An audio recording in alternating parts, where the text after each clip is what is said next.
and welcome to the pre-show. I'm Valdez, with me is Ox and Wolf today, and we're going to be breaking down this Saturday showdown that we do have prepared for you guys.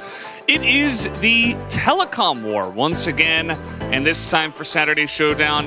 How are you guys doing today? I'm doing great. I'm ready for the Telecom War, a big matchup. Historically, not today. Not so much today. It's going to be a bit of a tough one, I think, for T1 in this case, but history going to be made if KT win it and actually do so in dominant fashion, because we have seen this one go very back and forth. T1 usually the victors, but KT tonight coming in, expectations is not a chance for T1, and we haven't been able to say that in a long time.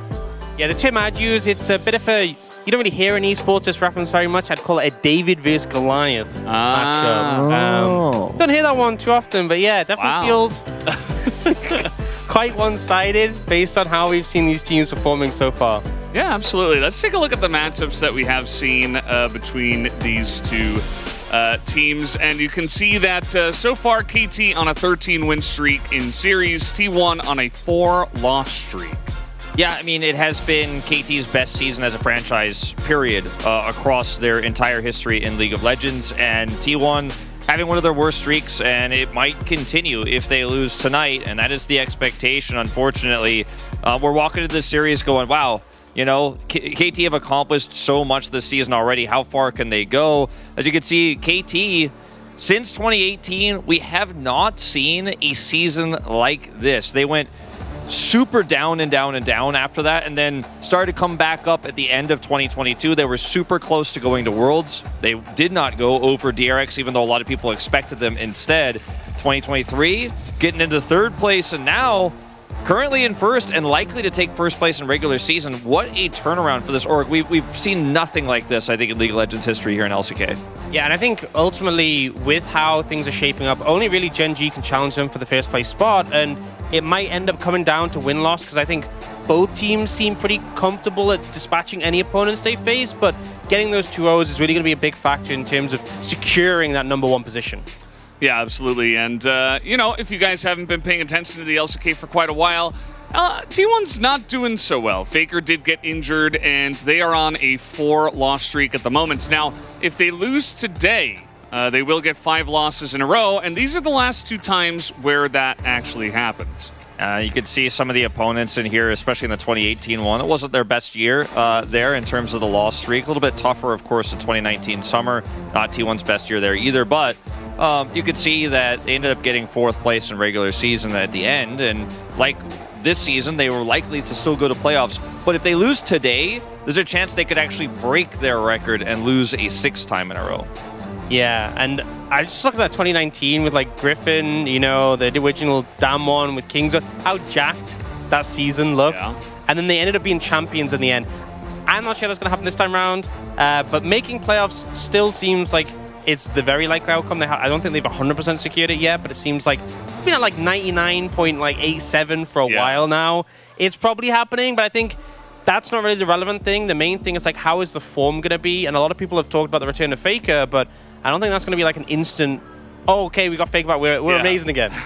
And you can see so far, you know, records-wise with Faker, they have played 236 games with him with a 72% win rate, but now that Faker's out with his injury, Poby coming in, this isn't based on, you know, oh, we're blaming Poby, but it is with the lack of Faker, they have not really had much success. And you look at the win rate of that Faker roster. Obviously, this is the T1 roster with Faker. Of course, it's not all Faker's games, just with this roster.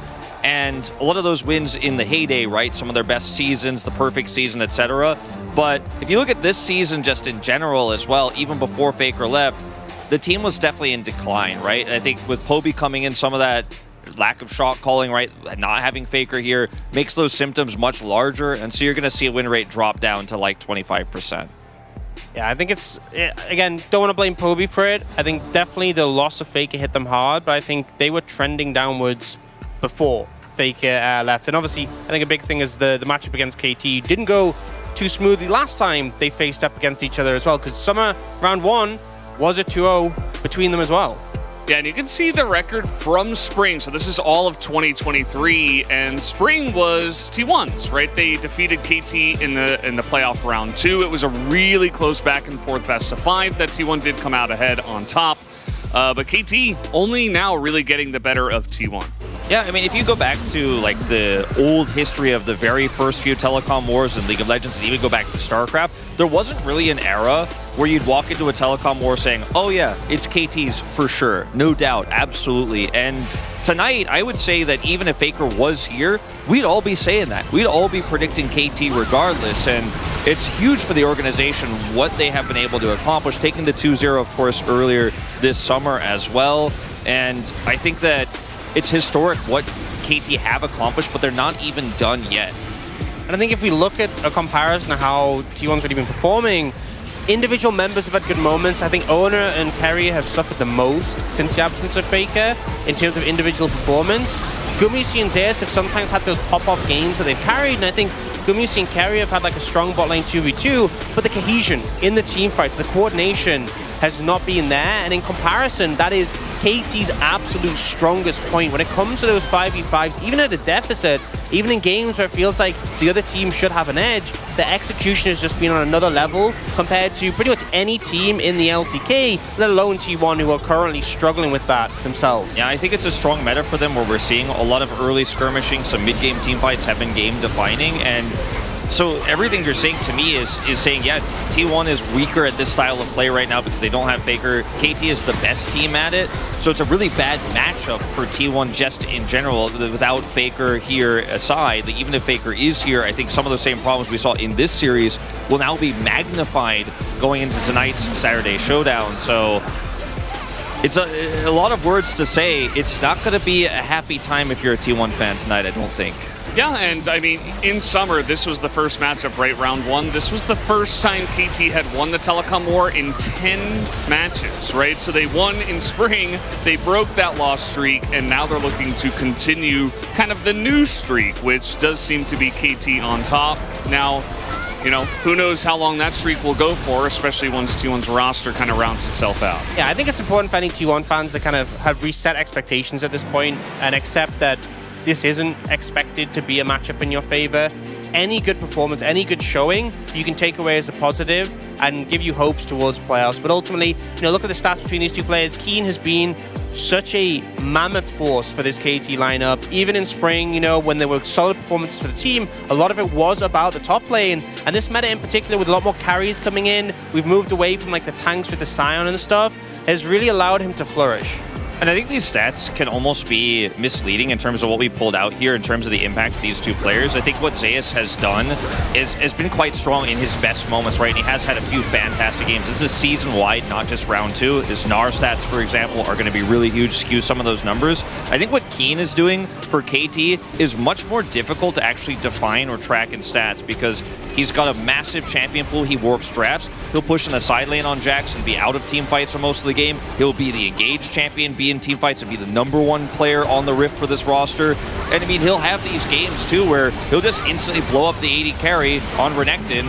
He's got that in his wheelhouse as well. He's a perfect all-around player right now. And Zeus dropping in form a little bit here really hurts what could have been, I think, at his peak, a sick matchup tonight. Might feel otherwise one-sided. Yeah, I mean, we do see that at least Zeus in their recent matchup against DRX was able to put on some hurt against Rascal, who in his own right is a great top laner. Of course, DRX really struggling at the moment, although they were able to take down T1, so it's kind of funny that we do have that circle going on right now. I think that's almost part of the problem is that match against DRX, they kind of felt like it was a 1v9 performance by Zeus, and they have had victories where like Guma's 1v9 or Zeus is 1v9.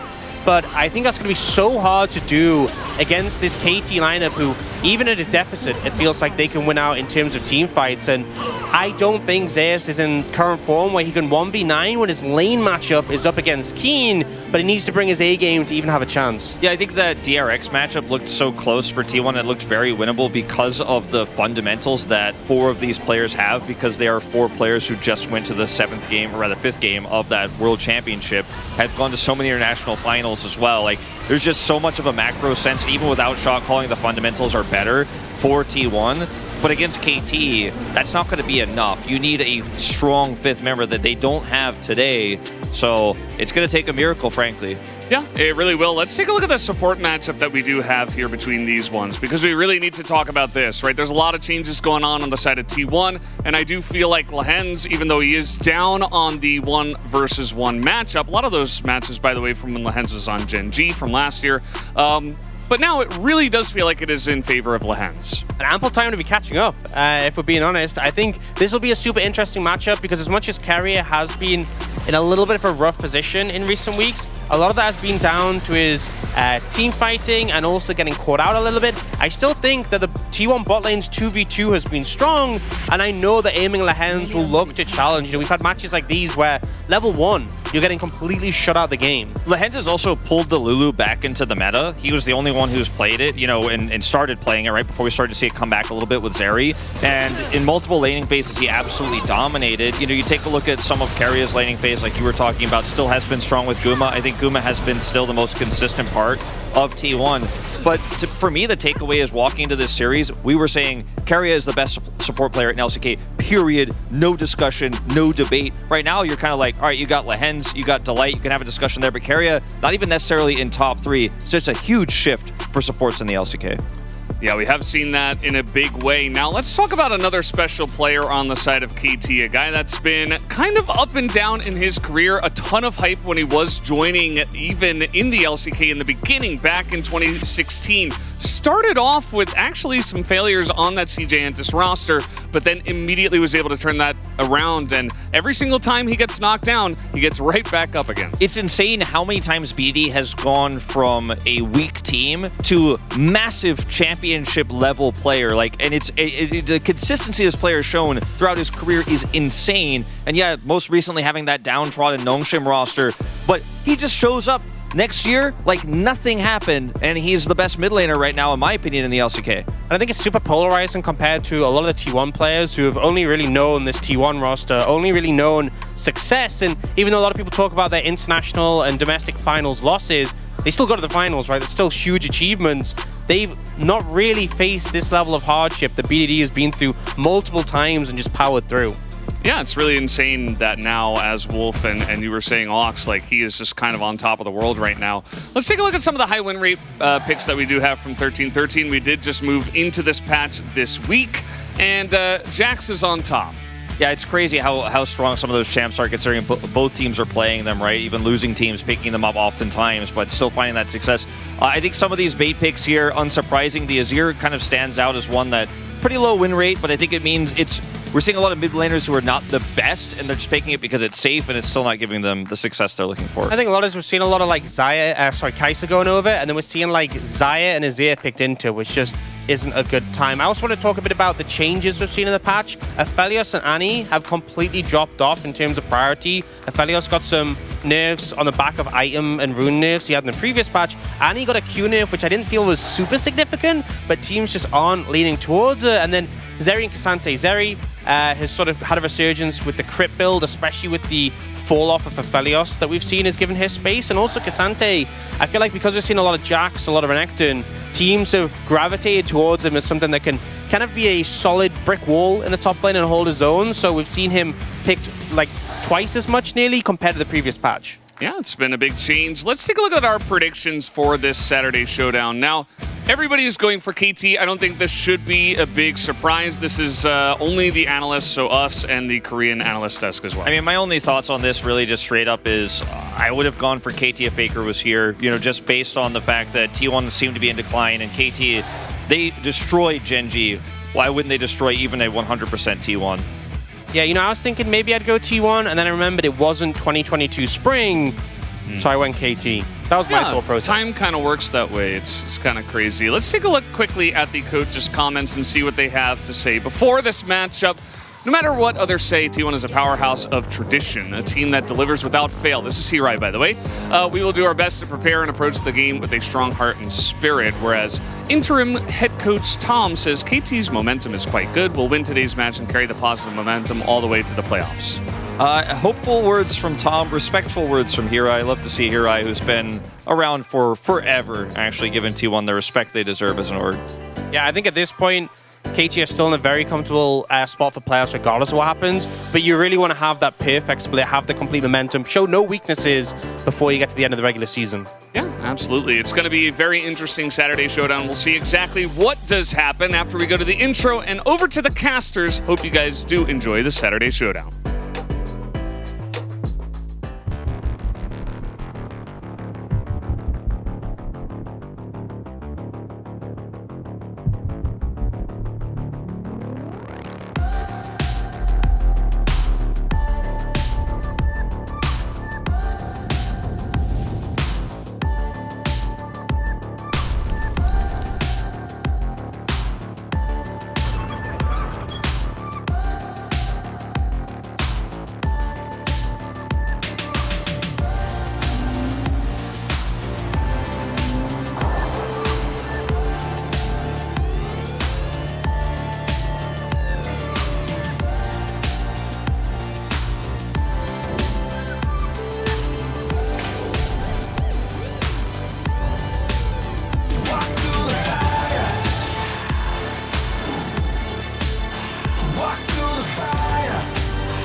이번에도 그 이름값 지켜냈습니다.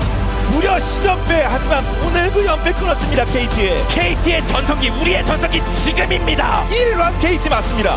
또 마음을 내려놓고 본인들이 잘했던 시절 떠올리면서 잘 풀어나가는 게 중요해 보여요.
Welcome, ladies and gentlemen, to LCK Summer 2023. I'm Atlas, joined by Chronicler here for the Saturday Showdown.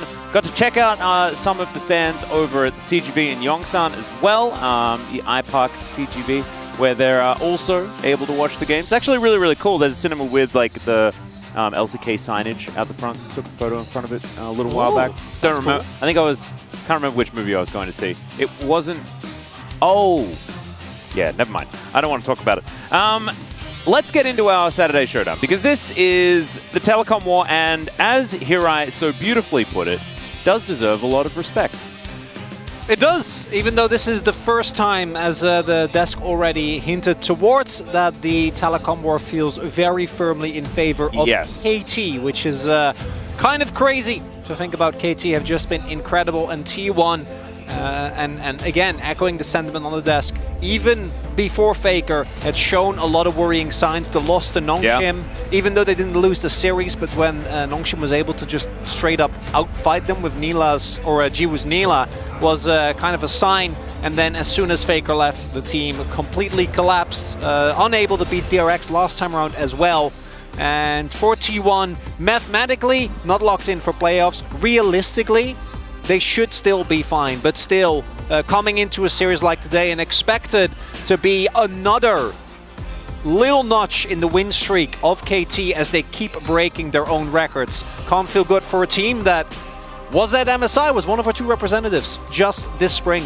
No, exactly right. KT looking like a front runner here in the LCK for one of our best prospects at Worlds. The other side of the coin not looking so good, and they may have another one of their records broken by the end of the season. As you can see, 13 consecutive series victories here for KT right now. They get to 14, knock down SKT from 2015 Summer, one of the most dominant rosters in League of Legends history.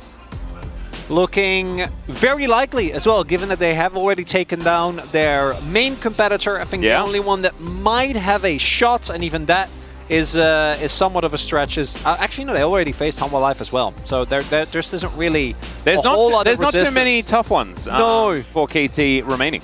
As we take a look at some of the possible milestones here today, the 300 wins achievable for Keen and Lahens, given that they're the favorites, seems likely. Gumayushi being able to pick up 14 kills.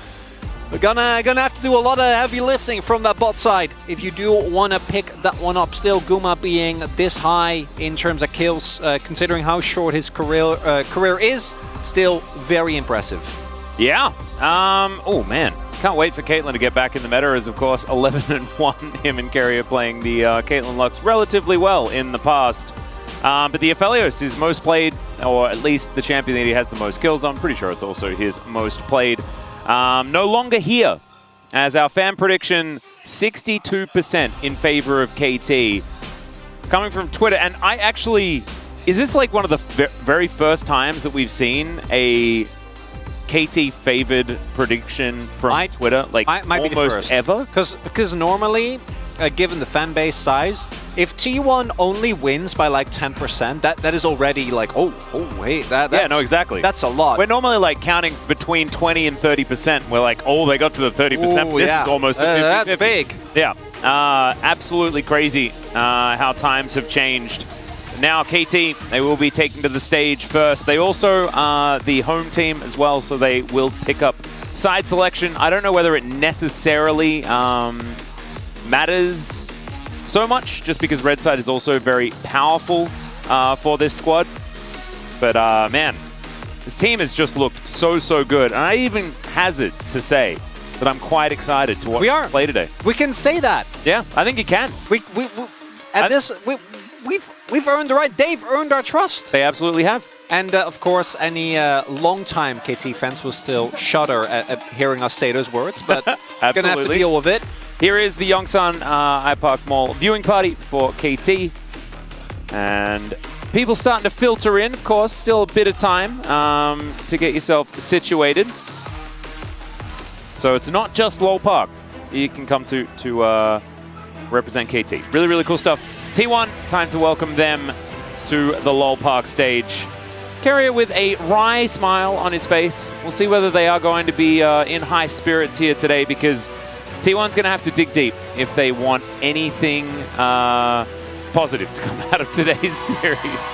And I think it's going to have to depend on owner and carrier, because Guma, I think, has been the most consistent member. Hasn't been perfect this split, but I think given the circumstances, that does make sense. Zeus has really stepped it up, particularly in round 2. I think in round 1 he was still very muted, but slowly looking like he's making somewhat of a return to form, although he has been playing extremely aggressive. Again, I think a necessity of the rest of the team. But Guma alone is not going to be able to do it, given the performance of aiming this split. So many of the issues that this player had previously no longer seem to be bothering him. Meta has also shifted, I think, very favorably towards KT, who have been able to free up Lahens even more than they have in the past. Even utilizing things like Ezreal Nautilus just to have aiming by himself, and then Lahens can, you know, go and kill people.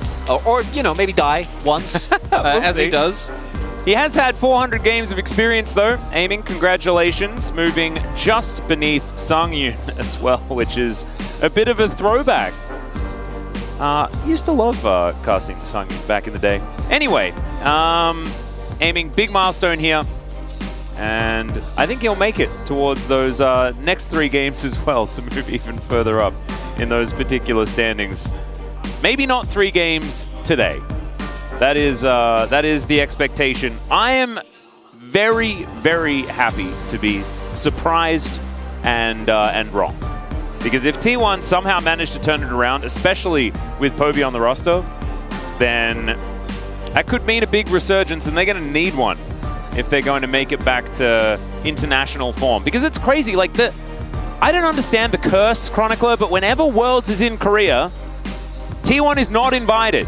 No. They're not allowed. No. 2018? No. 2014? No. Every other year, they're always there. And that's... Maybe they just love getting on planes. I don't know. But whenever Worlds is in Korea, it doesn't quite work for this team. And I think this time around, again, even because Poby is a clear weak point, but at the same time, you can't really hold it against him, right? You can see that Poby isn't able to have the same impact. Yep. This is a player that was called up to Challengers, and even you might argue that that was already a tough call-up for him, that the level of play in Challengers was something that he wasn't necessarily accustomed to, would need a lot more time to grow. Their Challenger roster was also all kinds of struggles as well. So not the best environment to be brought up in either, and then taking that into account is going up against BDD, who just got off of a very, very one-sided victory against Chovy, a player that at times has really been able to step up and outperform him. So BDD right now just looking incredible. So even for what I would say is by a large margin the second best mid laner in the LCK at the moment, that was a task that just wasn't. It was a first-time Jace, a career first. Yeah, and we have to go back to the curse as well, because what happened in the years where SKT didn't make it or T1 didn't make it to the World Championship? Summer Final was won by KT. Happened both times. Wasn't it also in 2020 when T1 didn't make it? Wasn't it Gen G with BDD that knocked them out in the gauntlet? In 2020? Yeah. Yes, it was, yeah. Yeah, going back, because I remember very distinctly watching that and being like, oh, this Guma guy, he looks cool when he debuted, and then ended up being Gen G after all, as we have gone to the draft. LeBlanc, we have actually seen a couple of games where this pick really has done the work, and it is a very impressive playstyle. So with the Azir and the LeBlanc already out, Tristana should be very high on the priority list here. Would expect T1 to pick them up. KT going to go for the flexible Rel, obviously playable in both jungle and support, so not giving away too much with their B1 here, keeping a lot of flexible options open for them. So with Jack's band, the Rumble feels a little bit more blindable. That is going to be the Jace as well for Poby, although theoretically there is some flexibility there with Rumble moving into the mid lane. We haven't seen Rumble flex so far this season, so we're expecting that to just be Zeus' pick. And he's also looked just extremely good on the champion. Very interested to see what Keen is going to do into it with the Jax band away. Has been a decent option, as Cassante you can kind of weather the storm if you do go for that one. But Nico is up and available, and we are continuing the flexibleness. Of course, it is Canyon that's the main Nico jungler, because not necessarily the same guy. Not everyone can be Canyon. And BDD, what is he going to be locking in here? Because this could teach us a little bit about what to expect from this draft. Sometimes Canyon isn't even Canyon in some of the That games. is very true. Also, Canyon has definitely been Canyon 12 times, because that's how many POGs he has. Also, could even be the Rumble being flexed as well into jungle, which I don't think is his best role, but it is a possibility. I'm expecting Maokai though, as immediately that is hovered. I like this angle from T1. I think that you have a very strong 1-2 with the Jason Maokai that we've seen be prioritized as a combo. Really easy to set up for poke, makes it very hard to engage onto you, and then add the Rumble as well for even more team fighting power and actually utilizing. We've seen this a lot where the Maokai ult comes in and everyone is trying to get behind one another. You throw the equalizer on top and it looks pretty good as KT. We've seen this Rel Nautilus a bunch. My expectation is that it will just be Lehens going to Nautilus, because that is, I'd say, one of his best picks. As maybe Xayah and Braum would make sense here as bans for KT's side. Yeah. Braum hasn't necessarily been super successful, but we've seen when you stop maxing Q by 3 points, he's way better. And Kyle demonstrated that for us last night. Samira going to be the final ban here on the T1 side.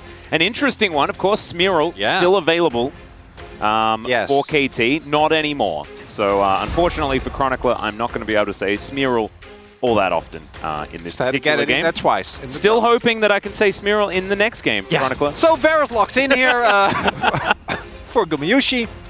Is a pick that we've mostly seen in the lethality form, which we are not huge fans of. In this draft, though, makes perfect sense. You have the right setup for it, and it might be tough to actually get near anyone on KT with the amount of threat this that is a they Nasus have. angle. I would love that. I would love that a lot. It almost is. It just, you really can't do anything as lethality. No, I mean, it just kind of walks at you and you die. Yeah, it's also playing. I think the only problem is that even though Nasus can be really good into AP, I think Rum was too big of a lane bully to really it's probably not get through. It's interesting though that the Renekton gets picked, because we have actually seen the Rumble in isolation, even against Skin, be extremely successful, as aiming, going back to the Zeri was one of his better champions. Oh, okay. As T1 might be looking to really amp up the aggression here. This is a strategy that has been severely nerfed, but it was a time where T1 was the most successful in spring, when they were able to utilize this a lot. I'm not sure about the Kalista support. That ship has most certainly sailed. The Braum, though, he's got a ship. He's holding onto it. Uses door is a little rough, so that one hasn't sailed yet. And Kerry gonna lock that one in. Carrier has been playing Braum on and off recently. I think he sort of started it as well before Braum really had made his mark in the playoffs. Might have even been in the final last year. Yeah, there was also the Carrier game where he played Engage Braum. I hope that doesn't happen. Yeah, we're hoping again. That was not what you want to see. I think the T1 comp though, it's a very cohesive poke comp.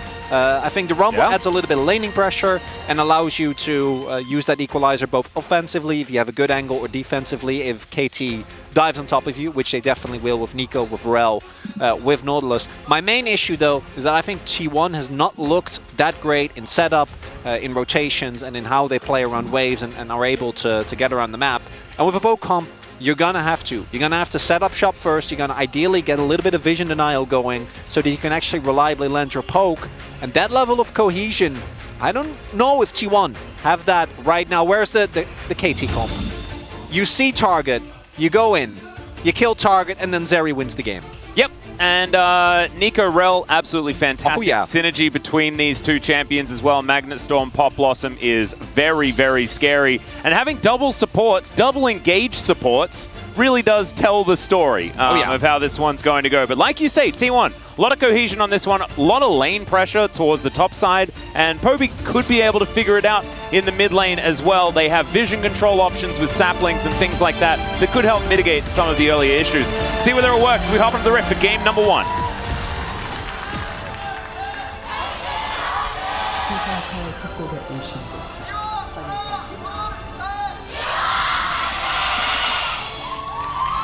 T1 fans in full voice here in LoL Park today. And we'll see whether their faith will be rewarded or whether KT are just excitement proof. I can hear Huni on the cast, and I assume blindly he's talking about the fact that Zeus went. Oh my goodness, he did it. What's the bet? Huni actually like messaged him. Was like, dude, why are you not taking Ignite into Renekton? It's free. Dude. Yeah. That's what I imagine he did. Well, we'll have to talk to him after the game. Unless Huni tells us that didn't happen, I'm assuming that's what I'd imagine. Yeah. And I do think that this is a necessity. It also is in line with... We got to check the Scorch, because if he also took Gathering Storm, I'm sure, that's when we know he definitely was talking to Huni. I'm pretty sure he's going to be a Scorcher, because I think that what T1 is going to look to do, or what Zay specifically has been trying to do in the last couple of matches, is be as far forward and as aggressive in lane as humanly possible. We've seen him double proxy. He died. Humanly possible or yordly possible? Either works. He's playing Rumble, so I'd be fine with either. But he was double proxying waves just to try and generate as much pressure as possible, as it is indeed Scorcher. But Poby, hey, he's gathering the storms. I like that. I like that a lot. Okay, so doing a Gathering Storm check, we have one of them. Big positive there for Poby in the mid lane.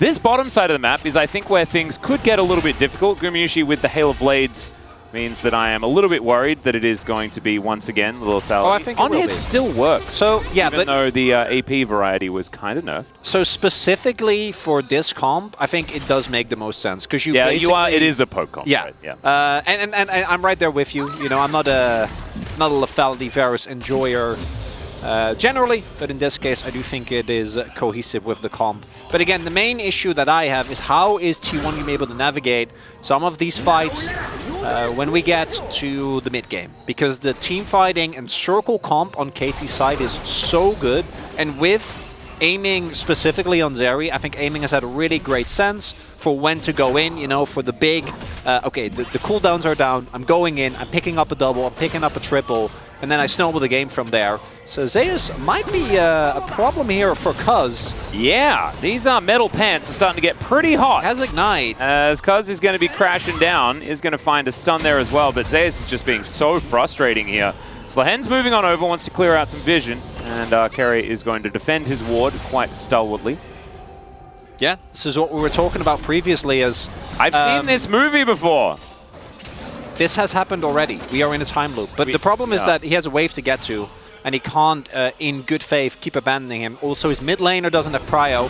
His BDD was able to get Poby to take it back here, and Owner is on the bot side of the map. So unfortunately for Zeus, this is where his pressure ends. Should be able to catch this wave and be fine, and Kuz will be able, but will be a little bit delayed in his jungle clear. Yeah, I think probably still a good thing. We saw that Owner was actually able to play the rel out in the early game really beautifully in their previous series. Yeah. And so you can be pretty oppressive with this new jungler. So Cuz put behind means that Owner is going to be a whole bunch happier. I think it was in a similar matchup as well, actually. It was Maokai into rel. So I think that Zeus just protecting his jungler, making sure that Owner is going to be as comfortable as possible. Definitely necessary. Owner has not been looking too hot recently, as that is Braum putting up the door. He placed the fireplace, and now Gumayusi takes 50% of his health bar. He's just going to get dashed on here, flashes out from everyone, although Carrier holds onto his. Is able to stand beside a minion, and Cuz, that is a pretty comfortable gank to start this game off, as Snare is going to come through here from BDD. He's getting a bit angry at Poby. Blooming Burst going to connect, but Poby's going to be able to make his way out, I believe. Really nice gank there from Cuz. Favorable summoner trait also means that level 6 Guma is going to have to play so much more respectful. You can actually have a decent amount of offensive pressure with the Braum and Varus because of how easy it is, particularly with Hail of Blades, to proc the early concussive blows, and then you can go for the wombo combo of the ultimate from Gumayusi into carry and knockup. That now is going to be a lot harder. As the Blooming Burst is kind of scary here, as, okay. Yeah, they didn't know where Owner was. Going to back away. And the worst part about all of this is that Poby already backed. Took an early back, got a tear. BDD hasn't backed yet. So BDD is going to have a like 20 CS lead by the time this wave is shoved in. So he has a colossal early lead, and he still gets the TP back for tempo. His bot lane also has prio, as mentioned, so as a result, he'll be able to pick up the early dragon and the stacking starting earlier in KT, applying a ton of pressure here in the early game, as expected. Yeah, as they really are. Ko's going to be able to take the first dragon. Second one going to be a mountain here as Equalizer comes down on the top side. Keen is getting barbecued, and Zeus going to overheat himself. Keen going for the turnaround now, but the flash follows, and Zeus looking for that harpoon, but he just flame spits him down. That is going to be a solo kill, first blood for T1. And this is why we haven't seen the Crocodile be picked into Rumble a lot. The Ignite, the difference maker there. There you go. Healing cut. Huni was right all along when it comes to Rumble. Who could have known? A little bit of a listen to trying to hear the Korean cast, like to hear the smugness in Huni's voice as he's talking about how the Rumble managed to get the solo kill. Can't quite hear it, but we'll have to. We'll keep you guys updated. Don't you worry. In of itself, not backbreaking. Keen does have the teleport, so he'll be able to immediately make his way back towards his lane. But definitely a decent start here for T1 that I have a lane where they will be able to generate at least a little bit of pressure. As Cuz still waiting, might have a 3v3 here. Yeah, carrier. Ooh, he backed. Okay, did back. Lahen's going to connect the dredge line to the wall. Kumishi now with his serrated Dirk, able to be frustrating with the added poke damage. Lahen's taking the brunt of that. But let's have a look at this 1v1 once again. So Zeus hits 6, as does Keen. Zeus immediately goes as the Slice and Dice comes in for a defensive equalizer. Then the overheat damage is enough. The autos force Keen to go back. And then finally with the Flame Spitter picks him up, and it actually was Ignite diff. If he has teleport, that kill doesn't come through. You don't apply that topside pressure. And it is something I think T1 is really going to have to rely on, these type of individual outplays, because otherwise, when we get to the mid to late game with the team fighting power that KT has and the lack of cohesion that T1 has shown recently, still be very scared. Still a composition that you can play through your Rumble very effectively. So the fact that Zeus does have this early advantage is definitely good. It's not going to be represented in the CS or anything like that. And to be perfectly honest, if Zeus doesn't get a solo kill in this lane, then he's basically lost given the teleport disadvantage that he does have. I agree. So we'll have to see whether he can continue putting on this pressure. Now has the Storm Shoes as Lahen's is moving over, but Owner in great position. Q comes forward. There is the equalizer down once more, but Zeus is already dead. Owner is going to be able to push them into the barbecue, but it's just not going to be enough. And he's going to have to back away. So really nice answering kill as now Kerry is going to get crashed into. BDD is looking for Poby though. Pop Blossom goes up, comes down, and Poby is going to try and walk it off. He will be able to do so. And Carrier, the door value is quite high today. Actually getting a ton of value out of that, but I think the damage still has been done, right? Lahens gets a wonderful roam. This is one of his trademark moves. How many Lahenses are roaming as well? Because you've got Cuz and Lahens, and it feels like Lahens is like doubled up and he's everywhere now. Yeah. Because in fact, those two players, their synergy has improved so much that even their style and their positioning and the way they aggressively play is very similar. So it's a scary prospect. I think Owner and Carry are going to try and have to get out. No ults available. They might be in deep trouble here. Yeah, no Pop Blossoms, so you're not going to have to worry about that one necessarily. I say aiming, but I got Nico'd. It was just BDD. Well, it was aiming. But it was technically the BDD version. I do think, though, without the ultimate from Carrier and Owner being available, that there should be no opportunity here for T1 to contest this. And most notably, Zeus doesn't have Equalizer. And I think that without Equalizer, trying to go for play on the Herald is definitely optimistic. T1 really doesn't want to let this one go. And they won't actually have to, at least at this point in time. Yeah. No Magnet Storm or Dominus or Pop Blossom, right? Like there's definitely no Depth Shard. So T1's going to be able to move on over. They should be able to secure this. Nice. Yeah, bit of an investment, of course, with Carrier sticking around for a little while longer, but they are still going to get the prize that they were looking for. Should mean that T1 can grab themselves some plate gold as well.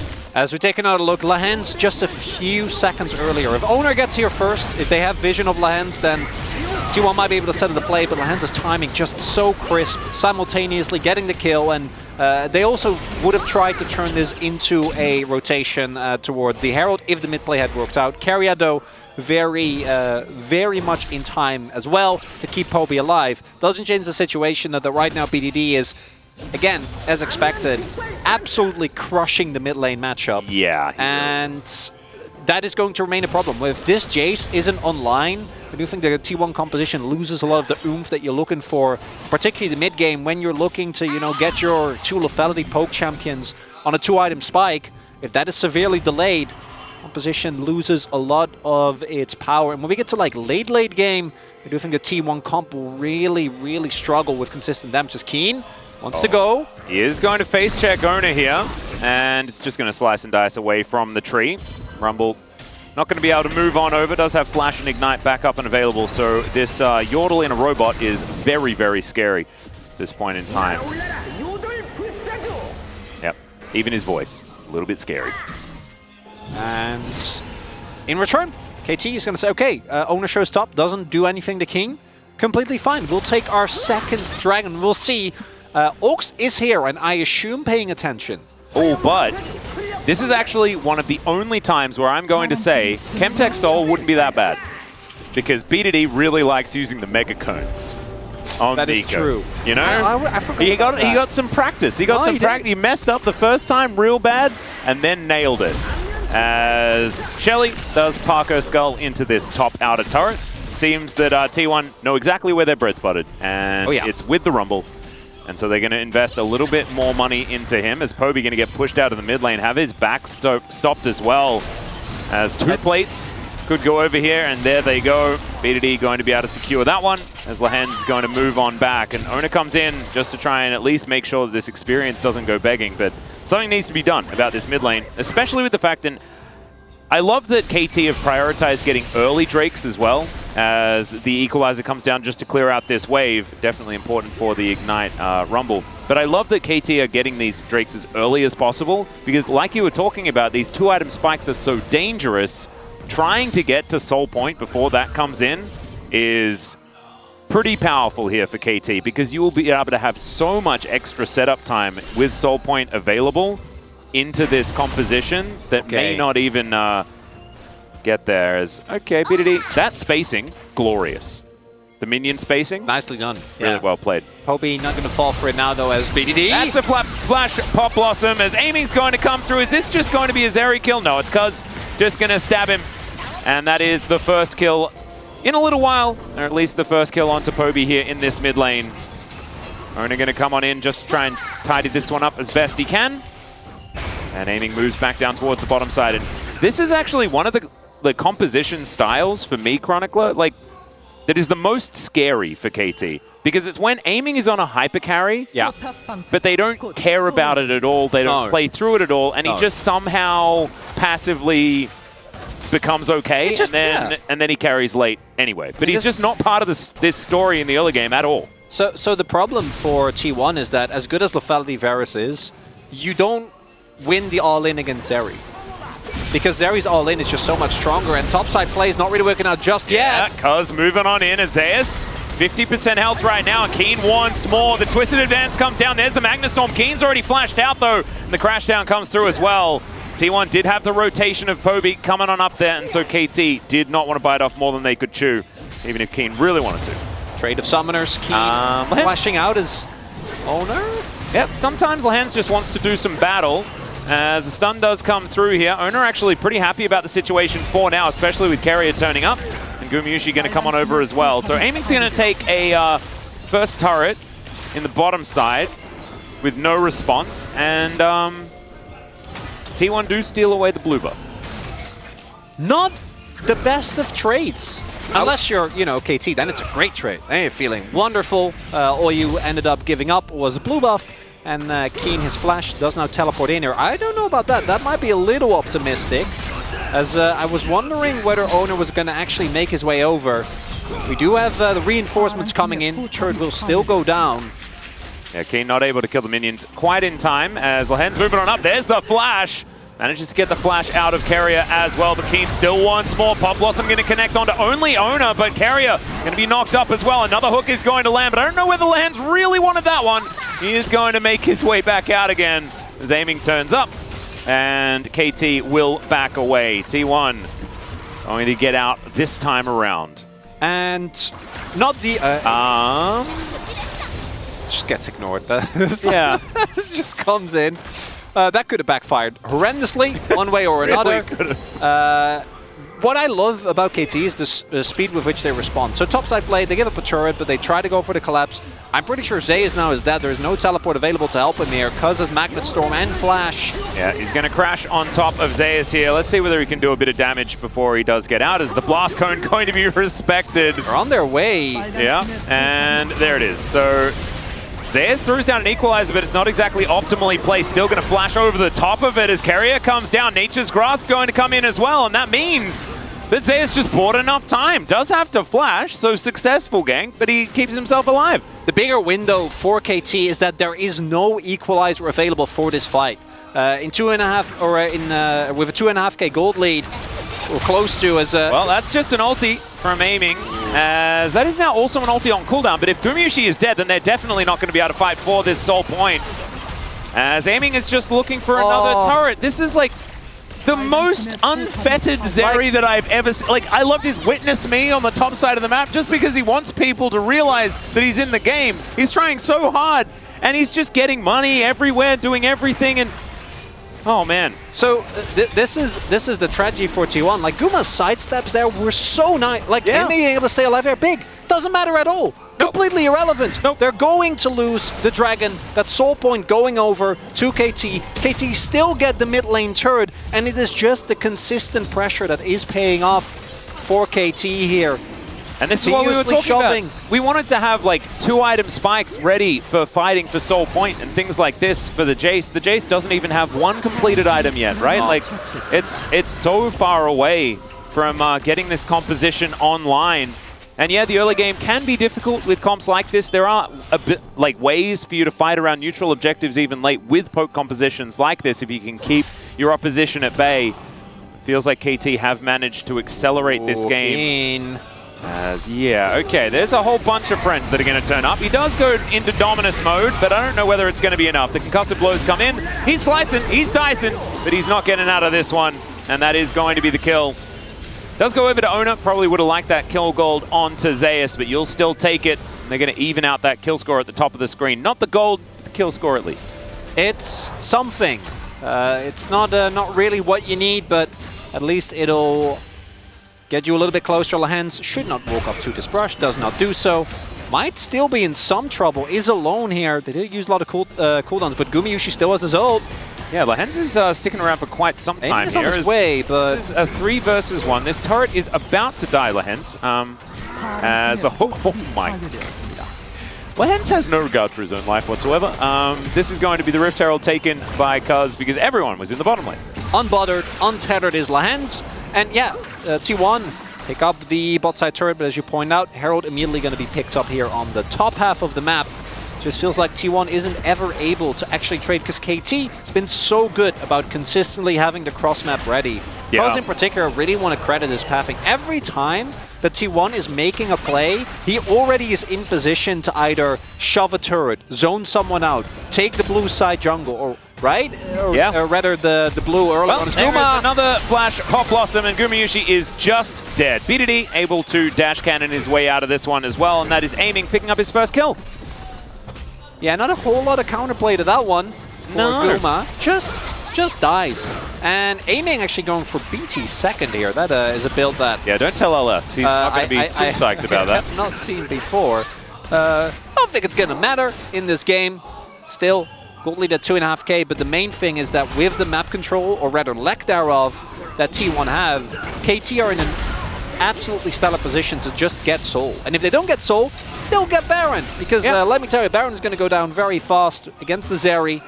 And I don't know how much they can do. As Keen here, crucial overstep just a little bit too far forward. And even with 3 people, it takes them quite a while. I don't think they have any grievous wounds in the build right now, but eventually they will be able to take down. But then while that was happening, they were able to get a topside objective as it is just the minion. Guma realizes, but a little bit too late, doesn't have his flash available, so just goes down. Not a whole lot he can do on that one. Nope. And now 2 minutes until that soul, and we don't need to remind anyone, I don't think, about the Zeri plus Infernal Soul situation that we're kind of staring down. It's not very fair, it's not very fun, and we were okay with it when Zeri wasn't in the meta. Is it interactive? I would say no. Not very interactive. Well, shucks. It's really good if you are a mega aiming fan, because it will make the game basically about aiming, doing cool stuff. So if that's what you're into, then 100% you're going to be feeling pretty good about it. Yeah, he's 1.7k ahead of Gumayusi right now. Gumayusi does have his 2 items now completed. Poby's still looking for his second. As like ships in the night, they pass each other here. Glass half full kind of guy. All right. If T1 can stack multiple Infernals, you know, they're and they're 4 Infernals? Yeah, that's good. Oh now, my goodness. I would prefer it if you did not ask me how, because I don't you quite have an answer to that set up yet. on the Drake, utilize 2-item power spikes with the relative lack of armor that KT has. Lethality's still doing a fair bit of damage. And you can approach via your saplings and just hope that Lehens and Cuz aren't there. Oh, there you go. Okay, I was like, they don't have any vision control. So doing any of that is going to be hard. Grabbing Prio is going to be a nightmare as well with the offensive threat of BDD. The hard engagement, Cousin aiming always being, or Cousin Lehens rather always being there, and aiming being able to jump in at a moment's notice. But if they do get them, then, you know, maybe they can... No, it's a Pokemon that's behind Atlas. It's a tough one, isn't it? It's not looking good against the hard engaged composition. I like to think that you and I are probably the most glass half full type guys. Oh yeah. We're struggling. Tough. Yeah, we're struggling. There's just not a lot in there. As Poby is going to take a fair bit of damage from that extendo beam, aiming, still trying to find an avenue in, and maybe just killing Lehens is going to be a good way to do it, as the crashdown doesn't quite work. The Flash Magnetstorm's pretty good though, but the Nautilus is still dead. Now the ulti comes out from aiming, and the 2-man Pop Blossom is pretty fantastic, especially if you can kill the Rumble. A double for BDD as aiming really wants to skate over. Instead, he's gonna have to flash aggressively, as that extendo beam just fantastic. Poby should be able to make it to this inner turret, but I don't know how safe Owner is going to be, as man, BDD has just been fantastic on this Nico. It's him and Canyon for me. They're the 2 best here in the LCK, especially for their performances this season. And KT will just grab themselves an Infernal Soul. And I think Lehens knew what was going to happen to him when he took this 100%. He was aware. But look how much they have to throw into killing just one silly little Nautilus. That's just going about his day. Magnetstorm comes in. The teleport forces the Flash of Guma, and it doesn't even get into safety. We see there as well, Carrier not able to actually block that much because Pop Blossom still does a ton of damage, despite the fact that you put up the door. And that is very much the end of the glass half full situation. The glass is in fact not full. Well, the problem is it can't be half full if it's empty. This is the problem, you know, it can't. That we can have like varying amounts of liquid in the glass, and you can just say that like, oh, but it's a shot, and so therefore it's full because it's like a full shot size, even though it's very, very low in the glass. But now that it's empty, it's just empty. Hail Mary. All right. All or nothing. Do you get the Baron? We're refilling the glass just a little bit. Let's see whether T1 can steal this one away, as BDD's just flashing in. He finds the 3-man instantly. Gumayusi is dead. They had to go for it, didn't they? But it just wasn't going to work out. Equalizer doing a fair bit of work there, as aiming's just going to grab a few last hits in this fight as he skates over. Carrier's going to show them his really cool fireplace, but he's just going to try and waste as much time as possible here.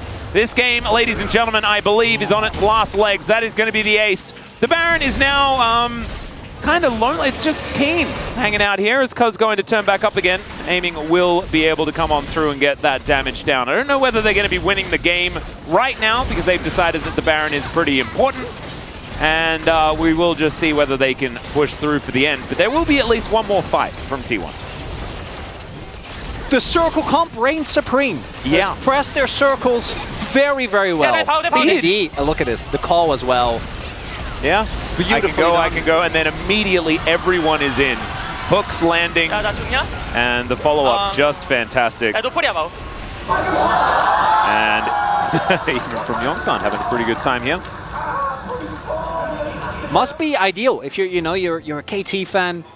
Life has been great recently. Let's go to a nice, comfy cinema, sit there, eat your popcorn, watch BDD, go absolutely nuts on Nico. This is, I think BDD is really making sure that these viewing parties are going to be successful in the future. He is having a phenomenal performance here today. And he has just been really good recently, but this is BDD taking full control and doing it via the mid lane. And it does just go to show that if you do have a big mismatch, then a good team can just play through that one gap. And that's what they've done here. And I mean, Poby has kind of been serviceable, but hasn't really done anything at all. And BDD has capitalized on the lack of pressure so well. Yeah, you're effectively playing just half a member down, right? Like, that's the reality. Poby, again, had to back, like, after 3-4 levels to just get a tier. So his early laning phase was just kind of a disaster. Can't hold it against him, but it does mean that playing out the game for T1 kind of relies on trying to maybe get something going on top. Zeus got a kill, wasn't enough, and KT just kept up the pressure in every single lane. As this game is pretty done and done. Very done. I wouldn't even say pretty. I would go as far to say extremely over. Yeah. I think. And I don't say that often. You know me. I'm always looking for an angle. No, it's a dry glass. You know, as the hook is going to land there. Crashdown comes through as well. Pop goes the Maokai. And now T1, 4 members trying to defend these Nexus turrets. I don't know whether it's going to happen. Another hook's going to land here from Lahens. Absolutely fantastic game from him. The 2-man Pop Blossom comes through as BDD reminds us that he's going to be the one getting the POG here today. Poby, the last one to fall. Another ace for good measure here from KT, as they will decimate T1 in game number 1 of this Saturday showdown. 14,000 gold lead in the end, and a sub 30-minute victory. So a little bit of Lahens cam there at the end as well. He's like, let's go! Oh man, he was not afraid of pressing that dredge line button. Not even a little bit. Lahens, you know, he doesn't care about his KDA. He doesn't care that sometimes he has to tank a death as long as the result is good, and with the faith that he has in the rest of his team, which obviously, evidently, extremely warranted. Yep. KT, wonderful first game here. Now, there are some upsides for T1. I don't think T1 should be expected to really be able to match KT or given the form of both teams. Zeus looking good again. Owner having a decent game on the Maokai. But outside of that, you know, when it comes to the map movements, when it comes to the setup, the team fighting, well, not a whole lot to be done. Do you want to know what the actual positive outcome is? Hit me. Basically, what Keen is showing Zeus is what he went through his entire early career of his first 5 years or something like that. And so Keen is just... It's just a lesson. This was the Zeus show, and Keen is like, good, now you understand. And it's a lesson. You know, it is good One to learn day. that. I mean... That is, I would go. That was this game. I would go even farther and say that is the quintessential top laner experience. Due to anyone? Yeah. Keen is just giving out lessons in all his grace. He absolutely is. It's fine. You know, my team's going to win the game anyway. That is the most positives I can find. Now I have ran out, and so we will head to a short break. The space will be afterwards, and then game number 2. We'll see you there.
걸다. 해볼게. 잡았고. 오케이 다음 티켓콜에 들어간다 이번에. 봐줄게. 바텀에 웨이브. 잡아. 파워 치면서 보자. 이번에 얘네 집 갔다 오면서 들어갈게. 나탱. 내가 봄. 얘들아 끝내자. 끝내자. 시원하다. 형 캐리 고마워. 고마워. 나 사랑해. 뽀뽀해줘.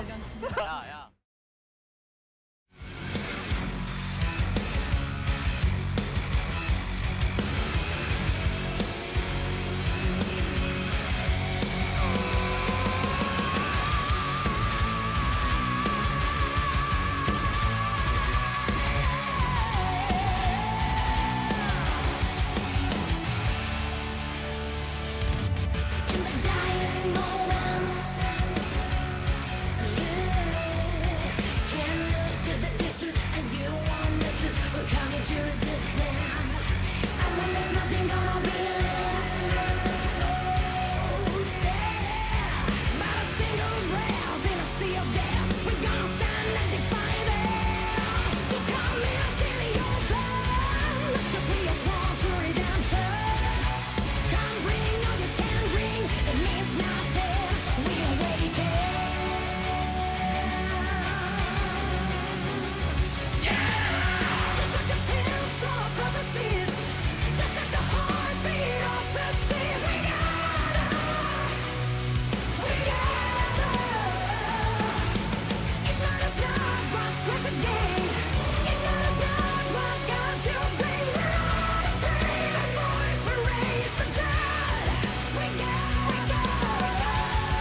Hello and welcome to the space. We are here after game number 1 of the Telecom War, KT up against T1, and that was a bit of a boppening from KT over T1. I'm Valdez, with me is Ox and Wolf joining us. And guys, what do we think about that game number 1?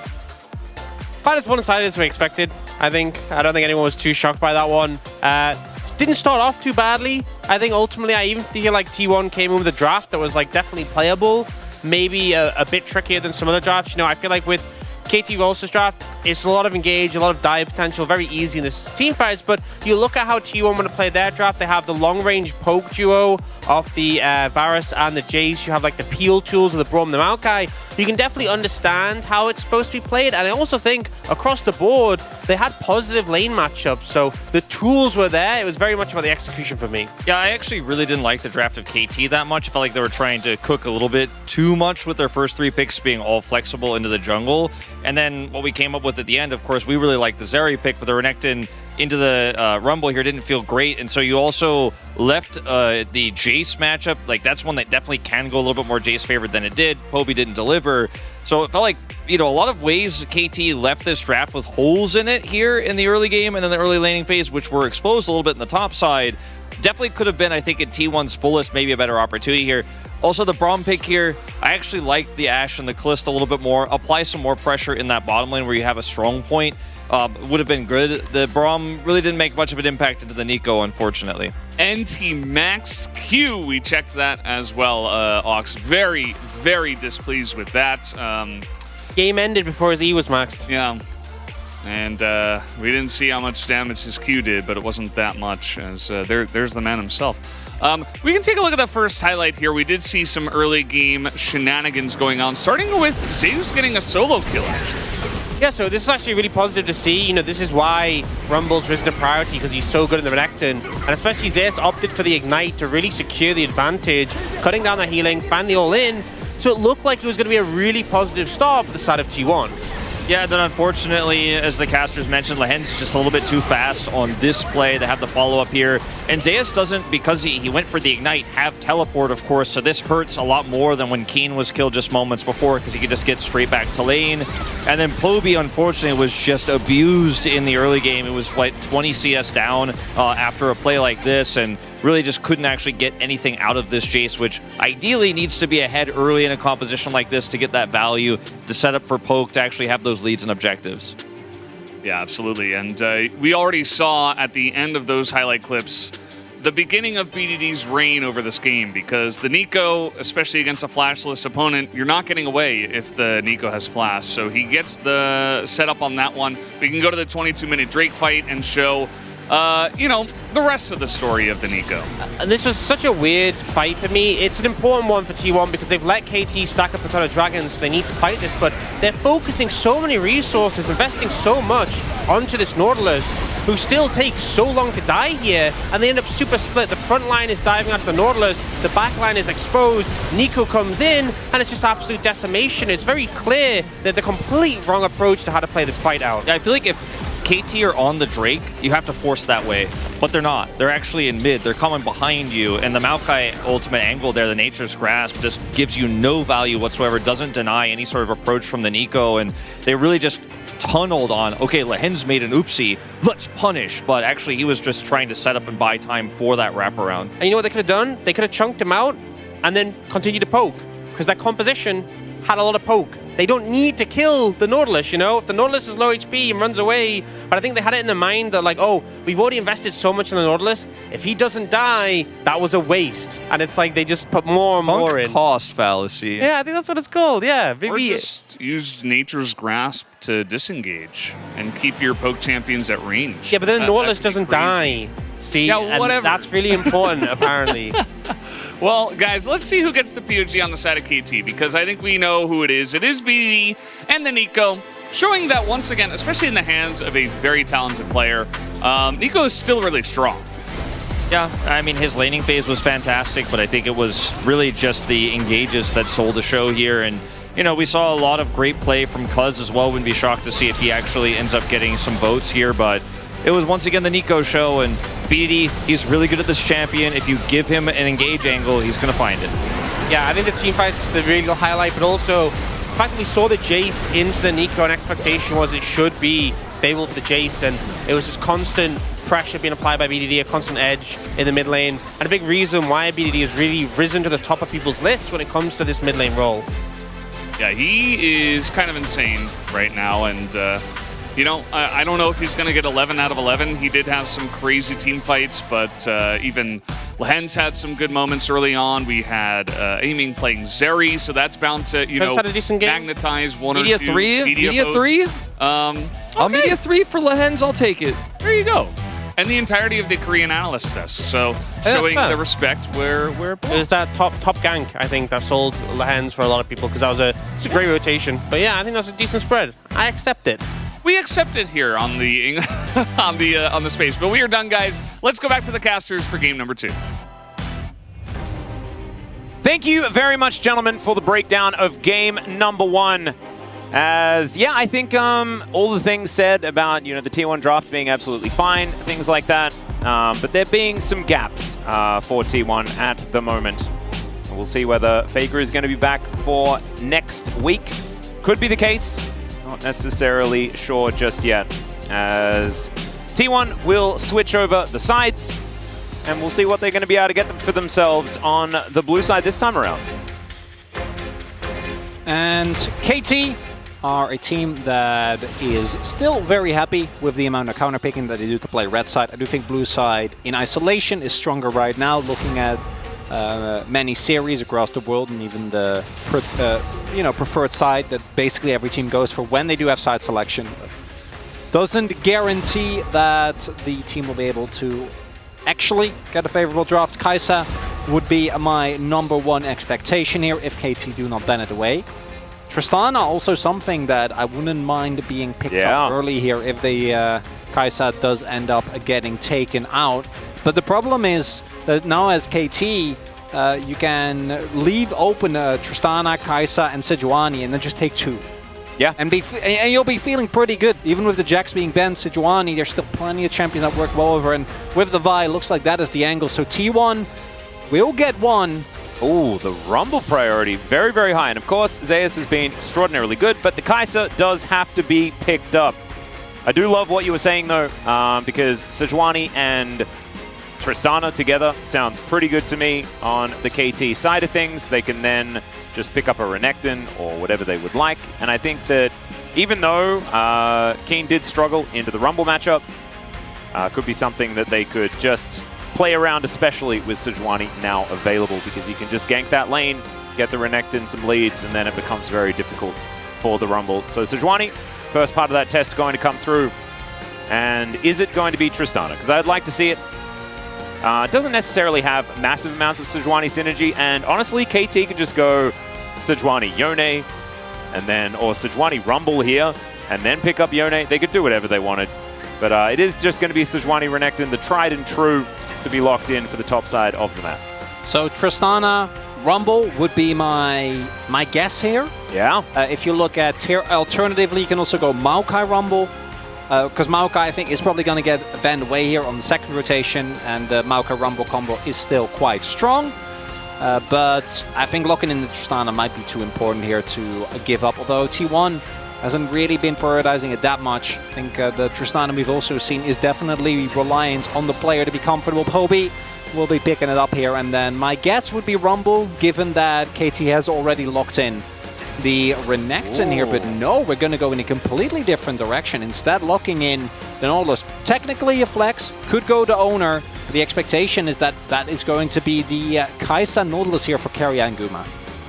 Expected, has been a strong lane in the past. And so very good. Just going for a very different approach here. Last time it was lock down the top side of the map. This time it's lock down the bottom side of the map, get a matchup that you like, as Alistair is going to be locked in here for Lehens. We do see this priority picked if there is a Rel on the other side and things like that, but this time around it is going to be a different look. And man, there's a lot of CC from KT, not a lot of range that they have so far. So we'll see what they are going to augment this composition with. The Zeri is going to be banned away here. No Zeri shenanigans this time for aiming.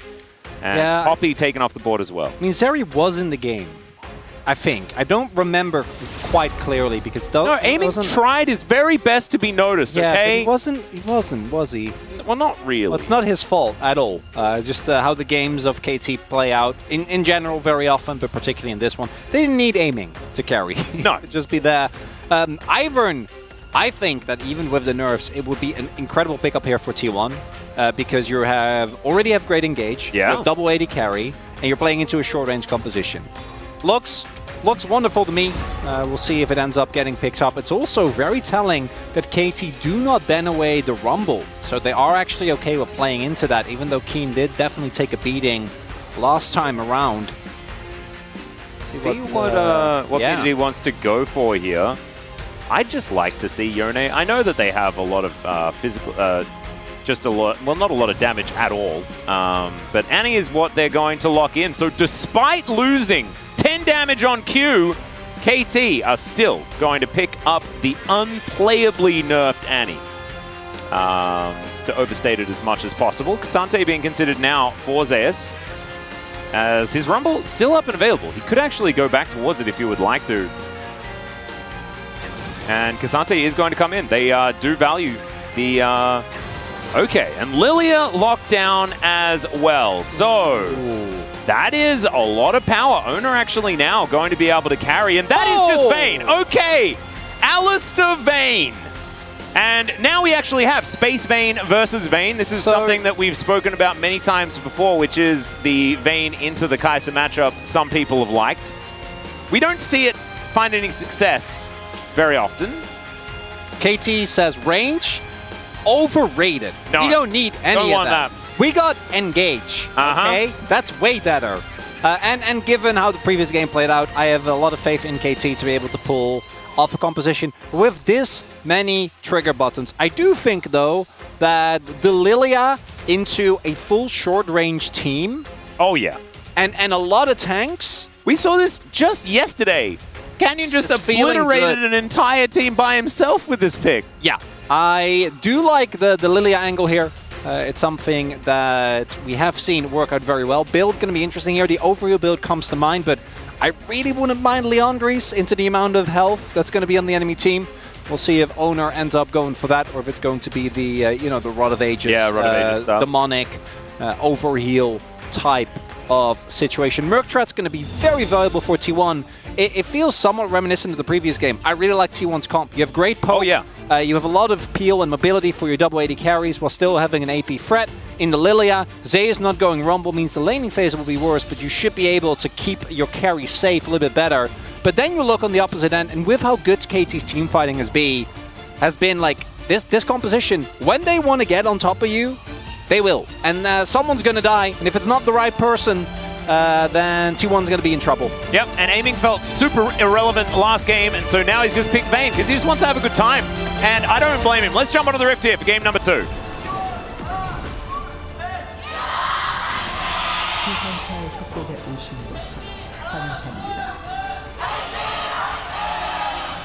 All right, here we are, ladies and gentlemen, onto the Rift for game number 2. And KT, I think, are going to be playing towards topside. And Alistair Vayne is some of the least early impact you can possibly have in a lane ever. Is there like a less impactful bot lane 2v2? Atlas, I know you've repressed the memories, but we did have Zeri Yumi for Oh, we also had Jin Karma. We did have Jin Karma, and that is way worse. No, there is no. It is much better in the early lane, but when it comes to impact, it's the Benjamin Button of this. Yeah, right. Yeah. When impact on average on the game, I do agree with you. It's not high. It's just the curves are going in different directions, you know. Oh boy. Okay, well, let's see. Ooh. BDD going to be crossing over. Keen still waiting in the brush. Auto attack not nerfed, so BDD doing full damage there, but look at that, loses a whole bunch. Poby would have been almost dead from that Q if it had been the unplayable, truly. I don't know why BDD locked it in. Oh, it's ridiculous. Yeah, also in phase rush, which I do think is kind of cute. We have seen this before, and actually the zooming Annie around the Rift is actually pretty cool. Ona is going to be able to start off on the enemy Raptor camp very comfortably. And honestly, if they can convince KT to play vertical jungling, with this situation, as Kerry is going to get pulverized. Aiming doing his best to try and land a couple of autos. Yeah, splitting the map here is, I think, very favorable for T1 because you're isolating the Renekton from the Sejuani. Now we'll see. I expect Owner to just cross over. They do, as we said last time, was deft against Prince. Like, actually almost a year ago. Yeah. Yeah. They have some vision towards Cuz. Doesn't look like it's going to be the case. Lilia is, of course, a jungler that, particularly after the buffs, is able to really chew through the jungle quite quickly and helpfully. And opportunity here for Owner to just cross towards his own bot side and clear that off mostly and build up a small lead. Does look like that is going to be the case, as we do see the win streak. Not unexpected, but Keria and Guba need to be very careful. They are aware. Yeah, Keria is now losing a lot of health. Yeah, Cuz is going to come in here, and Keria is a dead Nautilus walking right now. Does have flash available. Owner's moving in as well. Let's see what they can actually get done here. Arctic Assault comes down as Lehens dives forward. Aiming, looks for the kill, and he does get it. Flash Tumble comes through as well, but there's the watch out even. He's hit by the bowling ball. Owner is going to be able to even out the trade. And KT, they managed to slink the rest of them away. And that was a very... Poby. He's going in, okay. I respect it. A very, very close call there for the T1 bot lane, because you know that Cuz is bot side, right? Like, you had vision. You know he started bot side. You also know that for a fact he will not be going to his top side jungle, because there is no top side jungle. True. So you can look for a crash, right? Try to crash the first few waves, because you don't have any wave or any presence, level 1 for aiming and Lehens. Crash the wave, then back off, so you're in a safe position and you're actually able. You can also wait till Owner gets there and keep on shoving, doing neither. Not allowed. Keria, he's level 2. Yeah, and he's in the top lane. He's just hex flashing in. Is he gonna do something? I'm not quite sure yet. He is walking. They do find Cuz. They do. Poby is at 50%, but Annie is back in base, teleporting back now. Lehens is also level 2 now on the map. I mean, that's just the way. That is the way. That's how it goes. He's going to hex flash himself into this brush as well to look for that gank angle. As we'll check this one out one more time. Yeah, the Condemn and Pulverize combo working out pretty nicely. Yeah, just really nicely done there by the KT bot side, right? Like the flash, the setup, because they know that Cuz was coming in for the gank. And then, luckily for T1, they're able to get the counter kill. Because if they don't, and particularly they get the kill on Aiming, who is the most valuable target to take down, with the double, with the W from Guma rather, and then also the bowling ball hitting from Owner. Because if that doesn't happen, if they don't get that counter kill, life is going to be very rough, as Poby is actually up a TP. So yeah, he's actually fine. I think it's fine this time around. It's the opposite of what happened last time. Should be able to catch the wave here, and not going to be feeling nearly as bad as last time around. Yep. I was mainly just saying it because of the emote. Oh, I didn't see the... It's just a little sad Yumi. As he is going to dive forward once again. Does now have a cull picked up. Nice. Doesn't get hit by the W there. Well done. BD is 6 now, so... And he really has to be respected as... Oh, Guma. Okay. Does have clans. There's the Hex Flash. Headbutt to push Gumyushi back. In goes Cuz as well. As Gumyushi is now getting taken down solo. Aiming's going to be able to pick it up with a Condemn in the end.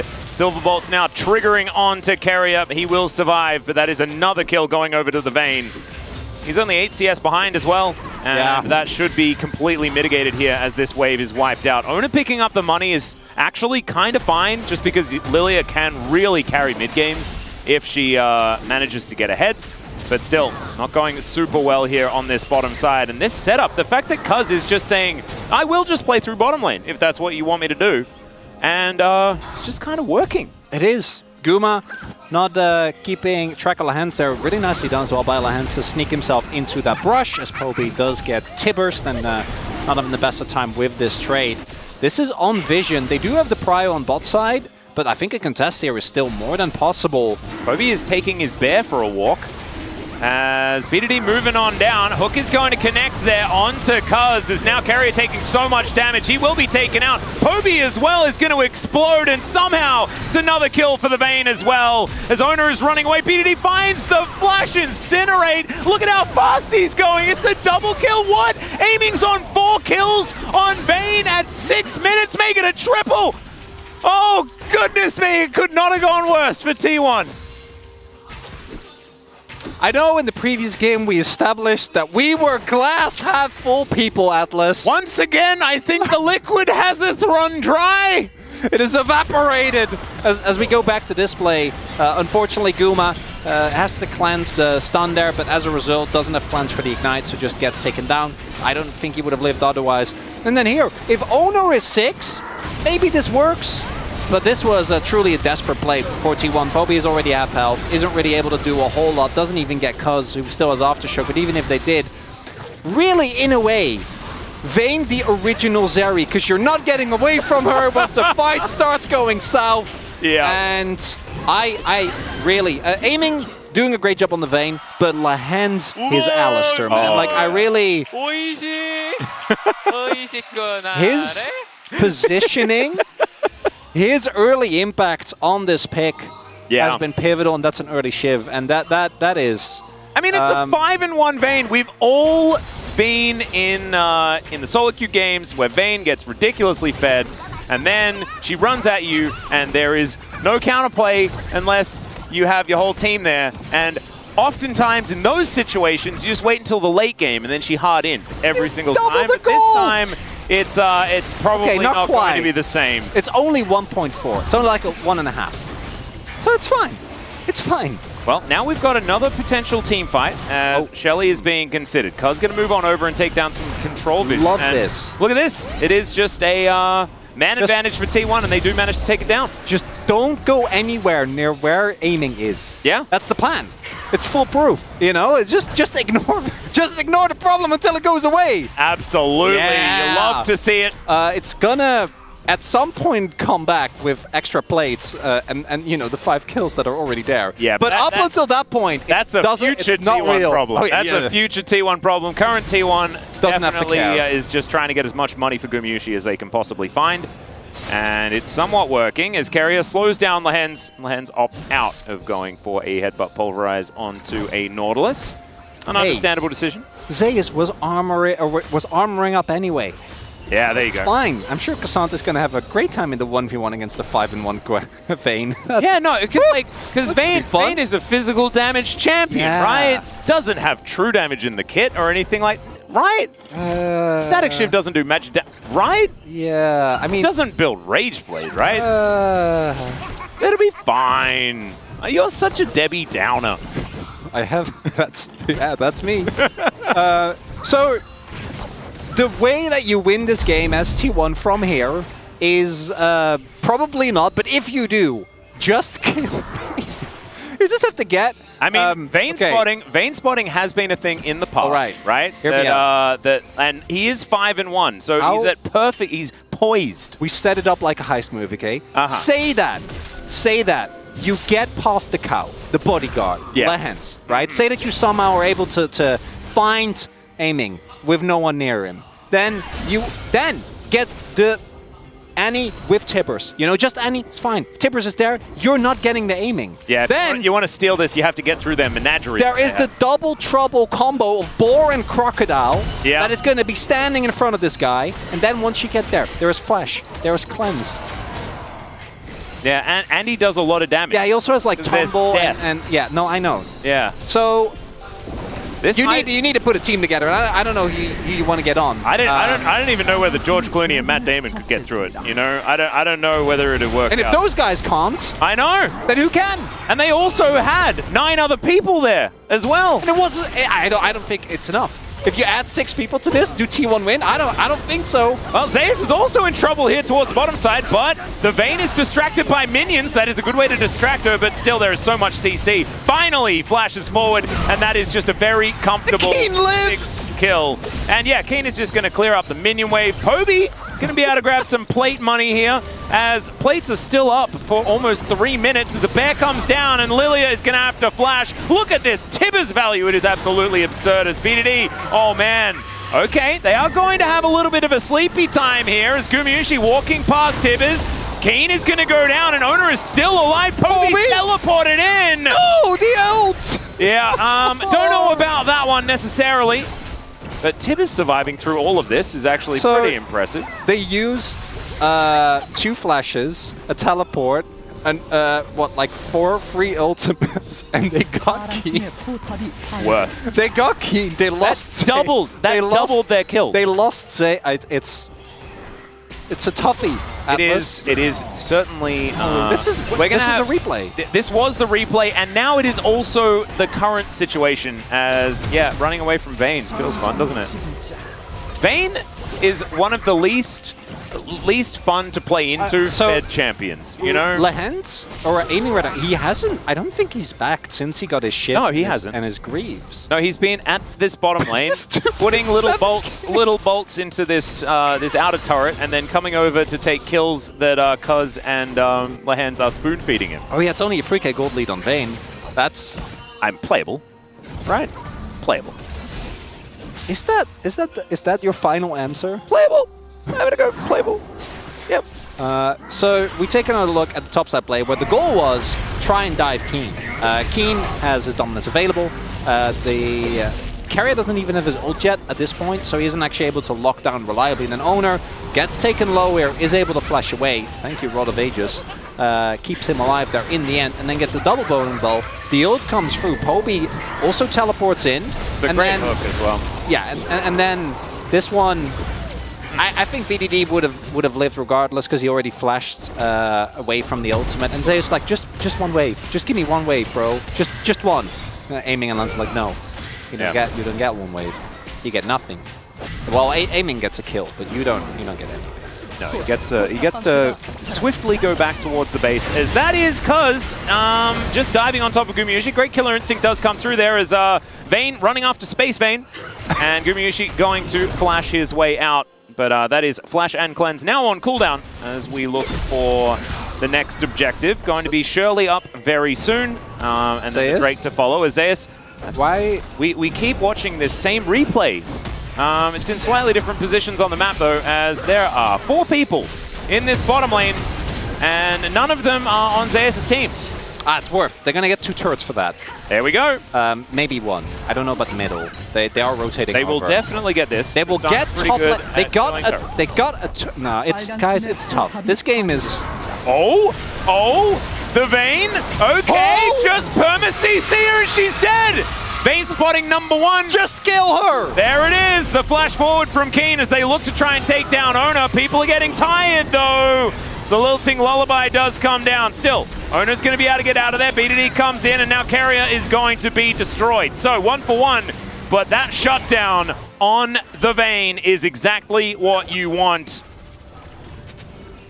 Oh no! I shouldn't have said Vayne. I wonder what Matt Damon and Matt Damon and George Clooney would have had to say about that one. That was I mean, honestly, plan. like these Oceans movies, they're starting to get to the point where you really need to have that overly convoluted plot and crazy odds, you know? So yeah, so the reason why Aiming gets caught there is so that he then it was actually a good setup, right? They set up the bait on Guma in mid is pushing. Is the setup, then they have the CC chain, and it's actually Guma that picks up the kill, 1,000 gold, which is really, really big. Then Owner almost ends up going down, but Carrier instead gives his life for his jungler, which I do think is a good call, making sure that Owner gets out. Is this enough? No. This by itself is not enough. It needs to happen a bunch more times, and we won't know until the end, because there's always plot twists in twists in twists, you know? It's like where we get to the point where it turns out that the plan was part of another plan that was supposed to fail, because then the real plan could work. Yeah, no, exactly. And they had to come up with that plan because they knew that there was an inside man that was listening while they were coming up with that plan. And therefore they needed a fake plan, and they needed to wink at each other a certain amount of times while they were talking about it, so that they would understand the real plan. And then we get the slideshow of the different winks from the earlier scene. And then in the background, a bunch of stuff is happening. Oh, yeah. So, lots of circuits and wires as well need to exist. Oh, yeah, absolutely. And it's a cloud soul. Oh, baby. Looking to be perfectly honest, like, the gold is very close. Yeah, it turns out when you get a 1k gold shutdown, that helps with equalizing the gold. Every bit of gold is basically on Aiming as well. And he's playing Vayne, and we know that you can just do nothing and die on this champion very easily. I still don't think that T1 should be in a great position in this game, just by the virtue of KT having a composition that I think plays out a lot more straightforward. But when the whole situation with Aiming getting fed was, the game looked truly over. And now the combination of the fact that they picked up a bunch of kills and that they actually got the topside turret. Poby actually has been able to catch a lot of waves, and KT has been doing a lot of rotating. But even though they end up killing like Zeus, for example, they have been losing a little bit of CS left and right. It just means that now the gold isn't completely insurmountable. Is it good? No, it's still not good. But if Guma can get to a third item, yeah, maybe Kaisa can somehow pull through and show why, we think Space Vayne is super busted and normal Vayne it's just Vayne. It is. I think Keen might be dead. Keen may have some trouble surviving this. He's going to get depth charged. Carrier says that is about all he needs. Poby dives on top of him, and the Crocodile is indeed dead. Getting the Zeus treatment here on the bottom side of the map must be cathartic. It's not fun to be a top laner. You just want to go to your little side wave. Yeah. Farm your lane. Not going to be allowed here. And there is no real cross-map available here. They could have gone for the topside turret, but doesn't look like that is going to be the case. And instead, T1 is going to keep the gold lead within a 2k touching distance. And all the kills are going over to Guma's Poby. Is definitely not going to be... All right, secret agent Poby. Okay, it's just going to be thrown around like a ping pong ball. Yeah, I feel like we keep seeing the same play happen on either side. Yeah, right. Like, someone has died in bot side overextending like 5 times. Okay, bowling ball going to miss. Aiming is getting a bit frisky. That's a lot of damage. These Trinity Force procs are starting to hurt. Oh, all right, Gumayusi is going to get stunned up. That is a 9th for Aiming. KT still on the warpath though, I don't know whether jungling is really the thing to be doing at this point in time with all the bad guys there. Still managed to get it though. Just seemed a little bit dangerous to me. It is, yeah. And KT taking down mid here would be a really big win for them. Means that there is very little bastion of safety as Flashbulb does come forward. It's not the greatest headbutt there, but they do manage to take down this inner turret. Lehens could be getting sleepy, but isn't going to.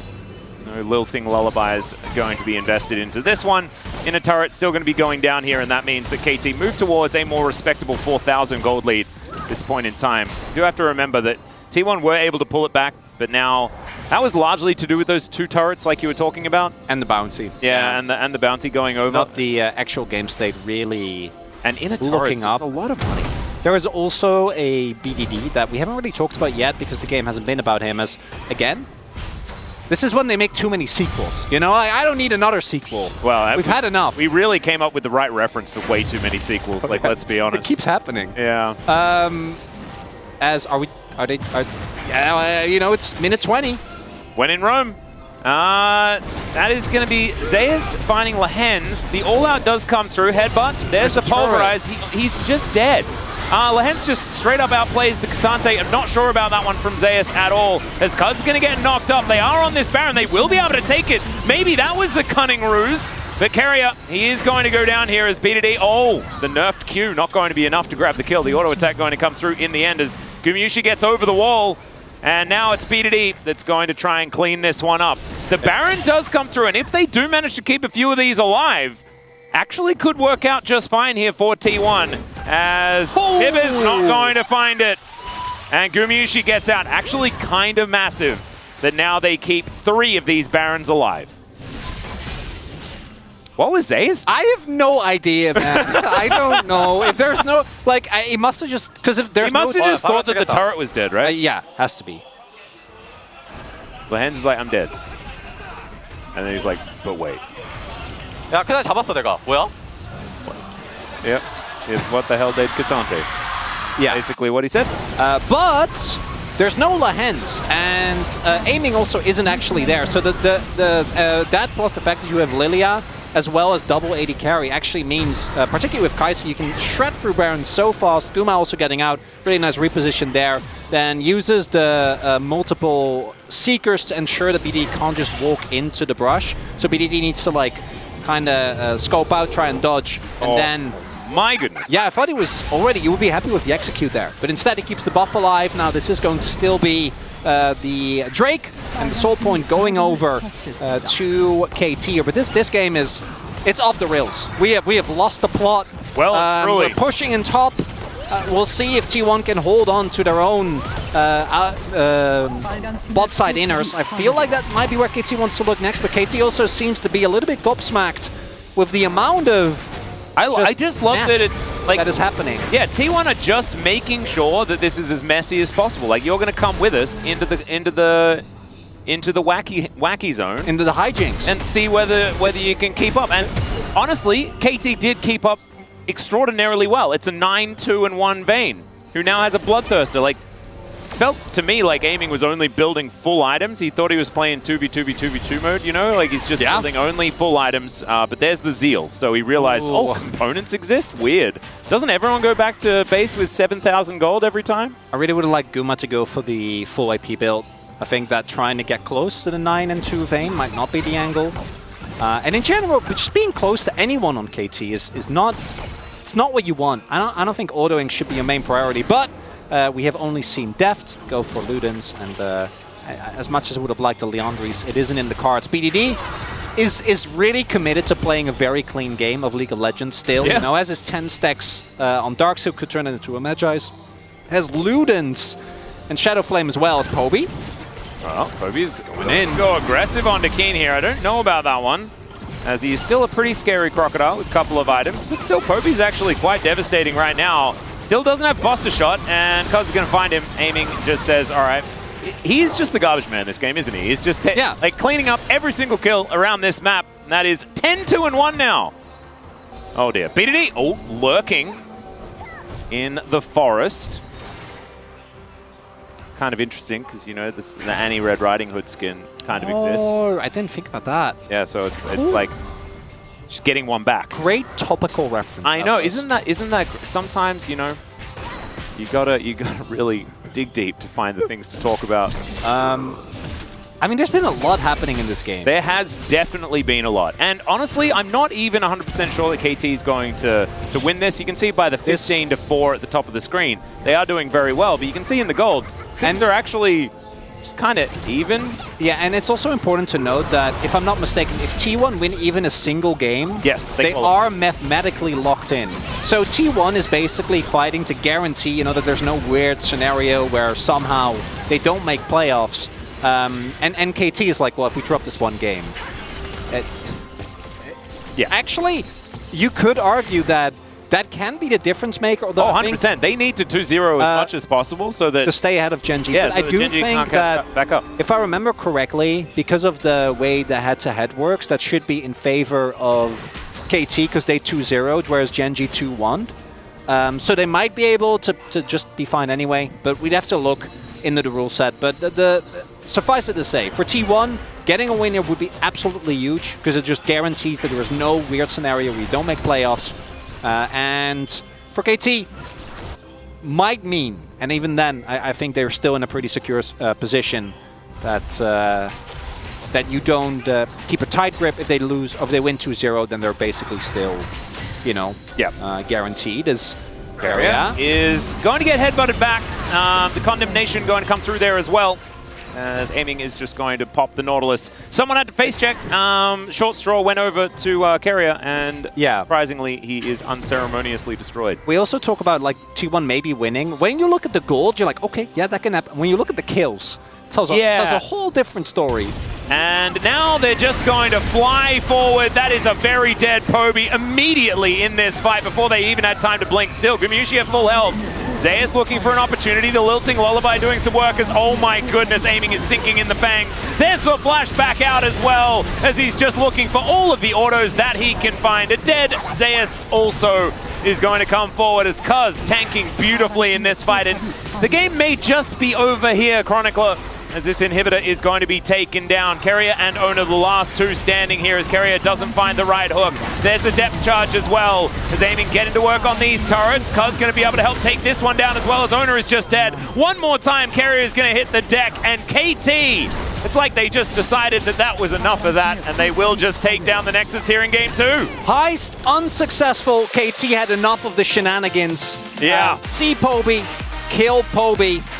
And Give me a big hug, please. if anyone but these two get votes for POG, I'm okay with some BDD or something. He was fine, but the game wasn't about it. Yeah, it was about the bottom duo. Okay, getting monstrously fed. Still, T1 could lock playoffs today, but it depends on what happens in the next series. Yeah.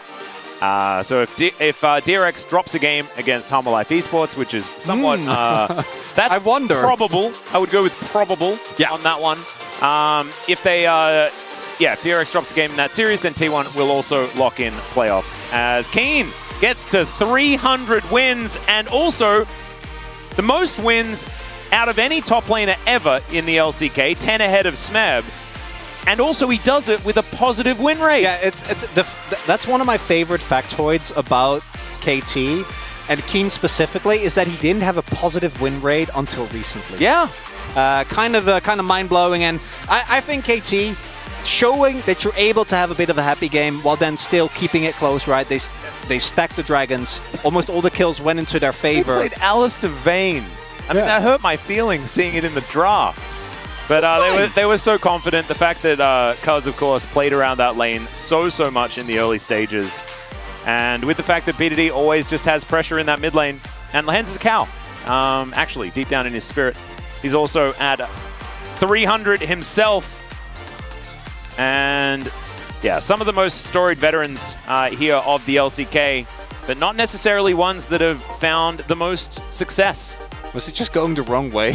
Like he made the I think it was just doing a bit of a lap to say thanks to the fans.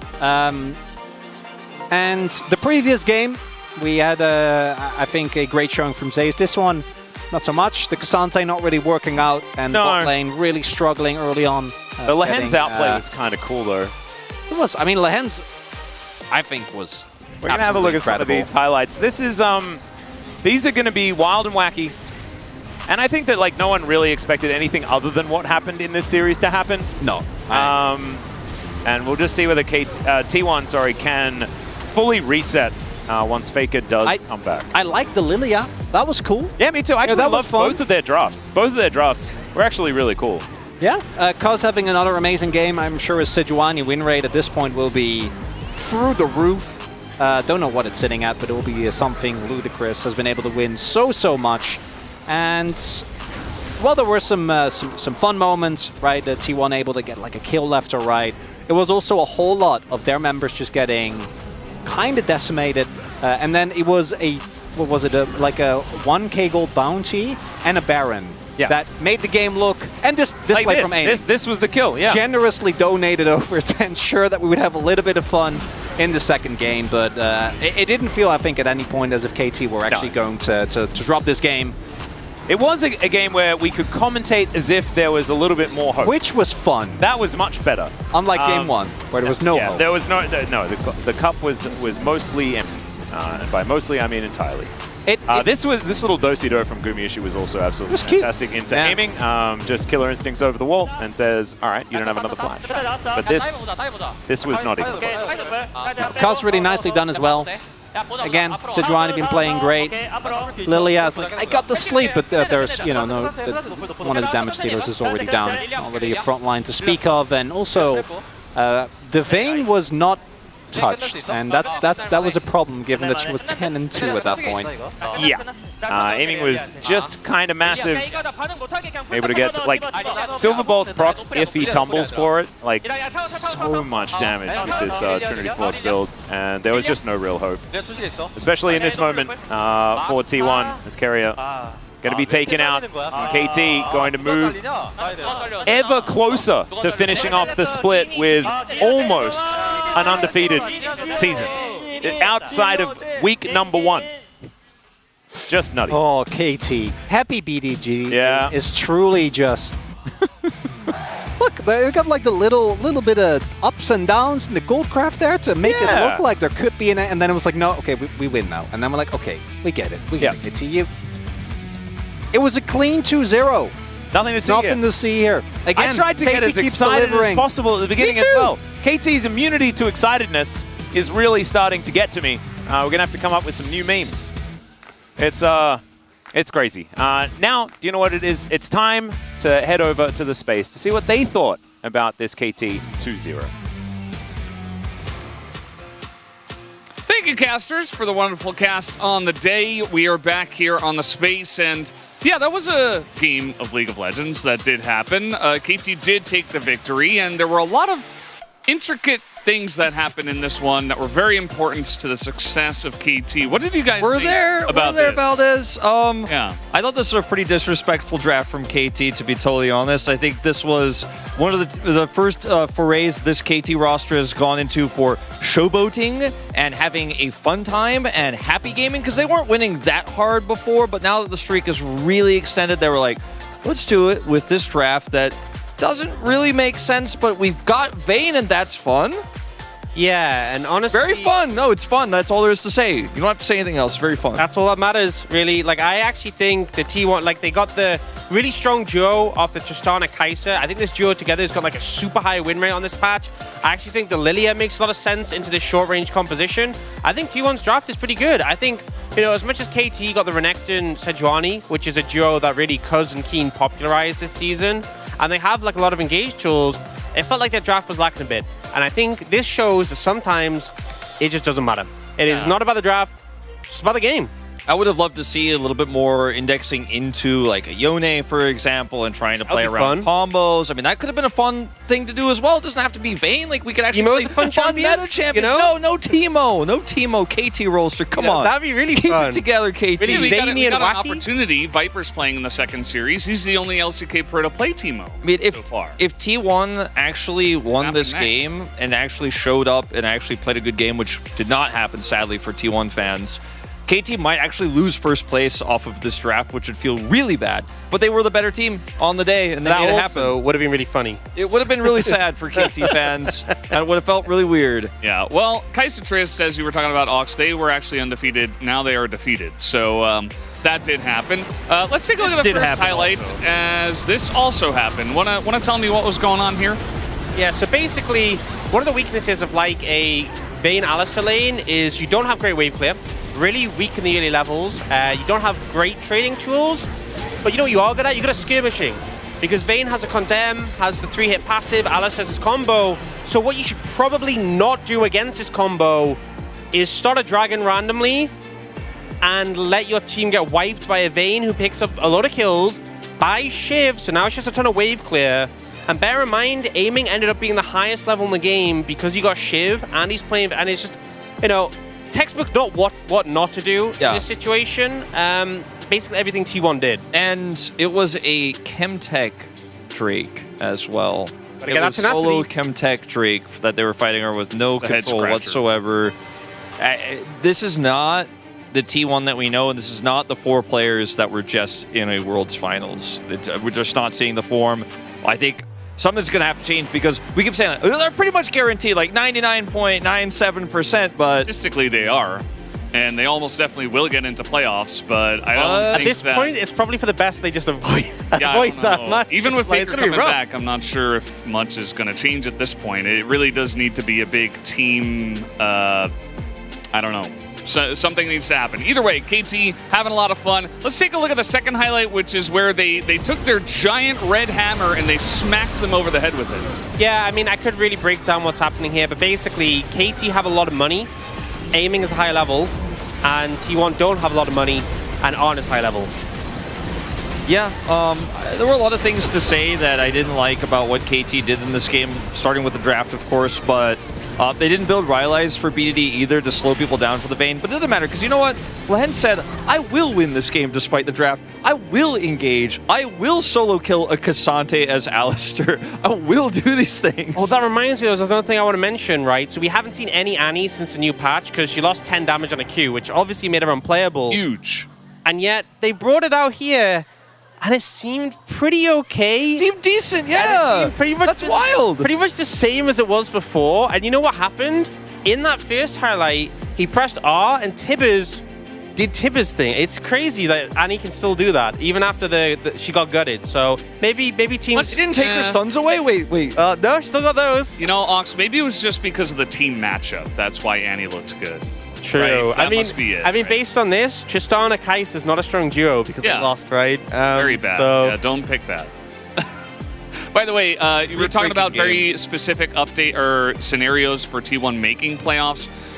If DRX loses a game to Hamalife Esports in the second series tonight, T1 will advance to playoffs. So they might get into playoffs after losing 5 games in a row, which is their franchise record again. Guys, let's take a look at the POG here on the side of KT. Somebody's got to get it, and it's going to be the Cow player Lehens for his solo kill. I'm surprised they don't have solo kill stats here. What do you guys think? Yeah, that's a little bit weird to me. I'm really glad Aiming didn't get it, just because I think he was pretty hard carried by Lehens and some of the players on the other team. But like the ability to actually get this Vayne ahead, you shouldn't actually have it. Like it shouldn't actually happen. It shouldn't occur. But Lehens, he made big plays. He was going to win this game no matter what. He was like, we're taking first place.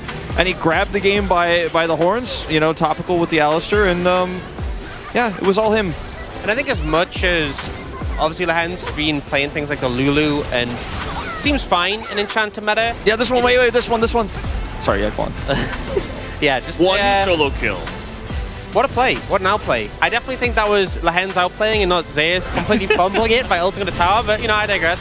I think Lehen's, it's really enjoyable watching him in a engaged support meta where he can really flex the muscles compared to a... Media 3 didn't let us down this time. Yeah. Media 2 neither, man. Okay, at least it wasn't 3, did right? you see how many kills Vayne had? That was a lot of kills, right? Like, that was a lot of kills. On Vayne? It was Vayne's big number, cool. Vayne's a cool big number. champion. Big kills. Why didn't we vote for Vayne, actually? A lot of kills, big number, most damage. These are all the things you need for POG. Highest level at some point. Oh, true, actually, yeah. Minions killed. Big number goes up. Yeah. Green chemical good. Exactly. Or I hope Lehens has a lot to say about the Vayne pick. I hope he has a lot to say about it. I hope he talks about it a lot. He does. I'm sure he does. We will be getting into that interview in a moment. Seems like it is ready right now. So let's hop over to Jisun for the translation.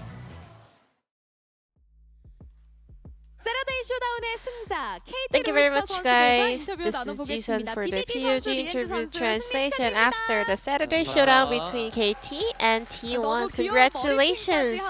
You guys are wearing a very cute hairpins, actually. BDD. Now you guys are on a 14-match winning streak and just keep on writing history as a team. How do you feel? Like the more we play, the better we get. So it feels amazing. I think we are still, you know, improving and stepping up together as a team. And Lehens, you guys are popping off all throughout the series, and you guys even said in the player comps like our play really hits the spot. So how happy are you about the performance you had?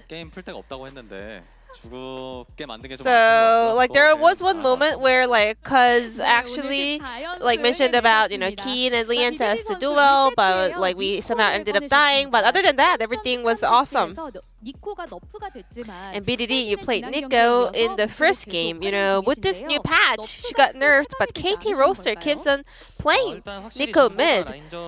Could you tell us more about it?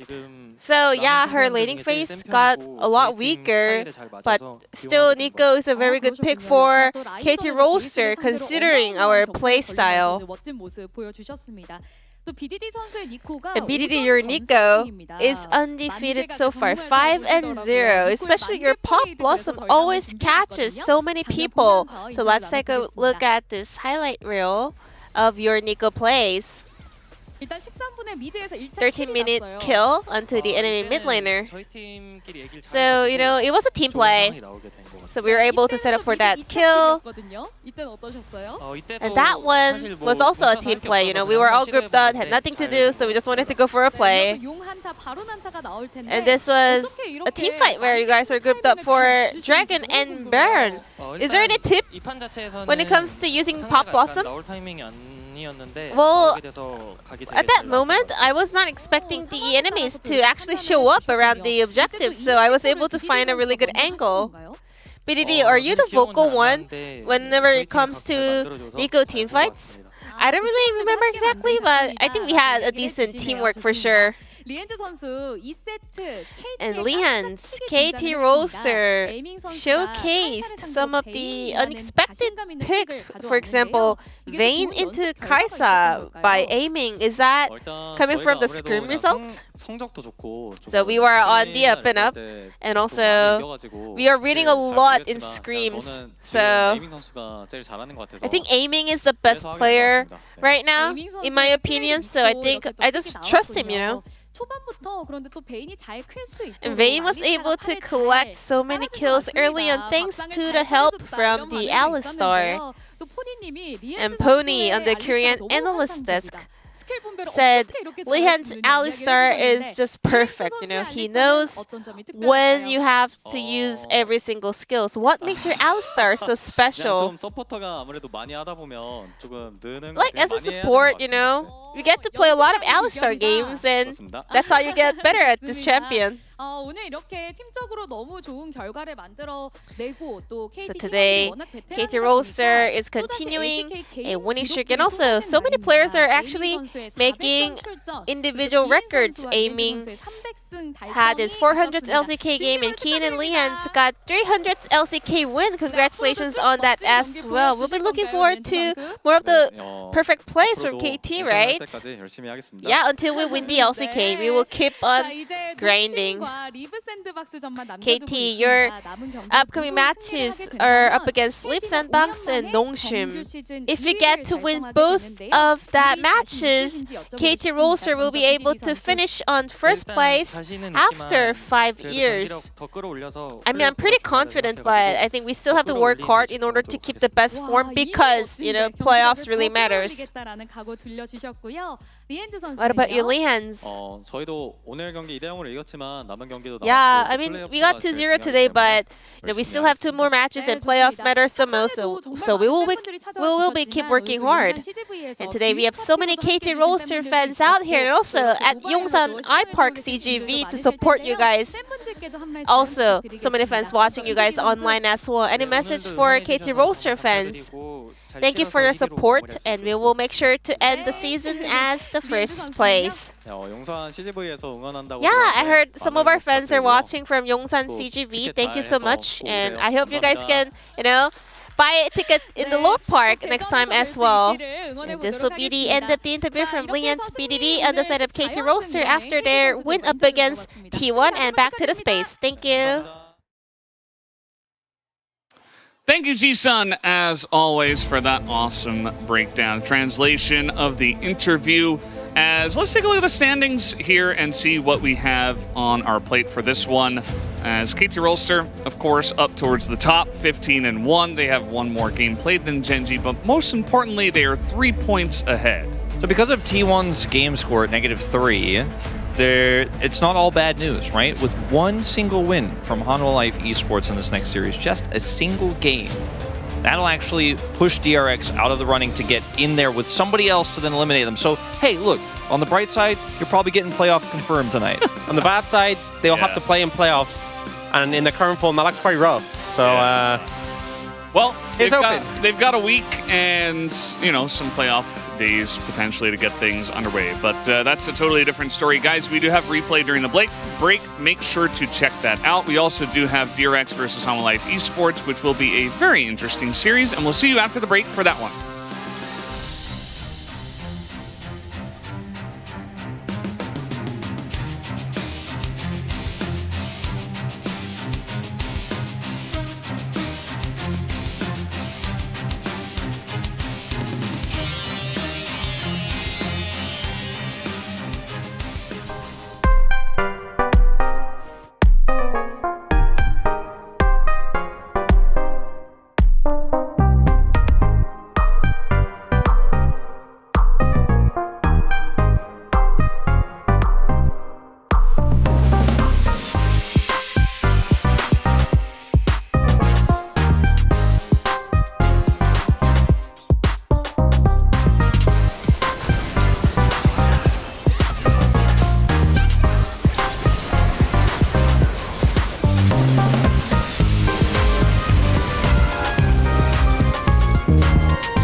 엎드려 뻗쳐.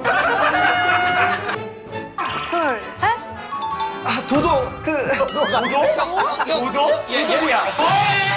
하나, 둘, 셋.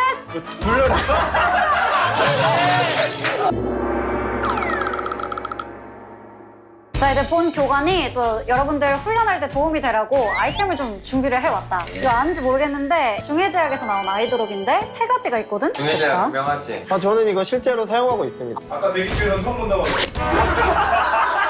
이게 풀하이가 있고 하이가 있고 그냥 핑크색이 있는데 풀하이가 제일 센 거.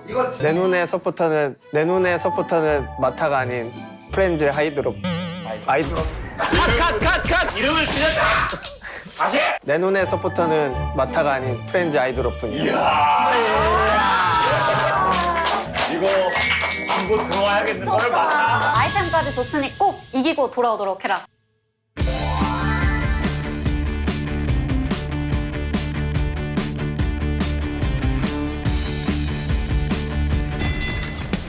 성공. 어디 해줘 봐라 경건아. 해줘요. 야 마우 내려가면 봤어 경건아 봤니? 마우 일로 갔어 방금. 뭐야. 나 와서 칠게. 지훈이 형 아 오케이. 한대 때 칠게.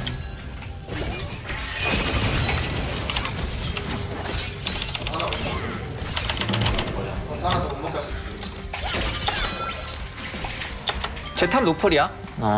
지금 들어갈게. 기다려. 나 이거 W만 해줄게 한 번만. 그냥 내가 죽어도 되거든? 나 이거 어차피 처형이라서 상관없어. 야 미드 망했어 상대. 다이브 쳐볼래요? 이러면은 우리 많이 좋긴 하다. 형 만화 없어서 앞대가리 가볼 것 같긴 한데. 나 일단 그냥 한번. 나 만화 있어. 태영아. 나 혼자 처리 돼 이거. 진짜 혼자 처리 돼. 이거 압박 줬어요. 아 좋아. 만나도 미드. 풀 있어? 풀 있어. 잔나도 풀 있다. 둘 다 노플이거든? 둘 다 노플? 버려. 나 살릴 것 같은데? 아 죽어? 이러면 죽어? 태영아 나 산다 이러면. 괜찮아요? 나 끝이야. 너 혼자 잡을 수 있어? 애매할 듯? 스킬콜 돌리고 가죠? 쟤 정복자 주면 안 돼.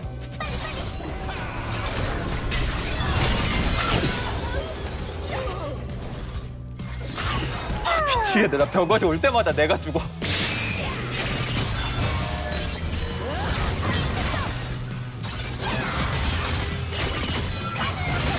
이게 딜이 안 나와? 도와주면 좋긴 한데. 나만 가. 탑 나만 가.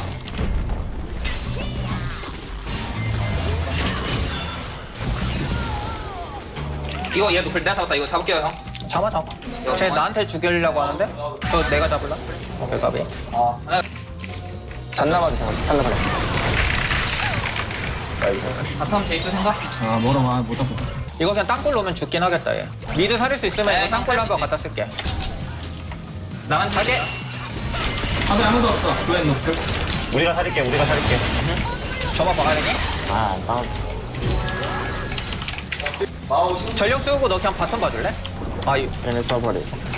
1차까지 막죠? 10살도 안 돼. 어차피 너 없어도 2차까지 막았지 노텔이랑. 저 빼고 와야 돼. 저거 왜 안 되냐? 미드 탈탈 거니? 탈게. 타보고 나 이거 용 한번 뛰어볼게 혼자서. 비에고도 붙어줘 용으로. 그거 라인 말고. 용 체크해줘. 이거 늦었다. 병건아 그런 거 꼭 라인 먹어야 되니? 저 제이스 있으면 죽을 수도 있어가지고 오래 데리고 가야 되긴 함. 형 나 탑 뛸게요 바로. 저만 뛰. 이걸 해보죠? 얘 노플인데? 오케이 걔 보자. 걔 노플. 갈게. 바로 열어. 걔 노플이야? 네? 노플 없어. 바로 써? 스타는 처음에 쓴 거야. 할게. 베이스 노플. 바텀 다이브 중. 나이스. 그입니다. 야 경원 빼야 돼. 나 빠져. 마공정 있어.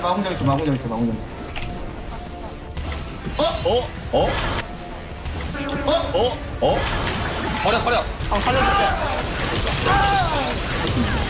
걔 노플이야 노플 잡아. 오른쪽 빼면 좋아. 내가 텔 봐줄게. 나 풀을 이제 노공이야 노공. 살았어 나 살았어.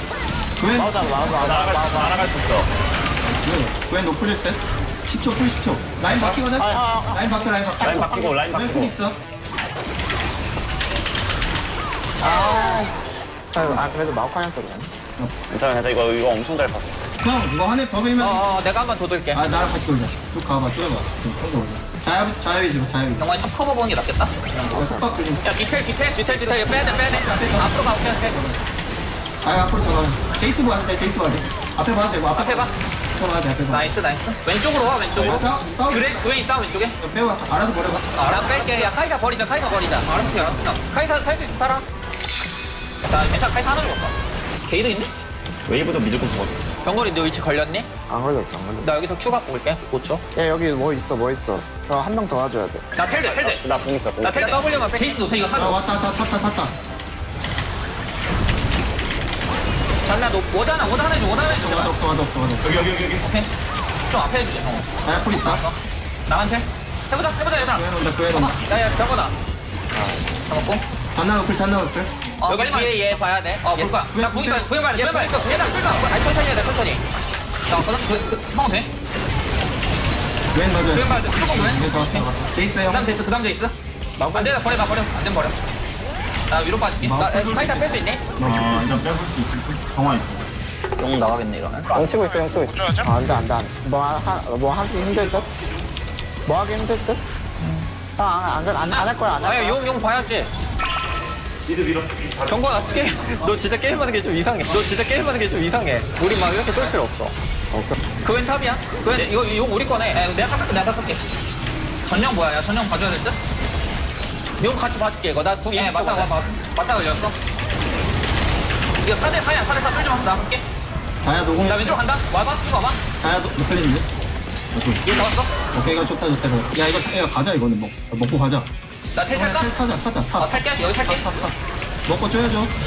야 앞으로 뚫는다. 나 노텔, 얘도 노텔. 야 앞으로 뚫는다. 아니 노공 얘도 노공. 저거 자르고 바론까지도 이을 수 있어 우리. 미드 간다 얘네. 근데 어차피 미드 파워 없어. 와 죽겠는데 이거? 막아줘야 돼. 나이스. 내 풀 몰라. 형 풀 있을 거야. 나 이거 날아왔어. 풀. 잡았어. 우리 용쳐 빨리 쳐야 돼 병관아. 그래? 용 쳐줘야 돼 진짜. 근데 얘 바론 치겠다. 빨리 맞아. 근데 그렇게 빨리 안 왜 빨라. 올라올 미드 수 있나? 조심해. 그냥 쳤을 거야. 좋다. 나 이거 미드 칠타를 시간 뺄게. 나 1초. 느려. 야 여기 나 정환이 형한테 킬 깎게 구엔 나지. 높을. 그에 이거 스캔만 빼 맞아버리 말. 더블 빼고 천천히. 저거다. 나이스. 축해 이거 이긴다. 그래. 쪼여봐. 이거 바로 다시 받아도 내 피 보고. 쪼여도 되잖아. 줘. 받아? 쫄이잖아. 쫄. 받는 건 좋아 이건데. 싸움 봐야 돼. 여기 비에고 쪽 빠져. 제이스 노플이고. 비에고 너무 빠르다. 하나만 스탑. 난 여기 되는데 형. 나 잠깐. 우리 좀 멀거든 일단. 타야. 야 빠져야지. 나 피 없어. 제이스 잡았어. 잘 천천히. 스탑까지 들어가. 안 되겠는데? 스탑까지 들어가. 해봐. 너 해봐. 자야 높을. 나 간다. 자야 높을.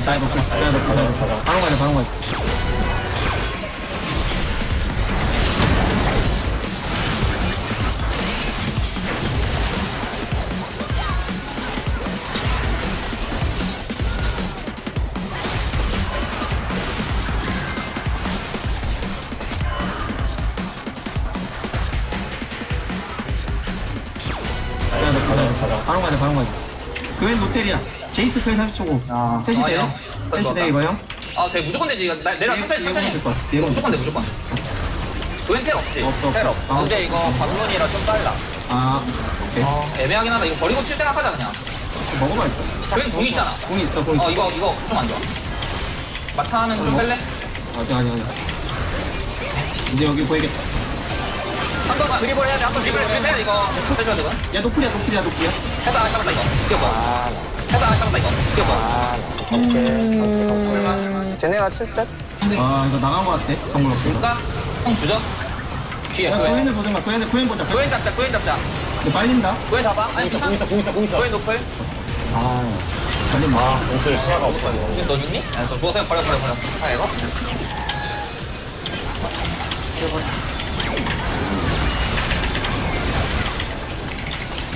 못 빠져. 잔나 노플. 어렵네. 야 바로. 이제 바로 칠 것 같아. 야 천천히. 바로 쳤어. 아니야 와. 제이스 노플이야. 왼쪽에 텔. 정건이 스테이가 잡긴 힘들라나? 그웬 위쪽. 마을 공 쳤다. 이거 각 안 나올 것 같거든? 아래쪽으로 빼봐.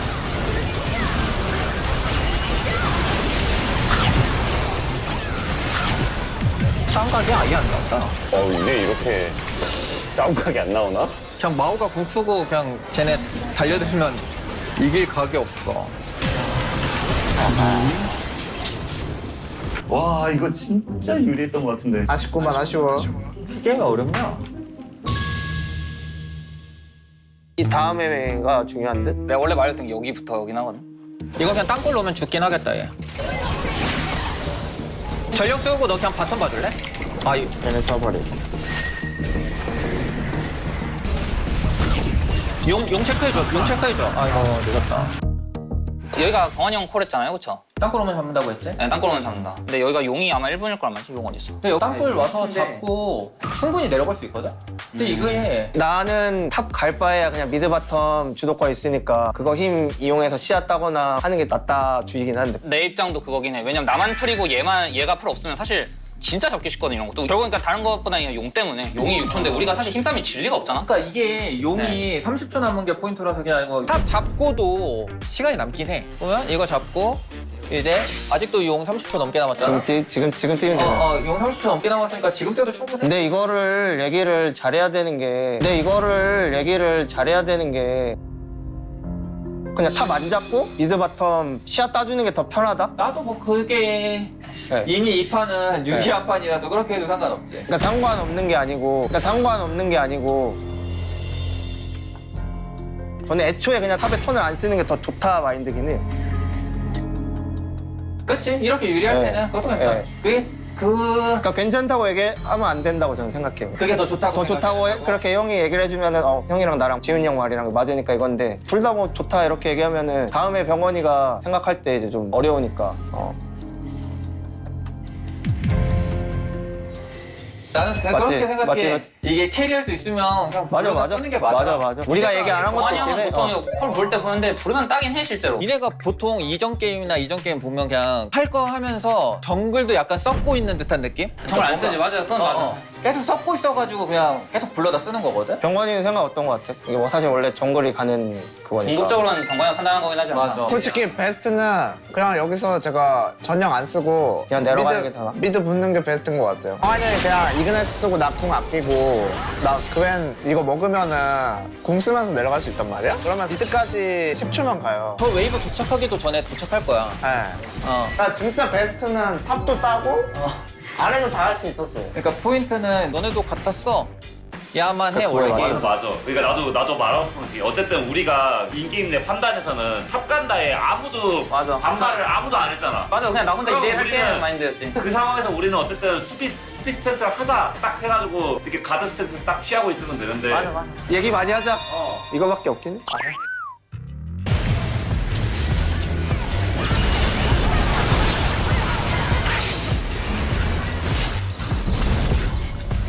여기서 너무 빨렸나 내가? 형아 너무 많이 맞았어. 베이스 안 보이는 데서 했으면 인정. 우리 시야로 봤을 때. 이거 올라온 거 보긴 알고 있었는데? 올라온 거 봤어요. 근데 풀까지 쓸 생각 없어. 이렇게. 이거까지 어쩔 수 없다. 볼만해. 3개 기적이다. 개피다. 아니. 야 잠깐 뒤로 가봐. 저거 형우가 꼭 필요했나? 필요 없었죠. 날라와서 뭐 하나가 궁금해. 당연히 필요 없었던 거긴 한데 빔실드로 평타 한 대라도 기여할 수 있다면 나는 그 마음으로 들어갔어요. 우리 이것도 그냥 천천히 하면 되긴 했는데. 그건 드리블이야? 할 수 있었나?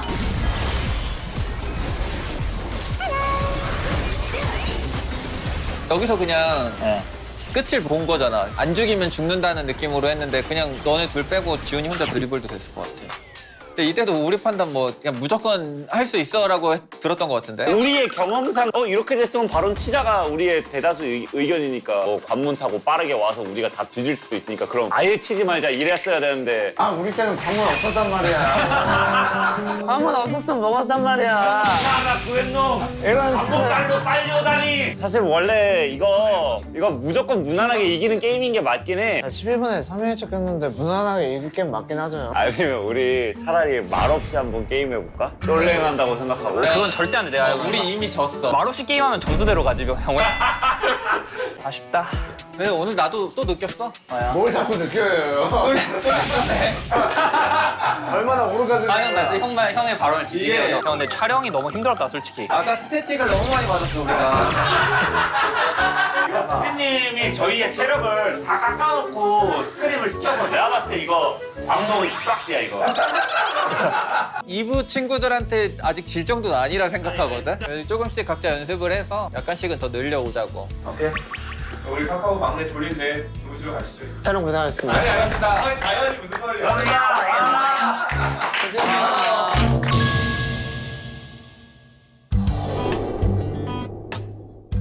뭐야 이거? 신발 벗고 들어가야 되나요? 여기 우리 집이야?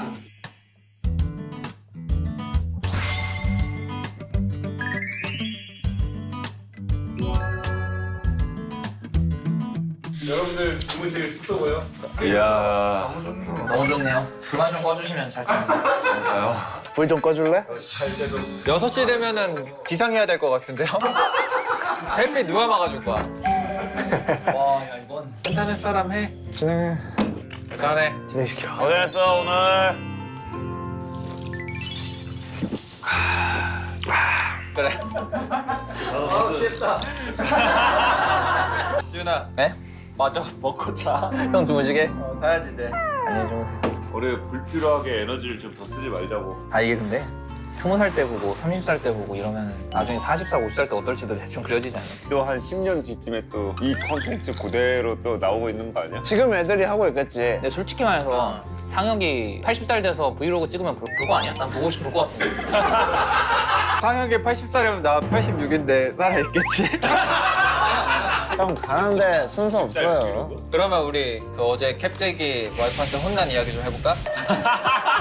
원래 보통이면 한 4, 5시에는 자러 가는데 우리끼리 이제 맨날 밤새도록 디코를 하다가 이제 가끔 가끔 여기서 이런 게 단어 선택이 중요한데 사실 가끔이 아니긴 해.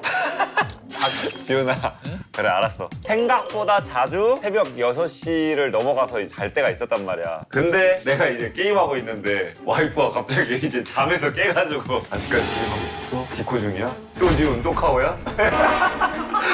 이거 하고 있는 반 끝나고 빨리 가서 자 이러면서 뭐 자는 시간이 달라도 화날 정도는 아니지 않나? 몰랐던 것도 아니고. 근데 내가 일어났는데 내 남편이 옆자리에 없는 게 서운하다.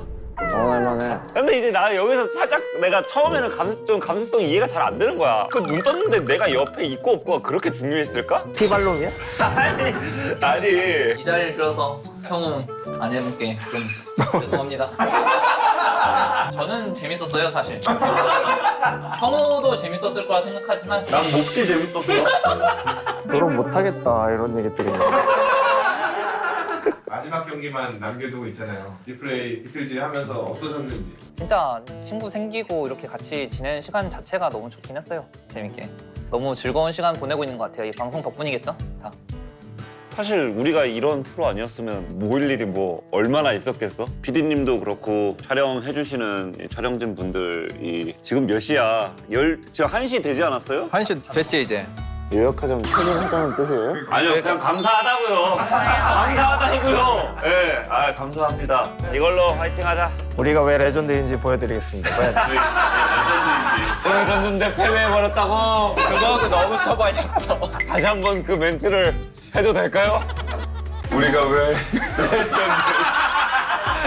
레전드인지 다시 한번 보여드리겠습니다. 화이팅! 안녕. 네. 자자, 취침 소등하자. 취침 소등하겠습니다. 네. 졸려. 저기 신나 스테이크. 졸려. 근데 진짜 MVP 때 이러고 졌잖아요. 거기는 돼지우리였잖아. 아니 MVP 때 옆자리였어? 지훈이 옆자리? 근데 옆자리라기보다 맨날 바뀌어가지고 사실 자리가 없었던 것 같은데. 아니 이거 제이블이에요. 오케이. 진짜 수련해온 느낌이다 이거. 자야지. 굿나잇. 레전드! 오늘 이겨야 합니다. 2달 동안 진짜 정말 열심히 한 것 같아요. 제가 할 수 있는 최대의 노력을. 경기가 일단 마지막 경기니까 이기고 싶습니다. 일단. 동인아, 너 태어나고 아버지가 훈수로서 거머쥐는 첫 번째 승리를 너에게 줄게. 야, 나 이거 뒤에 텔가 좋은데 어때? 좋아. 간다 11호 내가 먼저 할게 앞에 봐 형 앞에 봐 이제 우리 힘을 잡았어. 아 너무 좋아. 이거 지면 나 내일 중국 갈게 바로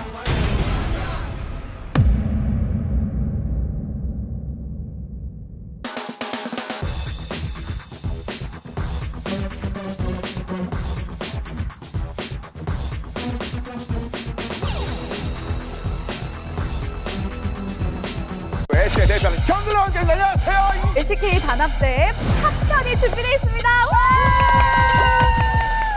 이번에는 서포터 편으로 돌아오게 됐습니다. 어서오세요. 우리는 도구다. 그렇습니다. 도구입니다. 서포터는 도구라는 말 제가 좀 피해를 당했어요. 듣기만 해도 진짜 마음이 찢어지는 것 같아요. 다 울고 있었다고. 지금 이 상태로 하면 아무것도 못해. 못 참겠어요 저도. 탑은 팔만 잘 타면 저는 된다 생각하고 정글 차이가 제일 적당이거든요. 원딜은 그냥 딸깍딸깍 하면 된다 생각해서. 아 이건 인정해줬어야 돼. 이제 세상의 중심은 뭐 저라고 생각합니다 저는. 너가 포탑골드 두 칸 혼자 먹는다고 게임 안 달라져. 와 찢었다.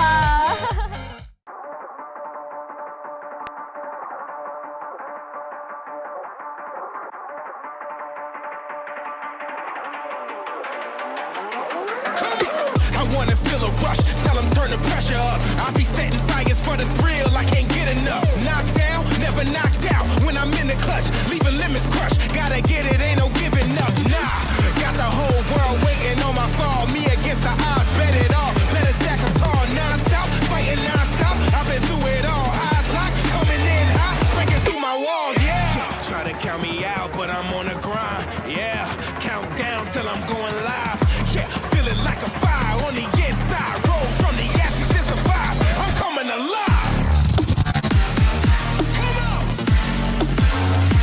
Coming alive. Yeah. Roll from the ashes to survive. I'm coming alive.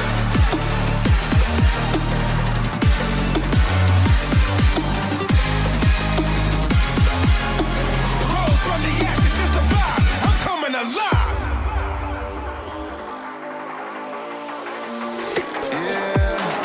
As far as I'm concerned, dog, I never have to check it. Me, myself, and I got bigger plans, you might have guessed it. This is my world from sea to sky, didn't plan it. Evil combated, people will try to test your patience. Flashing through the days, catch me living, I don't hesitate. Either way, if you hear the name, you will know. Crickets and creatures will come in the night. Keep my back from the reaper who's hunting and running, you gotta decide. I'm just controlling my fate. I'm just controlling my... I'm just controlling my fate. I'll never fade. Oh. I'm just controlling my fate.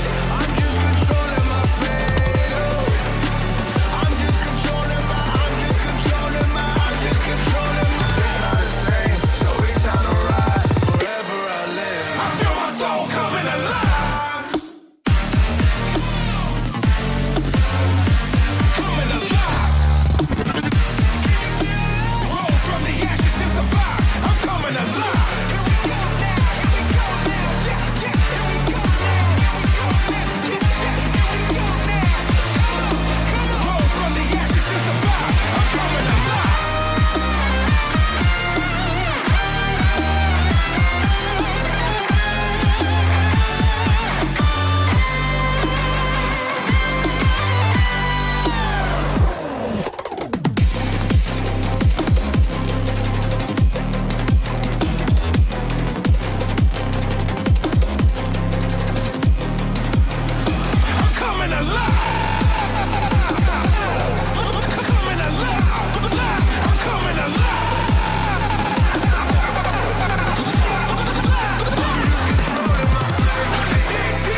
Welcome back, ladies and gentlemen. LCK Summer 2023. I'm Atlas, joined by Chronicler as we delve into our second series of the evening. One with a lot of implications, and not just for the two teams actually here playing.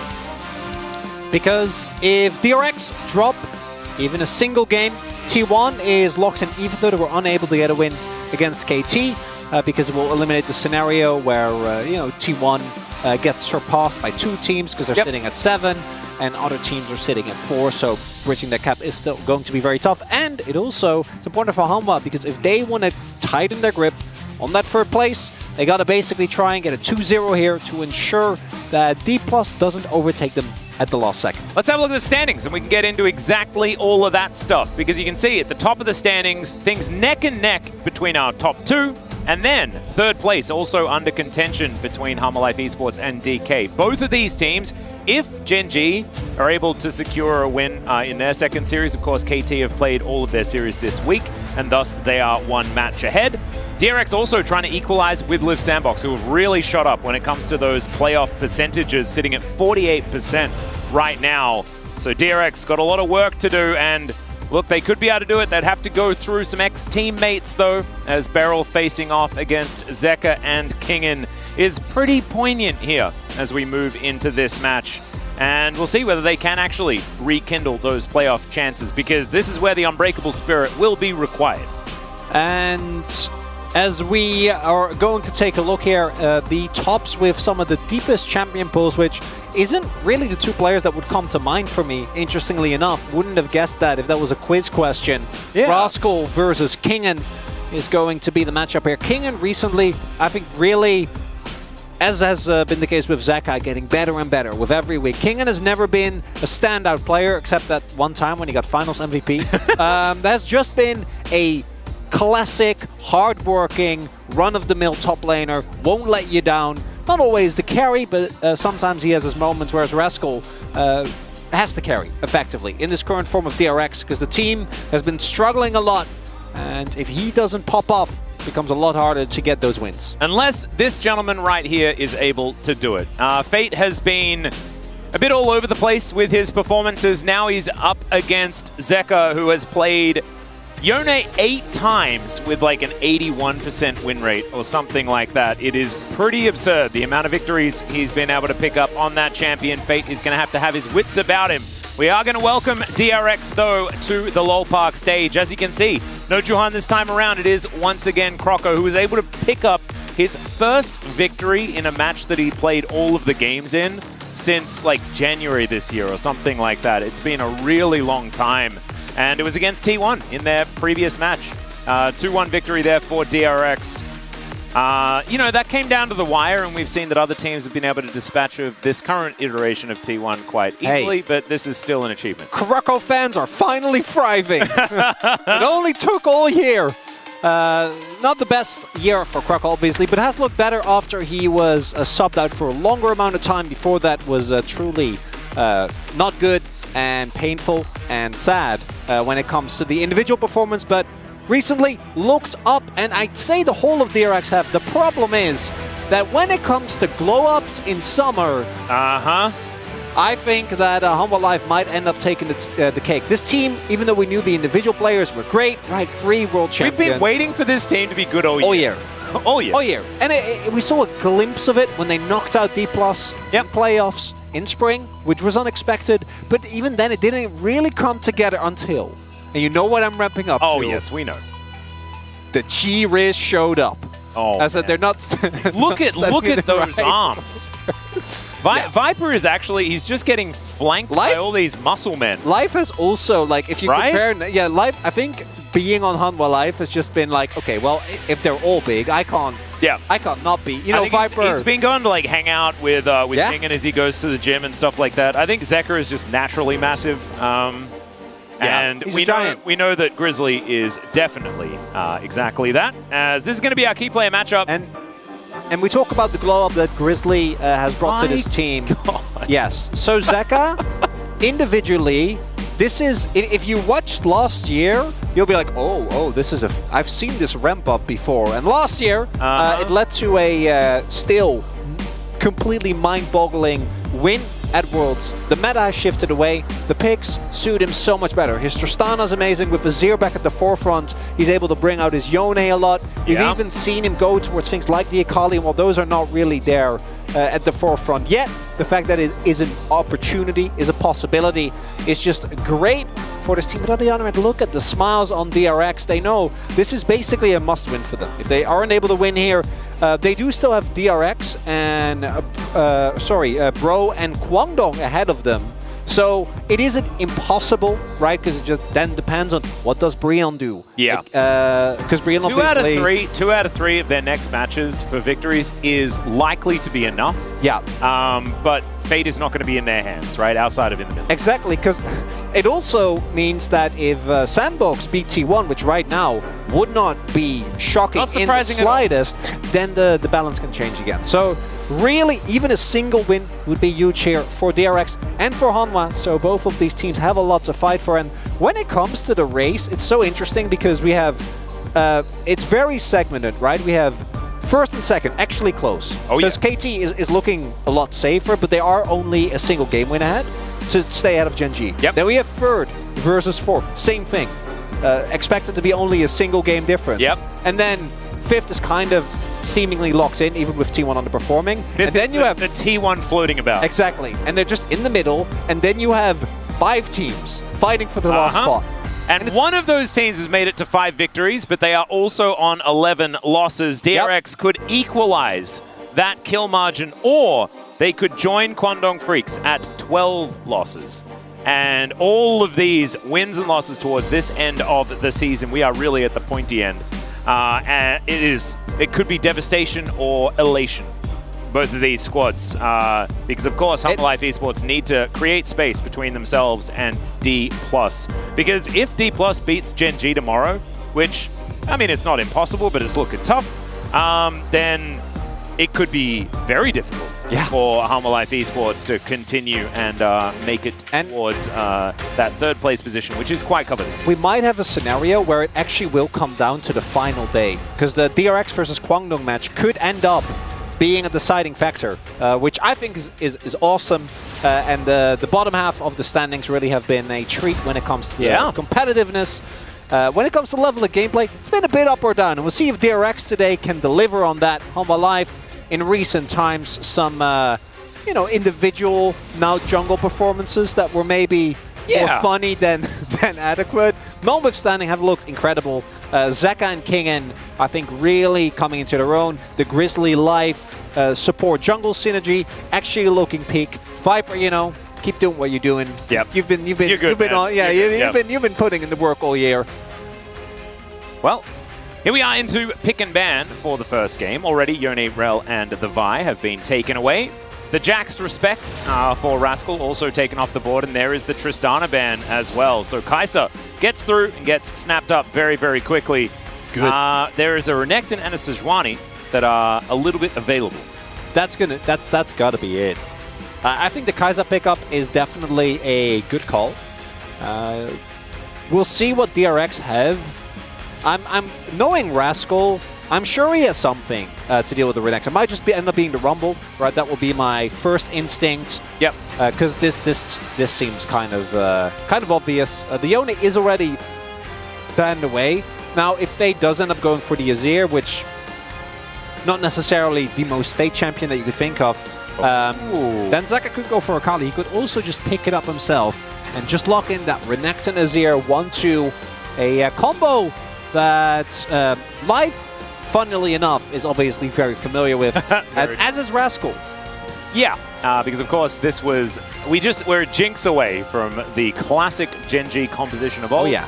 DRX, they can take, we're not super psyched about this. We have seen that the LeBlanc has found a little bit more success in recent days, especially yesterday. But we still don't love it. Fate's still going to lock that one in. But what is going to be... It's likely a top lane pick. And so here it is. The Cassante, it's not sparking joy necessarily. I am whelmed by the Cassante. I think the LeBlanc... I think in a game one, we're willing to give the benefit of the doubt, see how it pans out.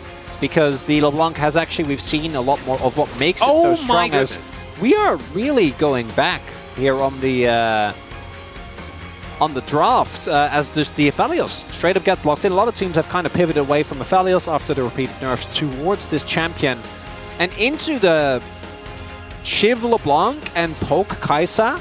Yeah, I think Aphelios necessarily going to have the best of times. I think even like pre-nerf. Even pre-nerf it still was rough. feels bad. Yeah. Yeah, I would agree. We've seen the... He has a skin on this champion, though. That is true. He did win Worlds on it. So there's that. Yeah, I'm a little bit worried for the bottom side for Harmalife Esports, but if anyone can make Aphelios work, it is Viper. And so maybe we'll just have to reserve some judgment. DRX, what is the ban? Sejuani. Makes sense. The Poppy has already been banned by Hanwha Life, otherwise DRX should be looking towards that as well. Poppy with Azir has been a very strong combo. And Nautilus could be another one. I don't think Nautilus is necessarily that strong, but we're very quickly running out of engage supports to pick up here. Now, it is life, so he always has his trusty set in his arsenal, but playing set into what is looking to be like a 1-3-1 poke comp style composition seems not fun. I think it might be Nautilus. Yeah, I think they're just going to R4 Nautilus. Now, it is Beryl, who has at times been a bit of an enigma. Could also just be Maokai from Beryl in response to the Nautilus, wouldn't surprise me. Or Hanwha could just pick the Maokai and flex it. That would be better, actually. Yeah, that would be great. It does leave you with a really weak mid-jungle 2v2, and we could see Croco try to capitalize on that. Now, I'm wondering here, do they lock in a support for life, which would be my guess, or do they prioritize getting, say, a Viego here for Grizzly? Flex Nautilus, baby. Also an angle, yeah, could also be the case. Grizzly did try the Nautilus. Looks like that is the angle. And of course, it's also perfectly fine to just stick it on bot side. Aphelios Not has been a combo for a very long time. I would almost say that that sounds like a better idea after what we saw Grizzly attempt to do on it. Apparently he got some great feedback about him not really being, you know, mechanically that great at the champion. He was where he needed to be. Just he was. Didn't really hit the skill shots, which kind of need to, even if there's only one. This would really fit with the DRX comp. I love it. So I'm liking what DRX have. I think the Nocturne is still going to be the lock-in here. But given how DRX as a team rank up right now, I don't trust it, if that makes sense. I think that the composition actually has a ton of power.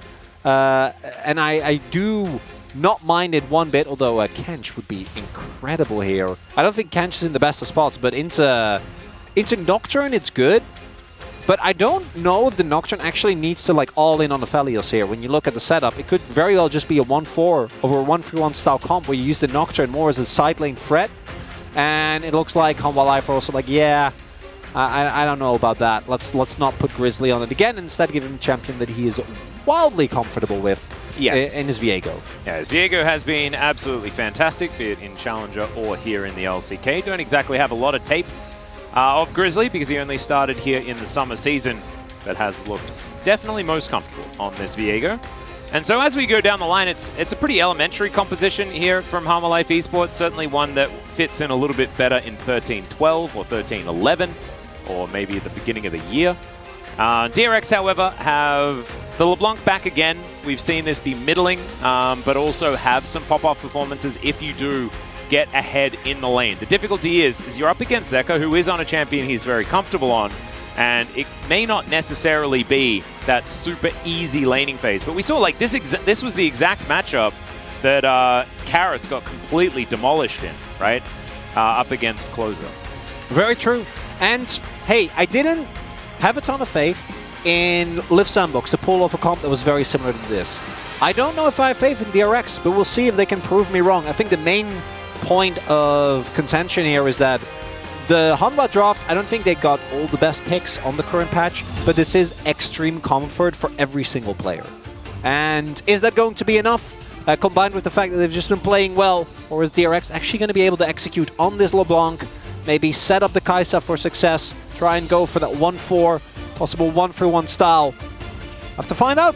Yeah, we'll just have to see. Harmalife Esports putting themselves together a pretty easy to play composition as well. So if they do manage to get to a mid-game on relatively equal footing, could just be very difficult for DRX. See how it goes. We hop into the Rift for game number 1.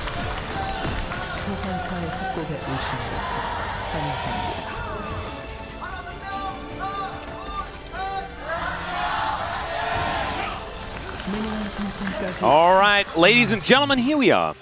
We are ready for some action here in game number 1. We'll see whether we will get it. There's a possibility that we'll see some shenanigans. It's not super likely. Fate going for Showmaker's favorite skin, which is a good idea. Showmaker is relatively good at this champion. I would say so, yeah. Yep. Bold statement, as per usual from Atlas. Yeah, I do like to... Really? Yeah, just make the aggressive calls. You're very edgy. Oh, yeah. It's the hot takes. That's what you're about. I only deal in hot takes. Not as hot as Orcs, though. That man always comes with the most scorching. Oh, yeah, that's very true. That's very true. Iconic. Delivered in a truly deadpan fashion. Mm-hmm. Just have to see where the first bit of action is going to happen. And, of course, it is top lane as Kingen and Rascal trade Qs. They don't hit into each the other. air. Yeah, I like it. Yeah. It's a statement on, you know, we don't need to fight. Why are we doing this? We are just 2 top laners. True. We just want to live our lives. No jungle, no intervention, just Renekton versus Cassante fighting each other, hitting each other. And that's what we're going to watch right now for hopefully the next 7 minutes of this game. A pivotal matchup here. Of course, Rascal has still been getting his solo kills.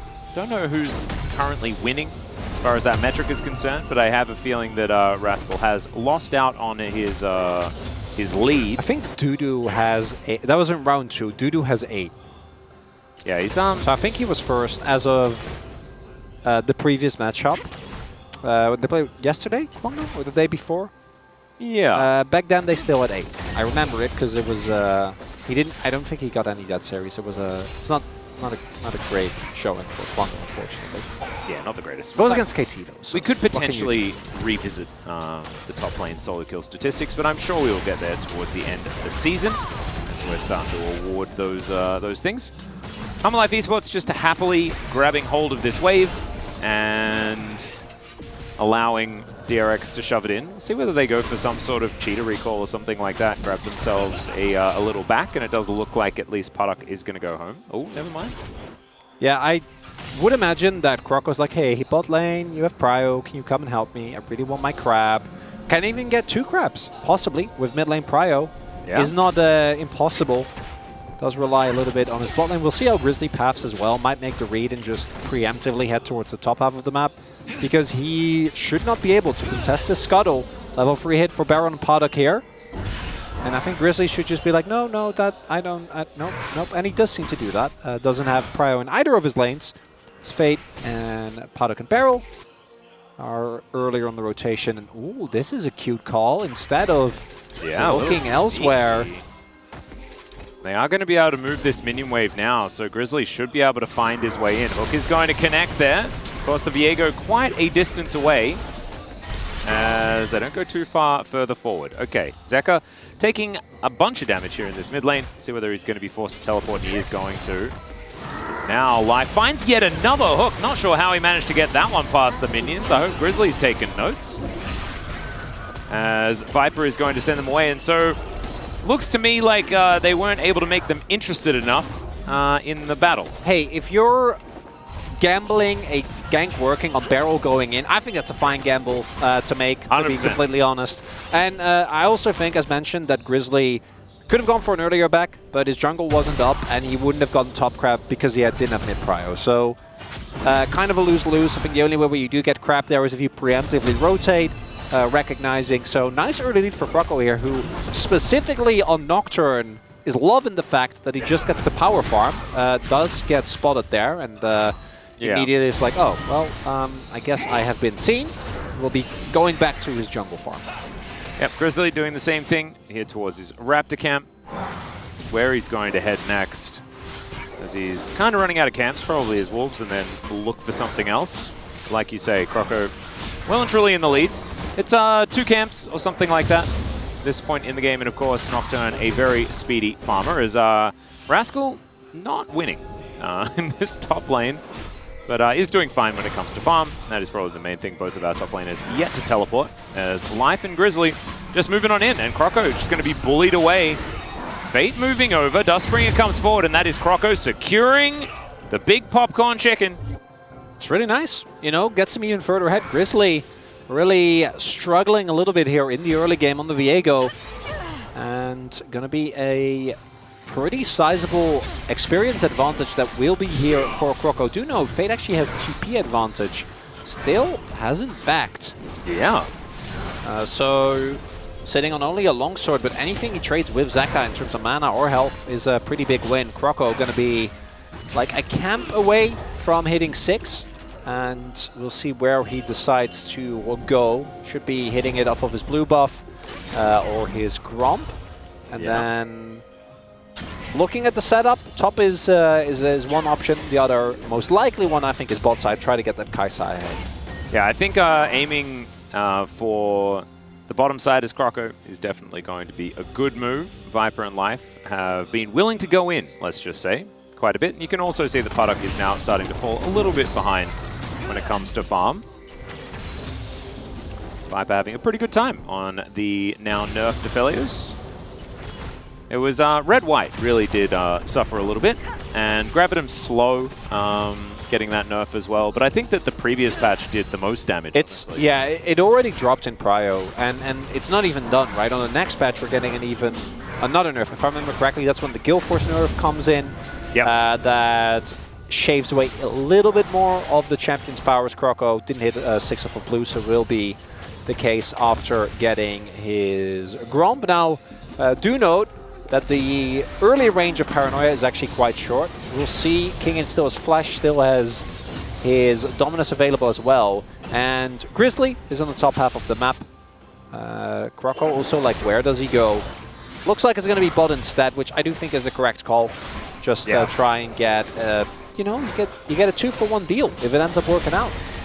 It's true. It might mean that you lose out on Herald, which could be a great way for Harmalife Esports to get themselves some tempo back in this game. They do have a slight gold advantage, but it does feel like DRX are able to call the shots a little bit better, given Croco and the fact that he is on Nocturne. Felio is going to make a rotation down, though. Noon Quiver now in his back pocket, as well as the recurve bow. Yeah, the only... Puddock gets a slight lead. The only lane where you can't really do a whole lot is... specifically mid, because I feel like the setup of mid is just really hard. Zeka having Flash and ults, trying to go for a gank there. Even with a chain, just doesn't seem that likely. Yeah. Even if you're really confident in your ability to spell shield the ultimate, I don't think that's what we should be looking for. And Puddock off of a fresh back, but timing here is a little bit awkward because the wave has already been crashed. They do have vision here, so they could go for Dragon. See which decision Croco ends up making here. Yep. Double Kacheezy's now done here for Puddock and Sorry, what? Kacheezy's. Ah. Yeah. Okay. Well, Cheesy Shard and the Noon Quiver. Yeah. Okay. What do you mean? We dubbed that many moons ago. I don't think we did. I don't think that was a unanimous decision. I mean, you said it like 3 different ways yesterday. Well, the easiest one is Kerchise, which is, I think that's a fair way to say it. I think that might be how it's actually supposed to be said, but it is called Kacheezy's here in the LCK. Can I appeal this decision? You can. Who's on the committee? I mean, I'm just saying that you can appeal it. Yeah, no, but I mean, before I go for the bother it's not of going to do anything, but you can. You know, are you on the committee? You can let me know. Atlas? Yeah, I am. I am the committee. You are the committee. I am the committee. Okay, well, then I'm not going to appeal it, am I? All right. No use. Certainly showed me, Chronicle. Might have a gank here. Yeah, here is the Paranoia towards the bottom side. Flash forward immediately as Life is just keeping Croco in position. The Severa multi almost working out. His Life is just flashing in. Wants to find the kill and he'll get it. Maybe we need a second nerf on that Crescendum, but still, it is going to be the bottom lane being taken down in trade for just Croco.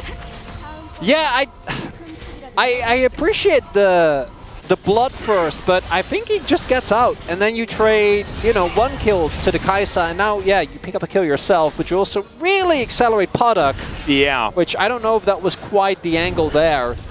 Grizzly, while that was happening, is able to get himself the top side. Herald will be throwing that down here towards the mid lane. Zeka is actually able to share the gold. Like that. He'll be able to pick up a decent amount of money as well. I actually think it's generally not that bad if you give solo jungler gold when it's a Viego, just because he can be pretty pivotal when it comes to doing damage in later team fights. But still better to have a bit on Zeka as well. Almost got it with the Leona Q auto reset, but not going to be quite fast enough. A lot of the time you can guarantee that, but doesn't actually figure it out this time. And got incredibly even after this. Let's have a look at it one more time. Was pretty impressed by how much damage Viper was able to do. It was a good solo play though to make sure that he couldn't move too quickly. Yeah, actually, looking at the position, probably would have gone down either way, even if he flashes upwards. Although with Grizzly there and Red White available, and how long he survived maybe could have been fine nonetheless. Also see there the fact that Croco going in immediately gets turned on, and even with his spell shield doesn't have enough to really survive the burst. As Zeka, you are playing into LeBlanc and Kai'Sa. I'm not a crown enjoyer in this one. I'm usually pretty lenient, but this time around, fan, because it's really easy to proc for LeBlanc. Yeah, but if it was just Kai'Sa, maybe. But it's not. Just dodge it though. The auto attack. Yeah. Ah, yeah. Okay, fair enough. This is why you're the committee head. No, exactly. And this is why you're not part of the committee.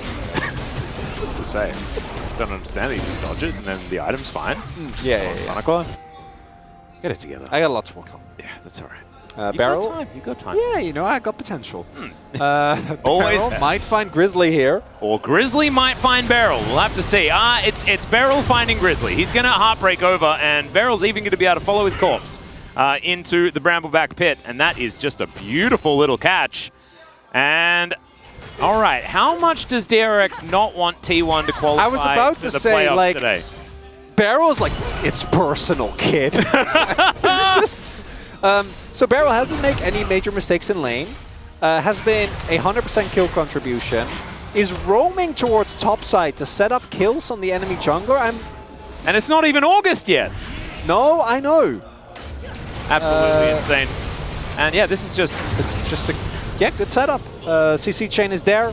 Not a lot of counterplay there for Grizzly, unless he maybe finds a window to go for the ultimate earlier, but even then I think Croco would have been able to just get on top of him. Barrel still had his flash as well, so wasn't looking too hot. And right now, Humble Life, looking at their composition, we were having some question marks. The Aphelios hasn't been that popular recently. Azir, well, good. I think Azir and Viego specifically don't necessarily have the best of synergy. And I think the Humble Life esports composition in general doesn't have a lot of synergy. It's just a lot of champions that have been good moderately good. Yeah. You know?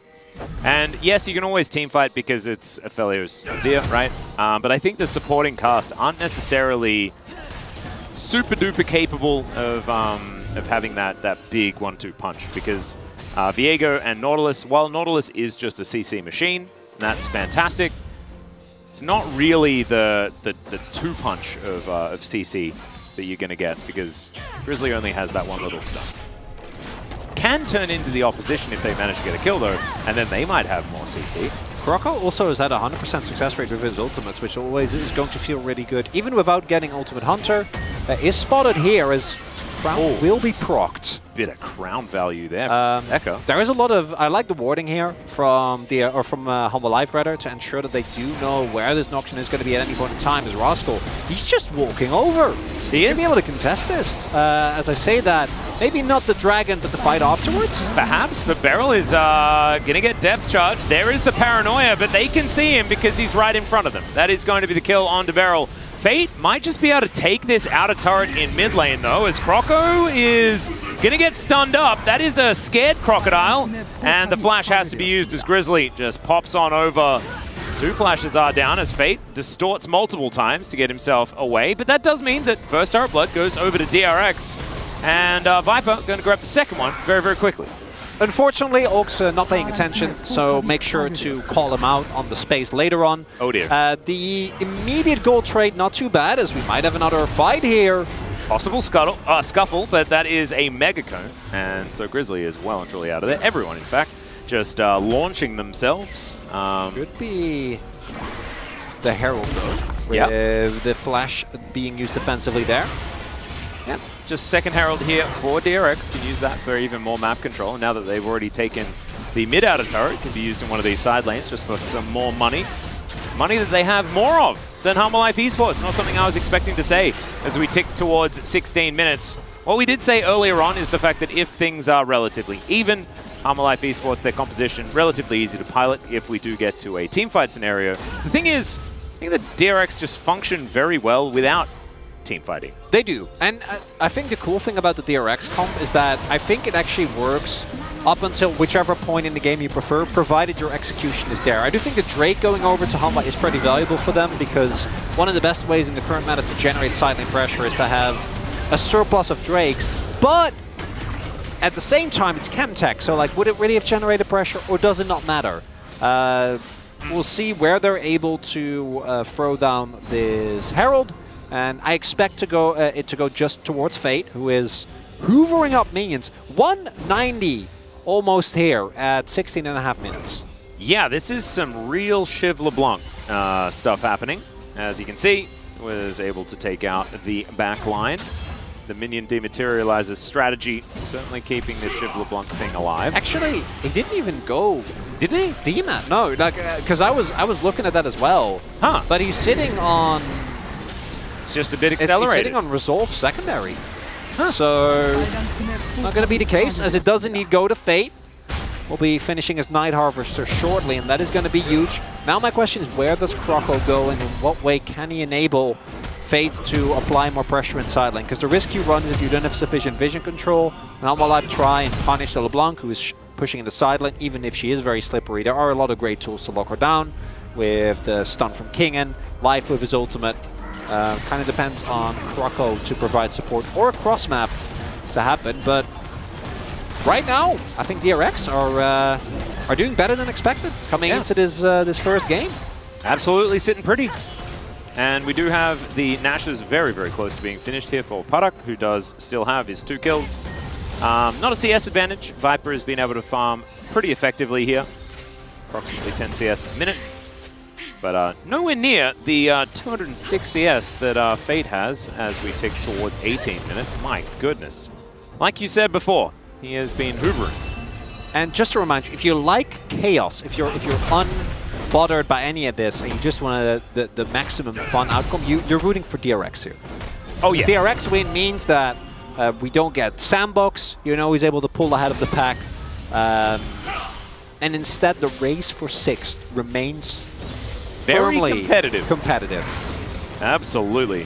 Man, next week is going to be It's going to be so fun. Yeah, we've had seasons where by week 7. Oh yeah, there's been teams that have, we've had 3 teams eliminated at this stage in seasons past. Yeah. That has not happened. No one is eliminated. They're all in with a shot of varying calculated probability. Percentages are you can work them, you know, you can find a way around them. Well, to be perfectly honest, I'm not even sure how much they actually mean. Chronicler, they have been very, very strange. I don't know whether Live Sandbox, who have T1 and then KT to face, I don't know how they're at 48%, the highest percentage chance of making it to playoffs, because I think that match against KT is going to be hard. To be fair, after last year's Worlds run, I don't believe in percentage anymore. Percentages, statistics aren't real. Yeah, no, they're not. They're made up. They're made up numbers. And so it was most of the Humble Life Esports players, yes, as well as Beryl and the team that he is on right now. So we have the Miracle Generators,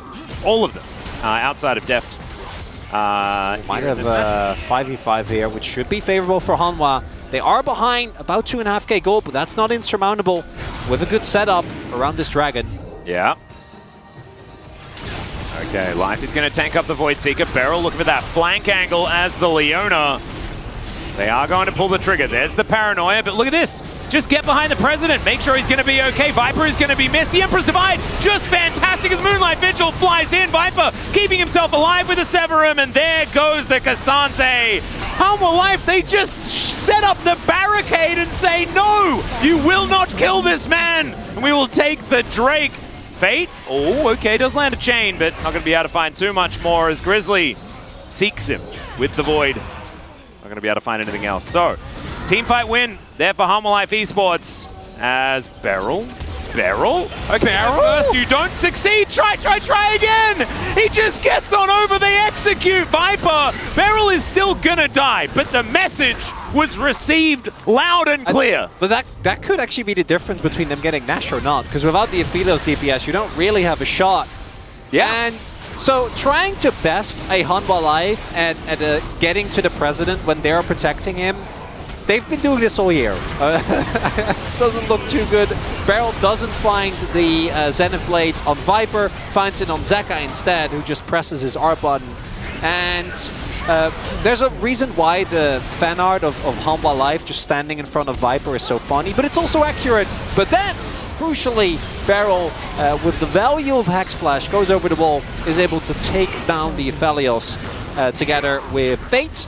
And without the DPS of that Aphelios, not actually going to be a Baron here is Aztec Drake for Humble Life, but not going to be game-breaking by any means. They are very tenacious, though. So we have to remember. Oh, yeah. Absolutely. Yep. That's the important part, really. And look, Viper is very tenacious. He picked Aphelios, even though most people have decided that that is not a thing that you want to do. Oh, Paddock, no, not the Ginsus. I still like it. This is a great Ludens game. I mean, it is a great Ludens game, but also, like, when Croco presses Paranoia, your first instinct is don't go killer instinct after it. No, don't do it. That's what you want to do. I know that's what you say no to the voices. Look at Beryl. You see how diligent he's been to saying no to the voices that say go in? Wait, what? Well, he just went in, but that was a good go in. Not a Beryl die at level 2 in lane go in. Yeah, but I mean, he will go in. Well, but he's not listening to all of the voices. Only some of them. From what I've seen this game, I think you are entirely incorrect. I think he has just listened to every single one of the voices. If there is a possibility of hitting Xenoblade on something, didn't die in lane. He will press it. Did he? He did not. He used to. No, because he listened to all the voices. Yeah, but now it's Croco's voice. And Croco's there to say, listen to the voices, Beryl. Listen to them. Get in there. And he has, and it's been working out. I actually kind of like the massive over-aggression because he's died a couple of times, but he has been able to start some fights that DRX have been very happy to take, and they retain a gold advantage as well. What I do like, and what I really want to give DRX credit for, is that they are actually leveraging the LeBlanc. We all got a really sour taste with the LeBlanc because so many games, she would just kind of be there. And I think that we've now seen multiple games, Closers games come to mind as well. We even cast some games in Challenger where we saw you have to play it like a maniac. It's the only way for it to actually work. And then when it does, it looks incredible because even with the amount of point and click CC that Humble Life have available with King and Life, actually locking down on LeBlanc is always going to be hard, particularly when you're also trying to dodge the Kai'Sa poke. And it makes the game nigh unplayable for Viper in particular. Well, now Beryl is going to be spotted on this control ward as Zeker is trying to take a Krug camp. Still will just be Fate. Continuing to extend that gold advantage and CS advantage that is ballooning completely out of control. It's kind of absurd the amount of minions that he's managed to kill this game. Zeka lagging a little bit behind as far as that is concerned. I'm still just feeling, Chronicler, like Humble Life Esports are not phased even a little bit about how this game has gone so far. And they don't have to be, because they have a teamfight composition with a fat Zeka. It's been playing great this game as well. Yeah. And really the only part of that composition that I think somewhat falls off is the fact that their front line will become fairly squishy as we get later into the game. But into what DRX have, I don't think it's going to be the most of your worries. Wow, Zeka is doing some damages. He's got 2.5 items now complete. As like you say, sort of like I wasn't really prepared for Zeka to just randomly come into the mid-game at 3-0 and 2. As he does come into the river at half health because of Fate. All right, we are trying to fight again. Now, I would prefer it for DRX their sake if they instead went for a side lane play and let this Drake go. Yep. but they're not going to, it looks like. Taking Prio and mid here, already setting up the river control. Do have teleport on Fate, so could use that as a pressure point. Ooh, the equalization of the Dragons is Grizzly just going to press Q.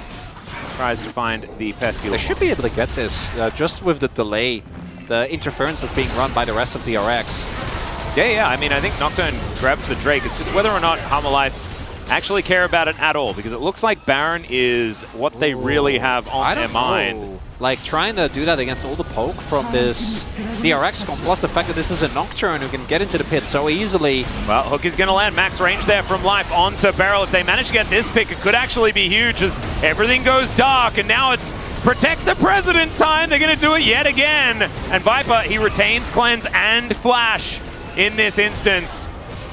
The backs are now starting to come through. Life doesn't have teleport, but I believe the Renekton does, and he does. So into the back of the pit he goes. Okay, Viper is going to get tagged there. This is getting dangerous because, like you say, the poke is real. And now the all-out is going to come through. Kingen goes golden, though, as they immediately get rid of Beryl. Still, the Crocodile is going to fall. And I don't know about this, Hammerlife. Life is getting taken solo. There's a killer instinct from Poduk. And he's going to grab the double. Now Fate is diving forward. Viper will be eradicated. And Zeka going to have to watch on in horror as this Baron is going to be taken down. And DRX are straight up outplaying Hammerlife in a team fight. Although I gotta say, after that, the Nocturne gets there, maybe let it go. The amount of damage that Baron did there to Hanwha, I know, it was combined with the poke from the LeBlanc. Like, again, I want to draw attention to these health bars as they slowly get whittled down. I'm just kind of baffled at the fact that DRX is executing this composition well.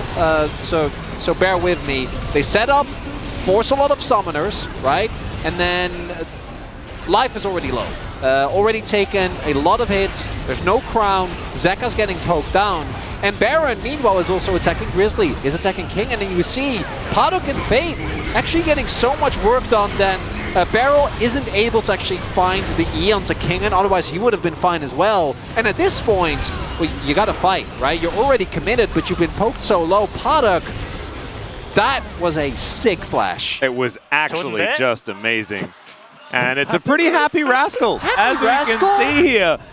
Gets that all out onto King, and I actually think that that angle was fantastic. And this is honestly very similar to what we saw in game number 3 from DRX against T1. They just outplayed them in all of their positioning. It was just intelligent movement around the map. And once again, they're doing the runaround. They're doing the do-si-do. And Hammerlife Esports look like they are starting to have some desperation. Because just sieging up that Baron and offering your health bars kind of for free, it's probably not how you're going to go about winning this game. No, and we also see the fact that Viper doesn't really get to play. Like, this is a nightmare draft for Aphelios, and I was willing to give the benefit of the doubt to Hammerlife. Yeah. Because they've been great. And because DRX have not been able to pilot poke comps. Yeah. Yet here we are. Baron's taken. We'll see. As a okay, that is a depth charge. They are going to get the knockup. Can they find more? As there is the Gravitum ult from Viper as well. As now he gets the red wipe, and Poduk is now going to have a taste of his own medicine. Once again, into the backline goes Zeka. He goes golden, though, to keep himself alive. And that is another kill to Hammerlife Esports. There is a Cassante wreaking havoc, but I don't think it's going to be enough here, as DRX going to have to back away. And is that one more Baron remains? That is in the hands of Fate, so probably the best place for it. But the Baron power play, I think, it's diminished. Yeah, the Baron power play is cancelled, no longer. There's technically still 30 seconds left, but that's a Baron whoopsie play. We're going to go with Baron whoopsie play. Sure. You're the head of the committee. I'll follow your calls when it comes to naming conventions. I want to highlight as well that, which we haven't talked about yet, Poduk has not gone cleanse. And if he goes cleanse, then I think this is always going to be a problem, but might be able to get away from the Gravitum at least. And then he has more health, and he doesn't have to ult right on top of a Crocodile, who promptly murders him. Rascal actually doing, I think, a decent job just stalling, ensuring that no one else will go down. Croco also caught in the crossfire there. And it is by no means a type of play that ends it for DRX. Does take away a decent amount of their tempo. And we'll see if they actually have the execution to keep this game in their favor. Because right now it's looking great. It is certainly looking great, as Heartbreaker is going to come through there, as Grizzly has to ult himself away from Fate, who is very, very scary, as we mentioned before. And Lich Bane. Yeah, no, he's a big, big LeBlanc. That's just a Void Staff away from doing all the damage ever. Viper as well does have his more of Malmortius, but doesn't have Lord Doms, doesn't have GA, like any of these things that you'd really like as the Aphelios. And back onto the map we go. So DRX, Soul Point availability. It's here for Harmalife Esports as well, but I don't know whether this is a thing that you really want to be fighting over. I think it's fine. I don't think you really care. Even if it was Soul, which it is not.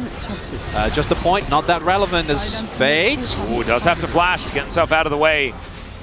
Harmalife, it looks like they really feel that if they stay in the group, stay in the Phalanx, and just protect Viper as best they can, then they are just going to win this game. That has been their game plan, but DRX playing around it very, very nicely, because this poke can certainly work. As not if you get Emperors divided over the wall like that. Podok out of position again. Max range hook again. And okay, Chronicle, actually what you're supposed to do is just be better, find the opportunities, and kill the opposition. That's what you got to do. Oh, Podok going from an absolute incredible flash to just getting swept over the wall by Zeka. I might just try and end the game. Yep. Off of that with a goal deficit. Now, Fate is still alive. That is a lot of damage, but is it enough? Solar Flare does come through. Another hook from Life as he's going to have to go golden. Kingen tries to get himself out of there as Beryl is going to fall. And now Grizzly is going hyper-aggressive. Fate's going to get stunned up. Oh, that's his clone. I got very confused, and so did Grizzly. Kills the clone, and now it is Harmalife Esports, kind of on the wrong side of this one, but they do get another minion wave, and that is going to be Inhibitor turret going down. Hanwha not going to stay around for this Inhibitor, because there are respawns coming in. Croco going to be back up, doesn't have Paranoia, but was still going to be available. So let's have a look at this one more time.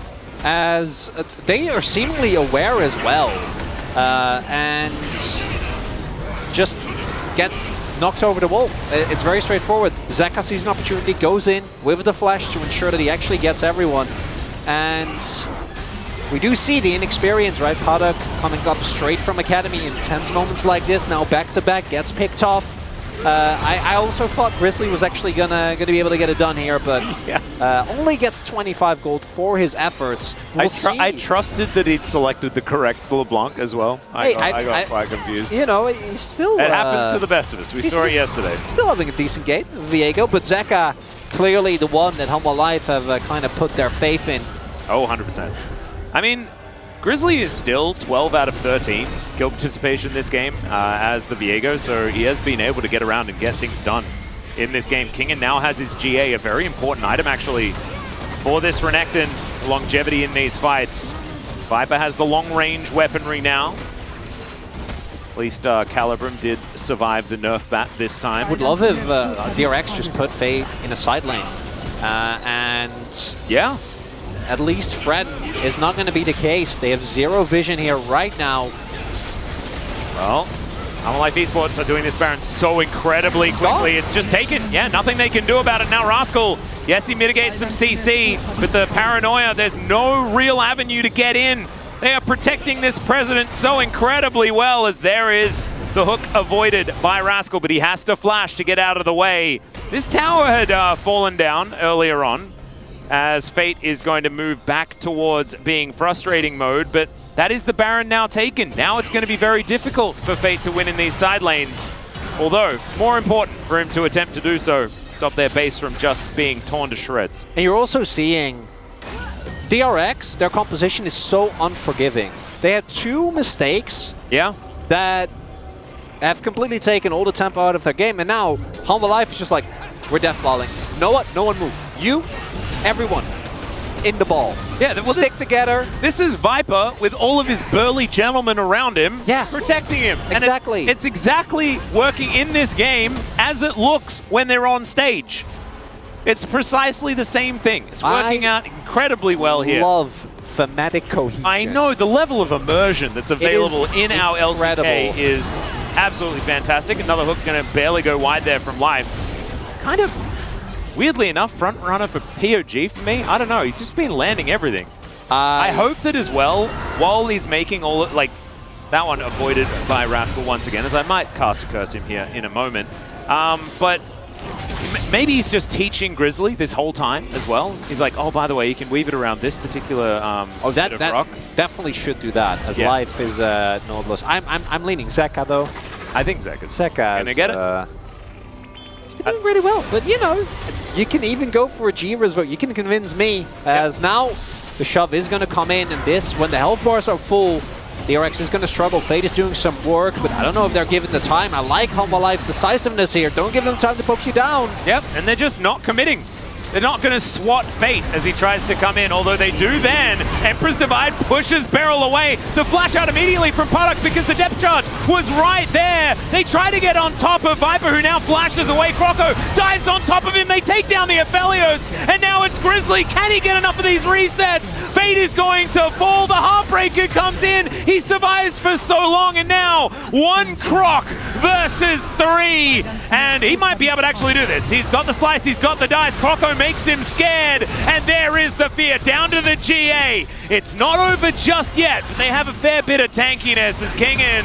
Can he actually get over is the question, because he wants to kill Croco. Once again, he's a little bit scared and doesn't have enough to get himself any more. So, DRX, they will be able to keep Humble Life from winning the game, and they're going to get a soul. They're holding on. It's Gemtech, but you'll take it nonetheless. Puddock, again, really walking the line between insanity with that one.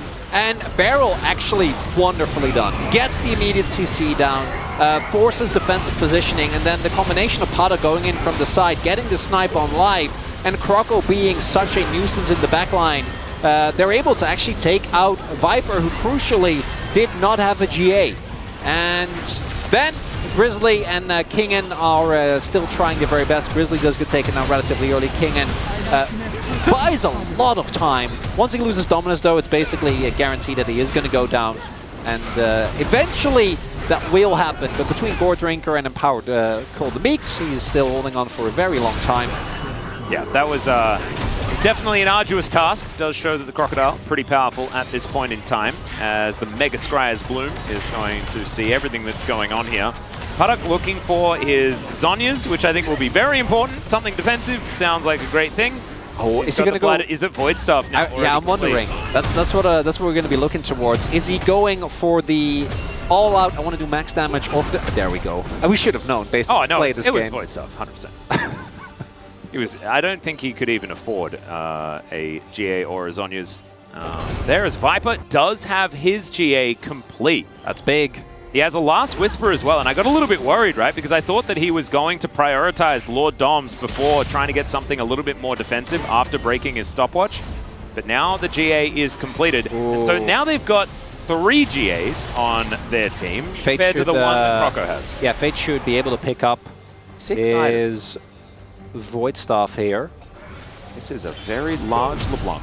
Yeah. There it is. I do think the GA, really important to note, Kingen doesn't have his, but Grizzly and Viper do. So just killing Viper once, not going to be enough. The burst of this Aphelios, particularly with this item set, still going to be something you really need to respect. And you have to respect Zeka as well, who has his Death Cap. He doesn't have his Void Staff completed just yet. He's a full item behind Fate.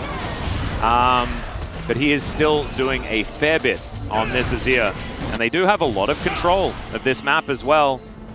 Zeka getting on over, making sure that he has everything swept out as best he can, although this pesky little ward here is giving a lot of information to DRX. 30 seconds on the Baron, 4 minutes on the Elder Drake, which is going to be coming up. DRX have Chemtech Soul, whatever that means, and see whether they can get more off the back of it. Of course, they don't get CC'd quite as much, and that's certainly good news, as the Void Seekers need to hit here for DRX if they want to actually try and engage on these fights. We saw their ability to poke down Humble Life Esports has been how they've been able to win in the past. Just so close as well. You see as well that Life keeps looking for hooks. Yeah. If Fate gets hooked, that might just be it. He doesn't have any defensive itemization.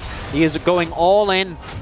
on his attempt to try and damage the backline it needs to. If this death ball is too healthy, DRX can't actually dive in to the back with the Croco, with Paddock. Viper taking a fair bit of damage here. Doesn't have a whole lot of lifesteal in this particular build as Void Seeker going to come through. They go. Telepors are a little bit low, but I don't know if it's enough for DRX. This Baron does not last very long at all as Beryl's trying to dive on in. That is going to be the Baron secured, but can they actually win the fight as they dive in the four-man Empress Divide from Zeker, and I think that might have been the world champ difference there in that one. As Rascal's not going to be able to do the Riot shenanigans, Kingen is going to get in there, and Zeker looking for the last one here onto Paddock as well. The Killer Instinct does come down as the young jungler comes in. Zeker is going to Zhonya's the Void Seeker. I think he absolutely needs to, as there is the GA that does come down, and then finally the last kill comes in. The rest of Palmer Life getting to business here as they push for the victory. But my goodness, DRX, they made him work for it. And just a second too early there, perhaps, for DRX. A little bit too many people into the pit. But the fact that they were able to contest Hanwha Live the way they did, a big achievement in and of itself. And this might be a very different series than we were expecting. But in the end, Zeker on the Azir pulls through. Yeah. And Hanwha Live grabs the win. I have to say, I think DRX quite beautifully understood how their composition was supposed to work. I think, unfortunately for them, Paddock just doesn't quite have the level of experience required to make a finesse draft like that work. But man, they got incredibly close. And hats off to how they played it out. In the end, I mean, that Emperor's Divide in the Baron Pit was revolting. Was absolutely ridiculous from that man in the mid lane. And Hanwha Life, they were very decisive when it came down to those main moments. And even with the heavily nerfed Aphelios, with a composition that looks like, you know, the coaching staff sort of just decided not to come into work last week and work out the 13-13 draft, so they just figured they'd use one of the ones from earlier on. That's what it looked like here. But look at that. Sometimes the gameplay just is good enough if you've got really, really good players. Man, they got to 6K. Minutes. They got to 6K. I know. It's crazy. Yeah, and you know what this means? This means that congratulations to T1. Welcome to the playoffs. There we go. With the DRX losing a game here, and now makes it mathematically impossible for anyone to push any two people teams to push T1 to 7th place. So we are going to go to a short break. When we get back, the space will break it down. All of that action, and then we'll get towards game number 2. See you there.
나야 중계 들어가. 떠나 불러. 왼쪽 오른. 레오나 풀.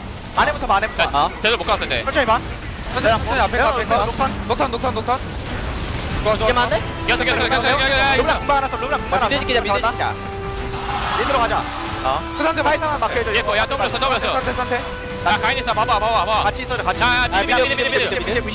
미드. 안 죽어도 돼. 천천히 보자 형. 야 높은 로공 높은 로공. 그럼 할 때? 한 명 와라 한 명 와라. 아 그냥 끝났어. 마무리 해줄래? 나이스. It's opening. What is it? Whoa. If you click. Don't click it. Click it. I say click it. I say go for it. Moment. Take a deep Card. breath. What is happening? Oh my god. It's a common. Jace. Oh! It's Keen. Oh my god. He got It's Keen. Keen. That's a pretty good one, I think. That's actually top tier. No one's gonna match Skirmish. Yeah, it's a skirmish card. Yeah. All right. On to the next. one? Varus, KT aiming. No, I'm pretty sure it's BDD. rare. It's rare. It's aiming. Rare aiming. Okay, that's pretty good. It's rare, you know. That's a rare aiming W that you just picked up there. Okay. Not that rare these On to the days. next one. There's 6 cards in this pack. Lux, T1, Carrier. OMG? Oh, Carrier. This one's specially made for Valdez, I'm pretty sure. I got a think they Raria. knew that I was gonna open this Can't one. wait till I open my 5 crores. All right. We got a common Victor. Oh, Faker. Faker It's a card? Faker card. Common okay. Victor. There you gotta be go. valuable. Immediate money. Okay, we made money on this pack. I don't think All right, you can sell them Cassante. Valdez. Oh, I got Dusante. Oh. Okay, what the hell is going on? Play- Your Playmaking. packs are dope, man. Definitely not Rids. Oh, a super rare. What? Lux, Carrier. You I get mean, it's gotta be super right. raria? So I got a rare Carrier and a super rare Carrier. Oh my. Does it For get... the same Lux. I don't know if Is it's there the same giga series. rare? Like mega uber giga rare? I don't know. Whoa. I did get super rare. I don't think there's probably like legendary, right? That would Just make open sense. the legendaries. What is I didn't even know it was a whole pack. I thought it was just one card. Can that you were do it gonna get. again? That was fun. Road to legendary. Oh. What are these? This music. Oh, it's a common. Varus T1. Gumayusi. Common Gumayusi W. A common Gumayusi W. Okay, another common here. Wukong. Kwangdong Freaks. Oh, Young another Jay. Young Jay. Another Young Jay. I'm collecting these Young Jays, man. 3 You are Young commons. Jaying it up. Karma. Karma. June. From Oh, I thought it was Kwangdong gonna be Freaks. Moham. Wait, You got That's June. like You didn't get budget Moham. Ondil? Yeah, I got June. You got budget Ondil. Ondil's the All guy right. now, right? Well, I got 3 commons. It's pretty affordable buy, just 10 LC. It's a road to legendary Valdez. Think Yeah. about the future. Who knows? I mean, LCK 단합대회 탑편이 준비되어 있습니다. 와! 이번에는 서포터 편으로 돌아오게 됐습니다. 어서오세요. 우리는 도구다. 그렇습니다. 도구입니다. 서포터는 도구라는 말 제가 좀 피해를 당했어요. 듣기만 해도 진짜 마음이 찢어지는 것 같아요. 다 울고 있었다고. 지금 이 상태로 하면 아무것도 못해. 못 참겠어요, 저도. 탑은 헬만 잘 타면 저는 된다 생각하고 정글 차이가 제일 적당이거든요. 원딜은 그냥 딸깍딸깍 하면 된다 생각해서 이건 인정해줬어야 돼. 이제 세상의 중심은 뭐 저라고 생각합니다, 저는. 너가 포탑골드 두 칸 혼자 먹는다고 게임 안 달라져. 와, 찢었다. Walk through the fire. Walk through the fire. Into the night.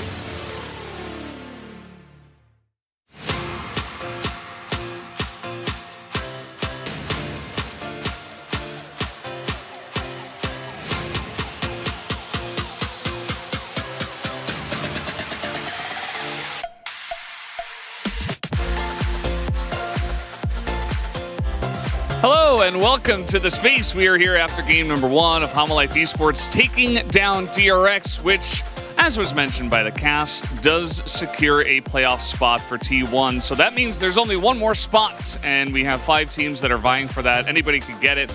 I'm Valdez, with me is Onks and Wolf once again. What do you guys think about that game number 1? Kind of a long one. It was definitely not the level of play that we've come to expect from Hanwha Life Esports in recent times. We're, kind of feeling like this team was really leveled up, and actually the coordination, cohesion was definitely starting to feel like it was there, even with Grizzly stepping in. Not so much in this game, but I think the tension is really high in this series. DRX overperforming, at least in this first game, and Hanwha Life Esports have a lot to play for here. That third seed is so important. And honestly, I said this about DRX when they played T1 last, is that their compositions they were going for required a bit more nuance. Not the compositions I'm normally a fan of for the lower ranked teams, but against T1 they really showed a good understanding of how to play the comp, and I feel like they did that in this game as well. A lot of it was about the poke from the Kai'Sa and the LeBlanc, and I think it's very easy just to forget about that. And there were definitely some hiccups where they just dove in too fast, but you saw many moments like around the Baron where they did an effective job of layering the poke before flying in with a Nocturne to clean up. I will say Hanwha Life Esports did a fantastic job of quickly forcing objectives so that the fight started immediately. Because I think if you wait and you hesitate in this matchup, you're just going to get poked out. Yeah, it seems like they had a good handle on the situation. We can take a look at the draft, a lot of the stuff you were talking about. The Kai'Sa and the LeBlanc going over to DRX. The pick number 3 on the Cassante was pretty interesting. What do you guys think about the draft? I actually thought the Cassante was not too problematic here in this draft because you do need some sort of front line. You need some sort of backbone while you are kind of zipping around, poking with the LeBlanc, and then using the Shiv of the Kai'Sa.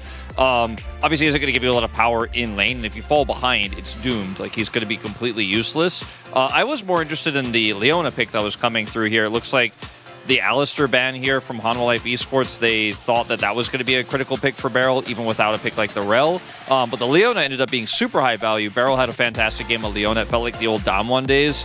And for me, that was really the big pick that DRX got that shaped their early game. I think we haven't seen that much Leona. We've seen a lot of Nautilus, we've seen a lot of these other gauge supports, but I think it still has a pretty solid place, especially if you're comfortable on the pick. I will say that my criticism of Hanwha Life Esports composition is that when you're playing into a longer range poke comp, both of your carries are vulnerable to poke. You have the Azir and the Aphelios who want people to run into them, which, to an extent works into the Nocturne, but I feel like when you're getting poked out, there definitely could be a scenario where a stronger team than DRX made this game feel very unplayable for Hanwha Life Esports. Yeah, absolutely, and I think we can just segue straight into our first highlight and show off kind of how DRX wanted to engage on this and what Hanwha Life did to stop it. See, Viper here just has so much protection, and he's got red-white guns here, so really kind of over-indexing on trying to kill this Aphelios. You have Emperor's Divide. It's fantastic in this game. Zeka had such a great performance on his ear, keeping his carry safe, and this is one of those games where I'm actually a big fan of the Crown, and everyone's like, but there's 2 Shivs! I'm like, yeah, but he Emperor's Divides every time. Every time he has a game, not every time, most times he has a fight-changing and game-changing Emperor's Device because he can live long enough to do so with the Crown, and I actually really think that I'm starting to believe in Crown Azir. I'm really into it. I feel like in this game, it kind of depends. It's about doing the homework, If the pokes lay down, if the Crown's broken, if the health is reduced, we have a lot of clips to go through with the highlights, but there was definitely some fights where they got it done, and you could see how there was a lot of struggles for Hanwha Life Esports, but moments like that where the Emperor's Divide just was such a pivotal piece at stopping the engagement coming in, and the engage felt a bit rushed because the Dragon was low, is really where Hanwha Life Esports could shine. Yeah, absolutely, and there was a bit of a downswing as we saw a rough Baron attempt from Hanwha Life, but then they immediately were able to punish DRX on their attack angle. Yeah, LeBlanc teleporting in pretty late here, and Hanwha Life here just are able to win the War of Attrition. They just have better numbers here, and if you're going to push with LeBlanc in top and push bottom at the same time, maybe don't heavily commit to the push all the way to the inhibitor turret. And then this play from Zeka is, in our minds, what turned this game around. That control ward over the wall here allows him to see this opportunity, and he seizes it. Yeah, and it was kind of frustrating from DRX's perspective that they'd been doing such a good job in this game, and they'd had so many good moments, and then dying for a control ward, really, it's not the play. And I think a bit more respect needs to be paid, because I feel like this is one of the big shining things of Hanwha Life Esports, is that when we saw them in spring in their series against D+ in playoffs, it felt like even when the game was a bit hit or miss, they would always just be fully willing to send it and just hard engage at the moment's notice. And I feel like they really showed that in this one. And here, starting up the Baron, but trying to do it so quickly so that the enemy team doesn't have time to poke you down. Yeah, Big Emperor's Divide, simple as that. I mean, hard forcing in the pit, just trying to get in there. Everyone's going in at the same time. Don't have time to poke in this case, but as soon as everyone lines up, Zeka just pushes them out, and it's game-deciding play. Yeah, and that comes from after they tried to push in the base, and DRX actually held one time. So this is a really kind of crazy back-and-forth game that DRX had some angles to even take down, so that was pretty impressive as well. But let's see who the POG is on the side of Hanwha Life Esports. It will be the man in the mid lane, Zeka. I don't even think this is close. I feel like he had such a massive game on this one. So many pivotal Emperor's Divides, and a lot of the time you see the dive focused onto him, because obviously, you know, there was a lot of peel offered towards you. Aphelios, and he was self-peeling effectively, making aggressive plays like this. And I think without him playing the Azir so well, it really would have been so much of a harder game. I feel like he's starting to see the angles. I feel like we're seeing him get back to Worlds form, let's say. Like, before Worlds, we weren't really sure. We weren't really sure if he was going to be able to live up to being able to play other champions than like Sylas and Akali, right? His Azir, he improved a lot during Worlds. He's back on it again here, but it's a good meta for Zeka. He's looking better, moving up to second place here ahead of BDD and POG standings. He's a huge threat. Now you got Viper, you got Zeka, we got a bit of a Viper vote. I mean, that's interesting. Yeah, I mean, Viper had his moments too, but Zeka the clear favorite. But guys, we are done here on the space. Let's go back to the casters for game number 2. Not sure about the not 11 out of 11, but certainly a fantastic game for Zeka. That final Emperor's Divide, really, really beautiful. But I'm very proud of DRX, and we'll see whether, as we move to game number 2, they'll be able to get a similar draft, and this time just execute a little bit better. Not have the slight fumbles that we saw from Puddock in the later stages of game 1.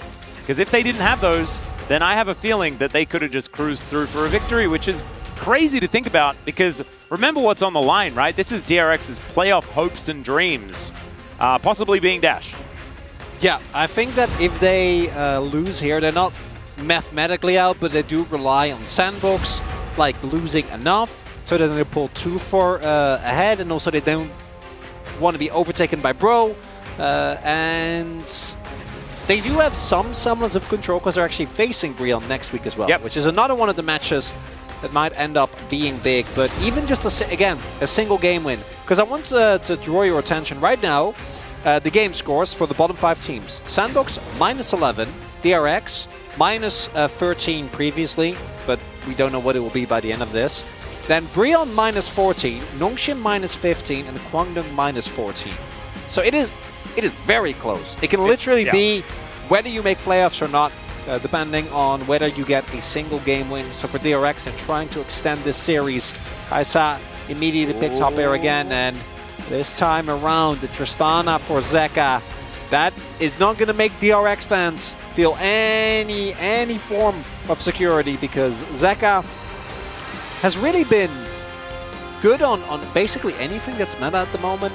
Yeah, Zeka's champion pool issues are kind of a thing of the past, is what it feels like. They don't, even at Worlds it was like kind of contentious, because like his Akali and Sylas were the best, but his Azir was perfectly fine. He had a couple of Ahri games that were good. Yeah.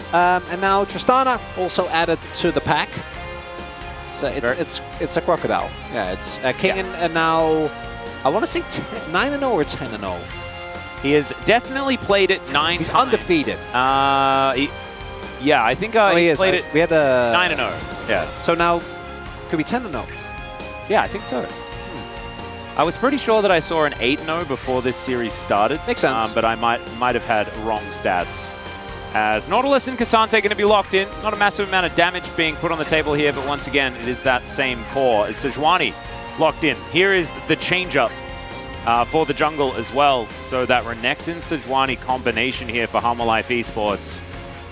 Oh, man. And they still have the option of putting Tristana towards the bottom side of the map. Like, there could be some crazy things thrown around here, because if they pick support R4, then they hold on to that confusion for that little while longer. They get to see exactly what is going to be happening towards that bottom side, because, of course, right now the Nautilus is theoretically flexible. So not going to have to worry about that as the Jace and the Xayah are going to both be banned away here. And I don't think that Harmolife Esports would have really liked to play the Xayah. It feels a bit off theme with what they have already put together. We'll see what Viper has cooked up for us, because of course we know that this guy can play a lot of different things and isn't really too afraid to experiment. And what is augmenting the Jace? Nocturne gonna get taken away, or might just be Aphelios on R4, which we're not excited about, but I think Aphelios is just, it's fine, you know, we're lukewarm about it. It's there. I'm sure that Viper will do a good job, and the rest of the team, as has been shown already, will be more than happy to just help him out. I wouldn't mind Viper, you know, pulling out an awesome dude. Yeah. Something with some range. The Zigzangle? Well, that's what I'm looking towards. Yeah. Oh, I love this. I wouldn't mind that doesn't give anything away. You know, you can even if there is a guy that would go Sejuani support, I'm saying it's life. I mean, Kingan's played Sejuani top. You Also could play Renekton mid. You could put anything anywhere right now. Yeah. I think it's just going to be what we expect, which is Maokai support and you know, Renekton top. But I'm expecting there are angles. Maybe like, because Azir is still up and available. So unless DRX pick it away, Hanwha probably just pick it up again. But if the Azir is picked, is it a Sylas angle? He might. I think it's Sylas or Akali. Right? And I love the Skarner preemptively. If it ends up being Sylas, actually Skarner might be really bad. Yeah. If it ends up being Akali, it's good. But Zeka knows what it is going to be. Like that a lot more. Yeah. Some tree versus tree. No, but instead, it's going to be the jungle Nautilus. So the Alistair here for Beryl, one of his all-time favorites, actually had a good game of it recently. And we're not going to be throwing around any shenanigans. Not going to be switching Tristana to the bottom lane. Anything like that. No Akali. Makes me pretty sad, I'm not going to lie. Picking Ezreal into Kai'Sa, I'm not. No. I'm not. Where's the Vayne?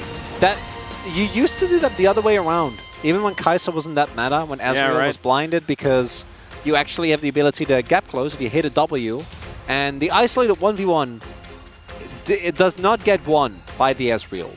Now, the benefit of this is that you have a lot of self-peel, which you might need against some of the backline threat that is available for DRX, but pretty lukewarm on the Ezreal, even with he picking up another win today. I think, did Aiming pick it, or did he just hover it and then not pick it? No, he hovered it and then played Vayne. Oh, yeah. No, I know that one. Yeah. But outside of that, we've seen the pick be okay in some games, pretty lackluster in most. And the Nautilus support going to come through here. Does have good setup, but I am a little bit worried about DRX, their early damage, because their top half is Cassante, Nautilus, and Azir. That's not a lot of power. No, they have also almost zero physical damage, unless the Kai'Sa is going to elect toward the physical variety, but we don't really like that these days. I don't know whether Paddock is going to have a great time actually getting autos off and things like that as well, because what you do have is the Tristana combination, and because Ezreal does a fair bit of magic damage, it kind of feels nice to have just the very stock standard AD, but then also a little bit more poke, a little bit more skill shot. Those true shot barrages can add up over time. So I don't mind the... I'm not as much of an Ezreal anti as everybody else at this point in time, but I do feel like it can be very underwhelming, unless you're against Lethality Varus. Yeah. Case great. I just wish the Cassante was a Rumble. It would solve a lot of the issues that it would have. It could have been, but you know what? It's not. We're going to have to hop onto the Rift here for game number 2.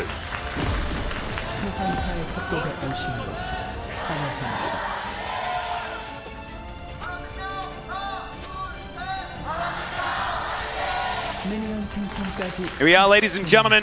We have Life as well, picking up Juhan's skin. Juhan is here. Saw him backstage a little while ago, but Croco is the starting jungler this time. We heard Pioshik be pretty outspoken, saying that Juhan has been pretty good as far as support for his teammates is concerned, so Croco probably benefiting from that as well. Another one of the cool things is the fact that Mowgli went over to Harmer Life Esports after his time on DRX and was pretty pivotal in training up and helping the junglers, because Harmer Life, as we all know, like their entire coaching staff are junglers. So for Grizzly to be the one that they have to pull up to the roster, that is the role that you have the most experience in and the most knowledge in for this team. So it does kind of make a bit of sense that he has been performing as well as he has. Zeka is getting ready to jump on top of Fate. W start. Yeah. When does he do it? Right now. Doesn't get a whole lot of Ideally, you want to hit it. Let's do that, unfortunately, as we take a look at some of the runes. I don't think I saw anything of note, but we didn't have them on very long. Ooh. We take a look here. Perfect win rate for Croco. That was the only one that was looking good. There we go, 10-0. Look at that. Yeah, King not too bad at Renekton. Him and Kane have been definitely prioritizing this pick a whole lot. If you're already feeling good about Hanwha Life, the patch that Playoffs is played on has some ludicrous Aatrox buffs. I'm not kidding. Like the pick and they has go away immediately afterwards, right? They go away immediately afterwards. Yes. Well, I don't know if they go away, but he gets nerfed on the patch afterwards. Yeah. But on the actual Playoffs patch, Aatrox, I think might come back with a vengeance, which for Hanwha Life fans gotta be feeling good as Croco. Whoa, we are trying to get in there. Zeka is going to immediately flash, and Grizzly's like, I'm done. I'm getting out of there. That's all too crazy. I was there for support. Yeah. The moral variety. Well, Zeka can get on in here, but thankfully Fate is able to put a Sand Soldier down. Doesn't have a lot of his health bar remaining. Croco is really going to struggle here as a result of having to help out Fate. And also, yeah, Fate has to go back. That is not going to be successful. So Croco going to have to slink back into his jungle. Grizzly continuing on the warpath. And now, with the fact that Fate does have a full health bar, he might be all right, but still, Grizzly going to move on over, look to grab this red. So Croco does have smite advantage here, so this actually should be an option for him, but Life and Viper might try to zone him out. Yeah, he's not going to get access. He's not going to be able to actually look at it as... Oh, Barrel. Solo. Oh, man, that was so incredibly close. Did he have 15 health for that long? That's crazy. If Barrel actually had his ward as opposed to a sweeper, he would have stolen that. Yep. That is very unfortunate. Understandably, I don't think Barrel wants to, like... If anyone would, it's Barrel, but like flash in, try and take it, as Grizzly is going to head towards the top half of the map. But with the vision, plus the fact that there's double prio, I don't know how much options there are for Croco, as he just walks over a ward.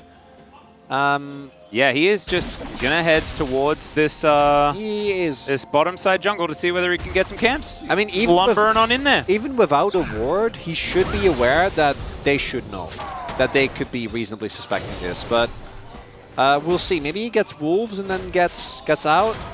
Might not even be the case. Oh, Croco, this is this is looking very, very rough. I don't know what he was Maybe really try go for the all-in. Barrel finds a two-man Pulverize here on the Viper and Life as Croco just wanders on in, says thank you very much for that one, and the Ezreal is just taken down. There's the Twisted Advance as they're still trying to fight this because Zeka is moving over. Life is not going to die, but it's another fantastic Pulverize. I just don't quite know whether it's going to be enough, and there goes the cow. So once again, it's the sacrifice to be able to get a little bit more here for Hanwha Life, although this time it comes up even better. And it's Zeka that salvages the play. Zeka being there is what makes the big difference, as King, meanwhile, haven't been left alone in top lane, unbothered by the fact that the junglers exist, getting the top lane dream and a plate for himself. And I actually love this attempt at play here. Even with Life proc and Aftershock, all the damage is going to go into Viper, who gets CC to death, isn't actually able to get over the wall, so will get taken down, and then this 3v3 might be playable if not for the fact that Zeka shows up, and there is more than enough damage to take down. We also see again the power of Sejuani early on with the passive is so insane. It's not even like Maokai is like particularly great synergy, his autos are. Speaking as someone who's played a lot, very sluggish, even though they are satisfying when you have your passive. But you still will proc Permafrost twice as fast. Yeah, and it's just another amount of CC that you can layer on top as well. With the Bramble Smash, the reposition, actually kind of fantastic. Working out very well for them right now as Viper makes his way back to lane and still has a CS lead. As we can see, the Sheen is now completed. And Paddock, it's going to be potentially an even tougher game than game number 1. Looking at a 1,000 gold lead for Hanwha right now. And Life moving on down. Beryl wanting to find some sort of angle. But I mean, Croco is currently the same level as his support. Grizzly most of the way to level 6. Yeah, life is really rough here. And it all goes back to that mid lane play, right? Zeka actually getting the play on Fate, and Croco trying to cover, which then led to the snowball of Grizzly invading him. Croco then not really having a great response, trying to go cross map. Ended up being somewhat of a disaster. Now the early game looking too hot here for DRX. And I think falling behind with this composition is so punishing because you have only 2 damage dealers. Yeah. And you do have a lot of CC. We'll see if that ends up being a difference maker. As, oh, he does. No, he can't. And he is at least playing defensively, right? But still. Oh man, this is just like so tough. So the cross map was definitely on Croco, right? That kind of knew that that one wasn't gonna work out, but also, oh my goodness, he's got to play the game. Flashing in. No, he's not allowed. It's illegal. But Kingen is also in a bit of trouble here as the Blue Sentinel is on a bit of a journey, but so is Kingen. Rascal's going to go all out and pick that one up as there's the flash from Grizzly. Doesn't find the ulti, but he still finds the kill. As now Zeka, if he had Rocket Jump, that was another kill going over. And True Shot Barrage, it's hunting for a Nautilus, but will not find him. Kills the turret though, the inner turret. Cuts it in half. You didn't see, but it actually fell down. Makes sense. Yeah, that's unbelievable. So, glass half full. Croco survives and you know, someone dies. What actually happens though is that an incredible amount of money has gone the way of Hanwha Life still, because the plates in mid still go the way of Zeka. Yeah. And Croco is sitting on half the CS. Well, now he's not going to get his Grand Biter, which I'm pretty sure he should know is already gone. Should be pathing towards the bottom half. And it only gets worse, right? Because now you can see that Grizzly is just ignoring his topside camps, because with the amount of strength that Zeka has right now, there is no way that Croco is ever allowed to invade over there. With the fact that Kingen is so huge, they're never allowed to get in there. Except for maybe right now, as Rascal is just going to wander forward and see what he can do. He doesn't have all out though, and he doesn't have smite, so it's going to be 3 people. Yeah, Zeka's going to move in. And this is by rotating this Nautilus towards the jungle and opting for the lane matchups that they did. Like, Nautilus is notoriously weak in the 1v1 because that's not why you pick him, right? That's not what you what the value is. Get away from my friend! Keeps him alive. Is the Alistar worth it? That's the question you got to ask, because there was the opportunity to just give the Alistar to Beryl and then pick something with a bit more early agency for Croco, because knowing that like both your solo lanes are already going to be shoved in does open the opportunity for things like this to happen. Yeah. I don't think Croco dealt with it particularly well either, wasting a lot of time, and now see if they can dig him out of this hole that he's currently in. Beryl clearing out some vision in his Nautilus' jungle. And the top side is now being cleared out by Grizzly, as you can see, close to double the farm.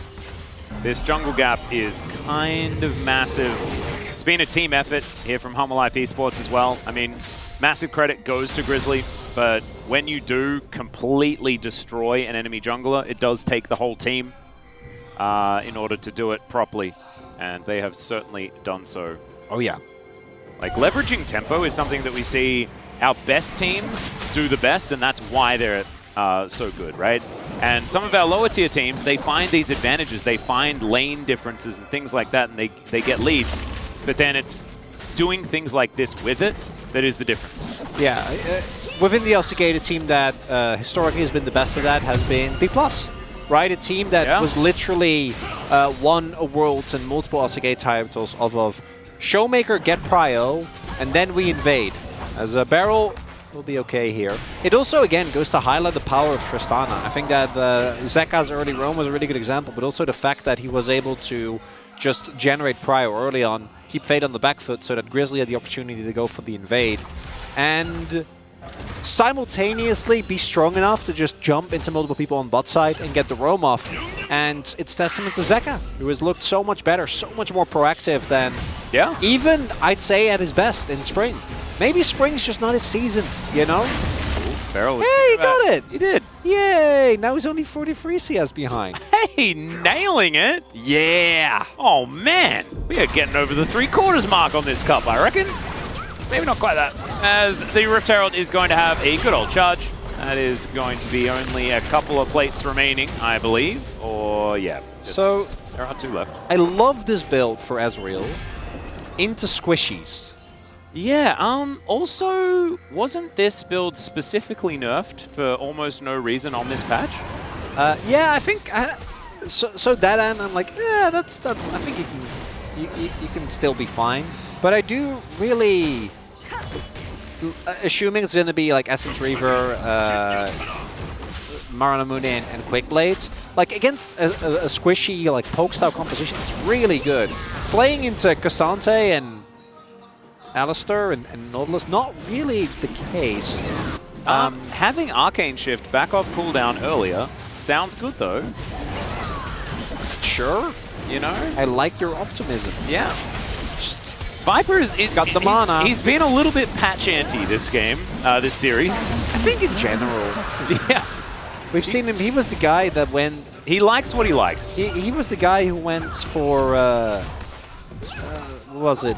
The Stormrazor. No, it was worse. It was Stormrazor Zerion? No. Yeah, so he has also gone Stridebreaker, but we haven't seen it in Pro. No, he went Shield Bow first. Like a patch and a half ago, which is not. If you're wondering when Shield Bow got changed, like that's when it was not a mythic. Yeah, that was a. So that's been a while. That was really good in summer last year, to be fair. Yeah, that was the tech. Yeah. But I you know, is the item build going to matter in a game where they're already up 3k gold, 3.5, and they're sitting on the best soul in the game? Yep. Potentially, if they get 2 more. Still need to be able to rack them up, but there is still a decent gold advantage here for Hammerlife Esports. They should be able to use the power of the wallets as, wow. Chivas has Radiant Virtue while also going for a luxury Balmy. Yep. Which is very funny, because Balmy is also a dish. It's a noodle dish, so, you know. Delicious. It works on 2 levels, yeah. It is a delicious dish. And now, and it's warm. I'll make a few sometimes. It's not bad, yeah. It's an Indonesian dish. Really, we got a day off on Monday. We do. Lunch at your place sounds well, great. I'm all there for it. Heck yeah. Delicious. And right now, with mid lane turret also gone, it's really hard for DRX to just walk up and contest stuff. And game number 1 was really cool. It was. I don't know if game number 2 is going to deliver. It might be an issue of sequels if we really go back to some of the I mean, we pulled it out depends, today. right? You know, because there are quite a few that aren't so good. But then there's Shrek. You get Shrek, you get Austin Powers. Aliens. You know, Aliens. Terminator 2. Yeah. There's quite a few. A lot of them are very old. It doesn't happen all that much now. Empire Strikes Back. And that is definitely a great example. Although you can't keep going down that line very far. As Fate, he's going to get prisoned. He managed to put down the Sand Soldier, but he still explodes. The explosive charge was placed, and Croco, he'd already pressed W, but he didn't really have too much more to offer. Crown enjoyers salivating on that one. Yeah. Fate just gets 100 to 0. Obviously, should be able to get a lot of value out of this Leandris, if he is alive, which right now DRX is kind of falling apart, unfortunately, and he's not looking too hot. Humble Life, Fed Tristana, a Grizzly who is still not quite, but pretty close to double the CS. Yeah, no, Grizzly is just, the jungle gap has been insane. Where has this guy been? I mean, Academy, but Like, what? He's so good. He is. Yeah. And since coming in, he now also takes less gold. Now that he's part of Harmolife Esports, he gets less gold, but does more damage. Yeah. So... Yeah, because, I mean, in Challengers, he used to play, like, Lee and Viego. Yeah, but he also, like, he's played mostly Sejuani and Maokai. I know. But still, the comparison to stats of, like, Vi Viego is he does more damage, takes less gold. I mean, again, being pulled up into a team of, like, multiple junglers, I mean, including dandies. Yeah, yeah. And also multiple world champs. So there's 3 world champs on this team, and Life, who's been to worlds, like, so many times. 1 game away from finals. 1 game away from finals in one of the... 2021. Yeah, a great performing 2021 Gen G as well. Looked absolutely fantastic at the time. But then, like, Dandy, world champion, as well as a jungler. It's just... Mowgli, who just coached. And Mowgli, who just coached, like, the world champion jungler. Yeah, it's a good... It's a good environment. Good environment. It also showcases, right, you just don't know how someone is going to do until they're called up. Even though Grizzly has looked great individually. Or maybe what we've realized is how much you bench actually impacts how much you can carry. How much you can carry. Well, it is actually good to be healthy. That is you know, that's not a controversial statement, Atlas. I mean, there's being healthy and there's being jacked, right? True. And the G-Riz is both. Oh, he's huge. I'm pretty sure. Yeah, he's good at League of Legends, and he gets to lift a whole. That's not really fair. Yeah. I don't feel like you should be able to do all of that. I feel like there is an over-allocation of stats. Absolutely. You know? When I play D&D, I don't have that many points, you know? And I like to think that every person is an allocation of stats, like in D&D. Of course. I played D&D with you. I didn't have a lot of points in intelligence, let's just say that. You did not. I try to make up for it in You maxed out charisma. Yeah. Okay, I feel like after this Drake fight, we can talk a little bit about some of the shenanigans that Atlas has gotten up to, because they were quite funny. Is Drake going to be taken here? Attempted by DRX. Exactly. Control Ward does go in, though, as here's the Nature's Grasp, and Kingin, he's already the Dominus. He flashes on top. Puddock tries to get out of the way. He cleanses way too early, though, and he's out of this fight. Rascal is extraordinarily low. It's a decent Emperor's Divide, but it is just not... Oh, there it is, actually. It was a different knock-up. Still, Fate finds it. Nothing really happens. Double kill instantly as Zeka is having a field day. Life punches Fate back and is actually going to be able to secure the ace.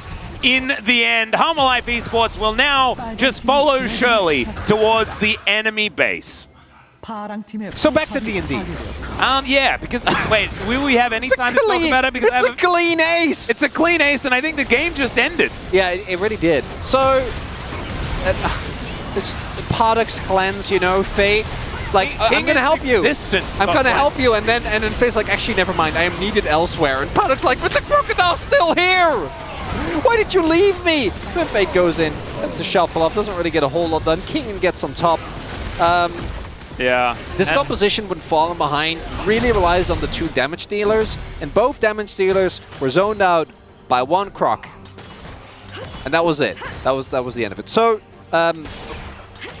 why didn't Harmolife Esports take Baron? Oh, that's because it doesn't exist yet. It's not real yet. But they are... It's a 9,000 gold lead off the back of that. 9,000. It's almost 10k. This is shellacking territory. Oh yeah. Oh yeah. Very much. Anyway, we were talking about D&D. This was also with Orcs as our DM, and Atlas was really trying to test the limits of what you can get away with in a fantasy world. And my favorite part... Didn't I demand a boat from someone? So you demanded someone's boat, but what was the best part is Baron is surely going to get taken here. What was my favorite part was when you were like, I'm just going to shoot an arrow randomly in a butchery, and there's no way this is going to backfire. Hey, it didn't backfire! So we'll get to why in a little bit, as we are going to have an attempted steal here. Yeah, that is the CC mitigated by Rascal, but there's the Glacial Prison onto Croco. He's just not offering anything. Zeka is going to mitigate the CC, and Puddock gets into the back line. It doesn't really seem to matter, though, as Zeka is going to be able to get himself out of the way, and now Puddock is in the Thunderdome. He's going to get Goomba stomped to death. Viper's going to help lock down that one, and it's another one. Look at this. Zeka is all over the map. Rascal is going to explode momentarily. He's not going to die, though, but Viper gets on in there, finds the Mystic Shot. That's going to be the ace and the double kill. And some pretty back-to-back aces there. as we've got now a 13,000 gold lead. Homolife Esports with a Baron. All right. And a base free for the take. Okay, I thought they were going to push to end and I had to hurry up, but it looks like they're going to take their time with the Baron buff, get a full reset, and then go in. As, yeah, Walla diff is just way too much here, right? We have the ult not really getting a whole lot done, but Fate and Paddock just don't have damage. Like, look at the health bars. They don't move. Like, also, again, Zeka, really nice buffer there. On Rascal's Q. It was back-to-back great buffers as well, because he buffered one to get out of the way of being assassinated, and then buffers another one. A really tough time deciding between Zeka and the G-Riz for POG, because I feel like, again, it's a mid-jungle diff is absolutely colossal in this one. So Atlas shoots an arrow in a butchery, and then obviously the guards get called, and Ox is like, I'm gonna tell this guy what's happening, and then Atlas like, no, I was trying to show that I can cook a pig, and then he rolls, it was like an 18 or something, and then he apparently was good enough at Magic to make the pig perfectly cooked, and then...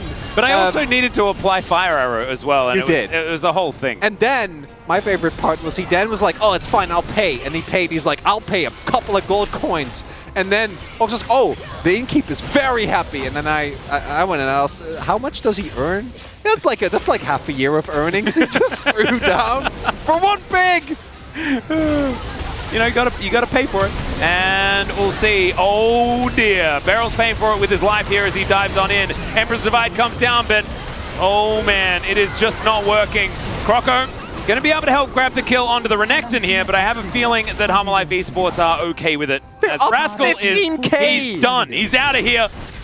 Both teams lose their top laners, but DRX's one is still alive. He's just wandering towards a minion wave to try and make sure that they're not going to be here. But there is another one because the mid lane was wide open. Croco dead once again. True Shot Barrage, fair bit of damage onto Fate here. As Viper lands a W, doesn't get that Mystic Shot. That would have been a lot of work there as Zeka just diving in from on high. Rascal gets his health bar back. Paddock wants to get his back as well, but he just can't spend enough time in the fountain without the rest of his teammates being destroyed. In goes Zeka. He finds a Buster Shot just to get rid of Fate. Just doesn't want him here at all, as Rascal is going to do the same thing again this time.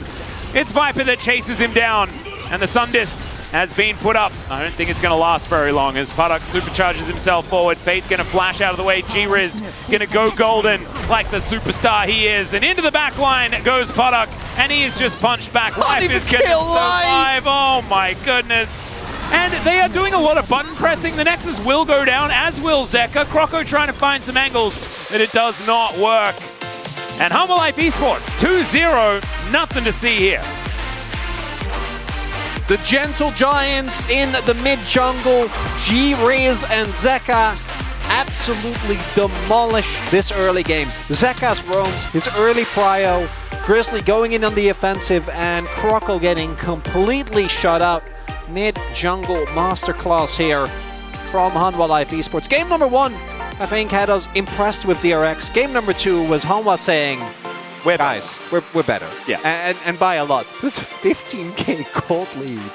No, it was, this was a shellacking. And after what was, a very long and grueling, pretty even match between the two squads in game 1, this is not what I was necessarily expecting, but maybe, DRX were playing very, very well in that game. And when you're trying that hard, then sometimes things can fall off the wagon a little bit as you get towards game number 2. Homolife Esports were able to just keep it cool, calm, and collected and pick up a victory here. As Zeka, fantastic Tristana performance, extending that 60% win rate ever further. Sitting on 70-something now, I believe. And with this, Homolife will guarantee that they are, at the very least, going to stay ahead of D+.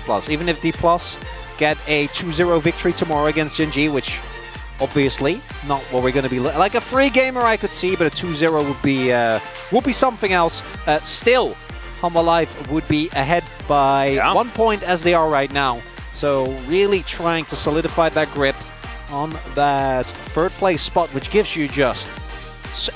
we might be in a world where T1, for example, somehow ends up going and being in 6th place. Like, if Faker comes back, do you want to face them, or do you want to face whoever makes it up? Exactly. And you have to remember, like, the 3rd place team chooses, right? They choose. And I posed this question before, and it was after a Bro victory, Bro looking pretty good, and T1 continuing to have some struggles. I think if Faker comes back, the question is a little bit different, but without him there, like, do you choose Bro or do you choose T1? And I think right now, you probably choose T1. Yeah, I would agree. Team has been struggling a lot, not able to retain the form. Hum Alive here today. Game number 1, as mentioned, was definitely a little bit of a close one, but even with some individual kills going the way of DRX, this one felt like it was over very, very quickly. It most certainly was. Product cleansing something. It could have been the Nature's Grasp and actually just Captain Jacked it, but then he wasn't able to cleanse a ravenous, ruthless predator. It's 2 levels down. This is so sad. Oh, this gets boomed. It's not really it. And Fate, you know, having an okay series today as well, but I didn't like the build quite as much. Like, if ever there's a time to build Crown, it was probably then. It's also just, we've seen a Tristana 0 matchup go either way, right? Depending on early execution, this one, Fate definitely was a lot weaker. His LeBlanc game gave us hope. This Azir game, unfortunately, not really going to do the same thing. As at this point, they're 14k gold down. Yeah, look at the health bars and how little they move for Hum Alive. I mean, Kingen did die. He did dive into like 3-4 people and a turret. Should look into that.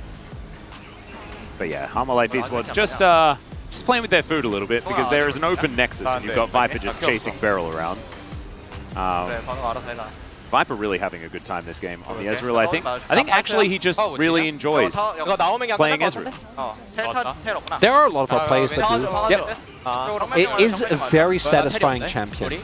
Like, if you get fed on Ezreal, I feel like you have the most agency to do the cool things. You know, you can look very, very cool. This champion, always have been able to.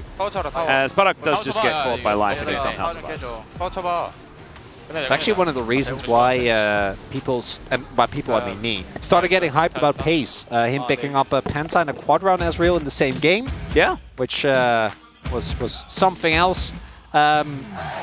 Zeka and Grizzly, I think the front runners here, but everyone else on Hum Alive just doing their job. Life showing that he can play the Maokai support as well, which is cool. Just adds another little, you know, notch to the belt. Yep, and Croco and Grizzly, probably both of them, not really all that keen to play Nautilus jungle, as it turns out. So it is now time to throw it over to the space and see what they have to say about that game.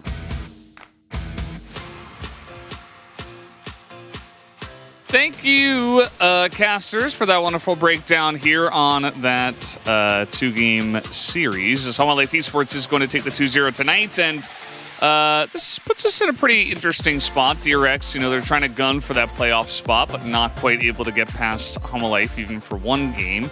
I think game number 2 was more of what we were expecting from the series overall, right, guys? Yeah, I'd say definitely so. A little bit of a jungle gap in that last one, and I mean, it does feel kind of ironic that Grizzly pulled the Nautilus out and it didn't look very good when he was playing it, but they won anyways. Then Croc was like, I'll try that.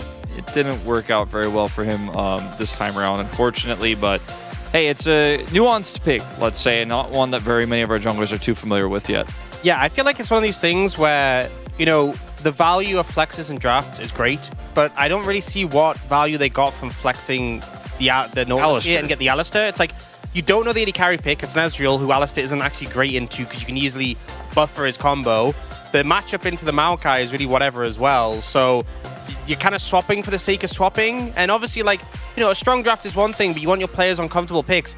Crocker did not look comfortable on Nautilus, not even one little bit. And it was very clear from how the game started to progress that it was going to be a major issue. I have to credit Hum Alive Esports for being super proactive in how they played around punishing it. They had, you know, really strong mid and top in terms of lane priority with Tristana and Ekton, and they really made DRX feel like they didn't have a jungler for a lot of the game. And then when we got to the team fight, you have like this super farmed, massively ahead Sejuani who's immortal versus the weak little Nautilus who might as well, you know, he had as much gold as a support. He might as well have been in the support role. That's how little gold he had. Yeah, I mean, there was that fight also that happened, we're not going to zoom in on, that happened early where Tristana picks up multiple kills there. They super hard forced into, opted into without having any control mid. That's the one place where you're just really not going to have any control at all in the early game. And then the Azir falls behind. They can't fight ever, so Nautilus feels even worse because he's so squishy at this point in time. There's no salvaging the game. Yeah, so definitely, you know, a bit of a draft thing that goes into the execution that wasn't quite there for the side of DRX. We can take a look at Highlight 1, which was this first dragon fight we had. Well, I say first dragon fight. It felt like the first fight in this game, kind of, as DRX kind of just got pummeled. So Poduk is getting zoned, and Fate has to help him, so Fate doesn't get to Emperor's Divide. And, I mean, it's night and day, the difference between Fate's Azir and Zeka's Azir from Game 1 in terms of the impact they had. He didn't have Crown, so it was very difficult for him also to actually survive a lot of those early parts of the fights. And just simply put, Hanwha Life Esports corralling the enemy AD carry, they were better set up for the fight. Yeah, and Kingen split the enemy team so well. Like, you have your solo Renekton just be able to go in, force both the enemy AD carry and mid miles away from the fight. Meanwhile, that super squishy Nautilus is just getting beat up. Like, you're in the mix with this tanky Sejuani who's stun locking you. It was just never going to work out with how things went, and we see the power of the Blast Cone, you know, with Renekton utilizing it. Let's go to highlight number 2. It was the Baron here that we did have, where Hanwha Life Esports, with their lead, took the Baron at 20 minutes. Well, I mean, they won the fight right before that, right? They had the faster group. They have 20-minute Baron spawn to actually fight for, and with the choke point completely in their control with Maokai, it's really easy. Because the great thing about Maokai's support from ahead is you get to have the best parts of Maokai's kit, but then also have a jungle that's a real tank, and the front line could do things as well. So, you know, pretty straightforward fight here. DRX, they're not able to do anything, but they have to contest, and this is really, to me, the defining moment of the game, the moment where it was totally over. Yeah, I mean, at this point, it was just doomed. It was completely doomed. And I just found it funny, there was one point where, like, towards the end of the game, Sejuani was 70 CS ahead of Nautilus. It was like 100 to 170. And it's like, you know, you see that sometimes in games with, like, a Nidalee, where the Nidalee has, like, crushed the matchup, but, like, I've never really seen a Sejuani that far ahead in terms of farm. Pretty much ever. I think it comes down to multiple things. Like, Nautilus isn't the worst jungle farmer in the game. He's not incredibly fast, though. I think Sejuani is in a better spot there. But Sejuani can also go over walls, and it also helps that the team was so far ahead that multiple times Grizzly would just go into the enemy jungle and take the Raptors, take the Krugs, take the blue, like just basically do whatever he wanted. And, you know, as you guys were highlighting, it kind of just fell apart really early on, and the jungle gap made it even worse. So, guys, let's take a look at the POG here for game number 2. On the side of Hanwha Life Esports, it will be the Bear in the jungle. Look at that kill participation at 14. Permafrost and people getting involved, getting the Tristan ahead. This was that fight we were talking about earlier on in the game where Kroko gets permafrosted. Uh-oh, Barrel. Can he get out? Can he get out? Can they kill life? No. Permafrost. Permafrost. Yeah, and goal difference to end, 3.2k, which if you look at the KDA, 2-0-11, it's very rare you have that much of a goal difference with that much of a lead. But yeah, Grizzly, I think the thing is, you could definitely see this was a game where the jungler on the side of Hanwha Life Esports would end up ahead, but I think Grizzly did a fantastic job of leveraging that slight advantage from the early skirmish and turning it into such a monumentous lead that the game was just over. Like, I think at this dragon fight, they were already like several thousand gold ahead, but the big part of that was just the jungle gap and shutting down the Nautilus, and you could see, you know, it's just so hard to play out fights from this position. Yeah, Poduk really having a rough game, unfortunately, just not having a bunch of space. Got some cards here. Look at that. It's Media and me, we got Zeka card. We got the Zeka card. Look at that. Me and Media and Jonah Strong. I'm not sure how to feel about the base Jonah Strong vote versus the Media KEKW. I mean, what is our take on this? Do we think that Zeka had a pop-off game as well? Or? I mean, Grizzly served him or set him the ball, and he spiked it. Like, Zeka spiked it. You mean G-Riz? Yeah. G-Riz, yeah. Represent. Right there. Yeah. I just have Kingen. I mean, he was part of it. I knew it'd be the G-Riz, you know. I just wanted to bring some media representation, you know. We have been the media desk at times. Not this time. Very based Grizzly vote, as you would expect. As we're getting ready for this interview, we're not quite ready just yet. Do we feel like this is kind of where DRX's power level is at right now? Like, they beat T1, but they got kind of crushed by Hanwha Life Esports, but they showed some good stuff in Game 1. I think there's still some volatility. Like, I think Game 1, maybe if the soul was different and they didn't make a few of those mistakes, could have been winnable. Game 2, they made a big mistake and they fell behind. I think it's very clear that Hanwha Life Esports is a stronger team, but at their best, if they overperform, Hanwha Life, I think, can take games from a lot of our stronger teams. Sorry, DRX can take games from a lot of our stronger teams. It just comes down to finding that consistency and not making those fumbles, because ultimately there were several mistakes in both these games that were the difference between them being able to contest and falling off. If you're an LCK playoffs enjoyer, I'd say you're probably hoping it's not going to be DRX, because we just watched Hanwha crush them, and that is a likely matchup that we'll have in the first round of playoffs as well, if they do make it. So it might be a repeat. I don't think it's impossible for DRX to go, but Live Sandbox definitely looking a little bit stronger to me at the moment. Yeah, I think it's still up in the air. We'll just have to wait and see who's got better form at the end of the season. But guys, we do have the interview ready. Let's go over to Ji-sun for the translation. Thank you very much, guys. This is Ji-sun for the POG interview translation. Today we're here joined by Zeka and Grizzly on the side of Hanwha Life Esports after their fifth consecutive win in the LCK Summer season. And it's the 11th win total here in the LCK Summer. Zeka, you are able to pop off today and reach the 1,000 POG points. How do you feel? 일단 저번 경기에 이어서 이제 오늘까지 2대 0으로 일단 Well, I'm happy that we were able to get a back-to-back 2-0 win. Well, I don't really, care much about POGs, but still, winning a POG always feels great. You guys are still having a chance to climb even higher in these standings, especially in terms of the POG standings. Are you aware of that? Well, we are playing DK next week, so I don't care about winning POGs and, going past Canyon. I would rather just want to beat DK. Grizzly, how about you? I'm happy with the clean win today. And also happy to win a POG. Zeka, we had Azir Aphelios comp versus LeBlanc Kaisa comp. It was all about the late game and scaling. What did you focus on the most playing that game? So Kaisa, LeBlanc are the static shiv, early snowball kind of a style, where Aphelios and Azir, they're more about the late game scaling. So we really had to wait until the late game in order to, kind of win out the late game team fights. Grizzly, first game was really intense. You guys were so close to taking down the enemy Nexus, but you then got aced by DRX. How did you manage to still solidify the victory in the end? Early on, I kind of messed up with my early pathing, so I was really far behind, so I was keep thinking how I'm gonna cope with the situation, but I was pretty sure that we will still win the late game. And DRX, their mid laner and bot laners, they were both having shifts, so we were not having a great time to end the game. And Zeka, yeah, that game was really close, but that Azir play was the game changer. So let's take a look at this replay.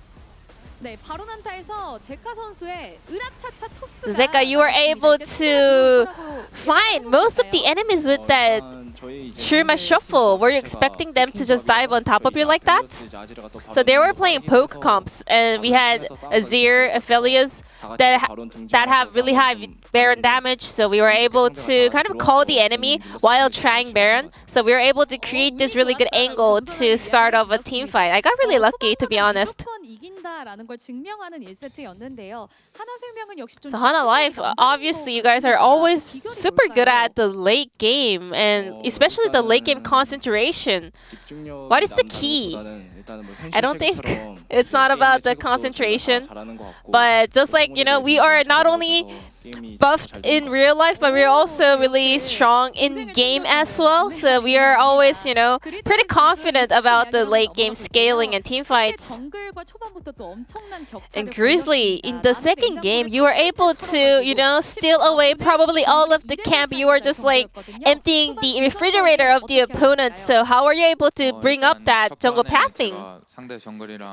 So in the first game, I was really behind in terms of the levels. So even if we won the first game, I was pretty tilted because I lost in jungle. So In game 2, Zeka told me, do whatever you want to do. So I really wanted to out-jungle the opponent in game 2, and I went in with a very aggressive early pathing. So Zeka was playing Tristana, which means he's just dominating the mid lane. So I was able to go really aggressive and proactive. I think Zeka, you really have a really good understanding of Azir Tristana matchup. How confident are you in that match? With this new patch, 13.13, the meta have shifted. You know, it's now more about the late game focus. So I had a lot of practice around it. So I'm pretty confident about the mid lane matchup. And Grizzly also just mentioned, you know, whenever Zeka plays Tristana, it feels very reliable. I always trust him. So tell us about your mid-jungle synergy. So yeah, Zeka, he's good at every champion, but especially Tristana. And as soon as he gets his second item, he just knows how to play the game. You know, he just controls the whole map. And in the newest episode of the mic track, you know, we were able to see some of the synergy between Zeka and Grizzly, two youngest players on the side of Hana Live. Tell us about your teamwork, please. This is my first time not being the youngest player on a team, so it feels a little bit awkward at the first time, but now having the youngest member, the younger player next to me, it feels nice, you know, he's really cute, you know, we have really good synergy and teamwork. Yeah, our teamwork on the roof is pretty good, and in real life as well, it's alright. So we're working on it, but it's decent. Zeka, was there any highlight from Grizzly today? In game 2, I was like over pushing mid lane just a little bit, just so slightly, and then like we were able to Grizzly was able to actually capitalize on that and make a play on the bottom lane and counter jungles. Your remaining opponents are Genji and D plus Kia. What is your mindset heading into the last week of the regular season? Yeah, that's gonna be the last week before the playoffs, and it's both of the matches are looking very, very important. So I really want to win both of the matches. We have 2 matches to play next week, and I hope we can showcase even better performance than today. And this will be the end of the interview from Grizzly Zeka from Hana Life, and back to the space. Thank you. Thank you, Ji-sun, for that awesome translation. So we get the quick zoom away from Ox. He was doing something a little bit different than he's doing now. Yeah. But then he canceled it's a secret. It got canceled. Let's take a look at the standings as Hololive Esports once again securing their 3rd place spot. DRX, unfortunately, you know, this was never going to be an easy matchup for them, but not going to be able to get even a win tonight. The impact for tomorrow's match between Genji and D+ is pretty huge, because if Genji win, then they could potentially make that 1st place happen. If they lose, then D+ actually get to challenge Hololive Esports for 3rd. Right now there's 3 games between the 2 of them, so very impactful actually when you look at the top of the standings. But I think that's the thing, is Genji has far more of a fight to maintain their spot and keep challenging for 1st, because KT's final schedule is pretty chill, but Genji still has to face D+, I believe Hololive Esports as well, so they can't really rest on their laurels, and especially as if they just 2-0 their series and KT do as well, KT still maintain 1st. They need KT to slip up, and they need to be on top of their game in a harder schedule, so a lot of work to be done. Yeah.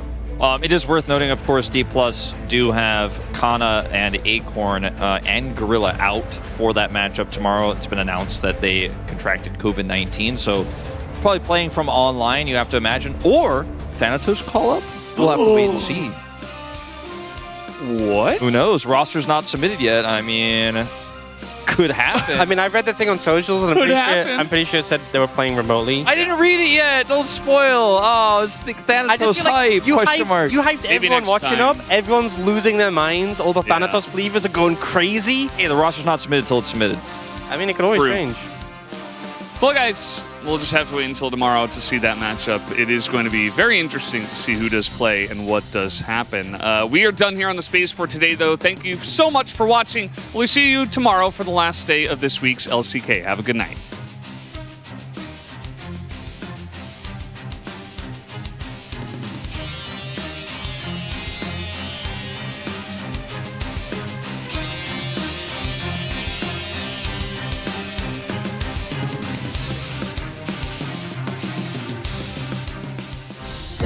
on the edge of this big love. I'm not looking down, baby, I'm ready to jump. I never believed love could set me free. You break down the walls I build around me. It's a strange magic every time we touch. Yeah, I'm falling for you. I'll keep falling for you. You are my greatest weakness. You are my greatest. You are my greatest weakness. You are my greatest weakness. Standing on the edge of this big love. I'm not looking down, baby,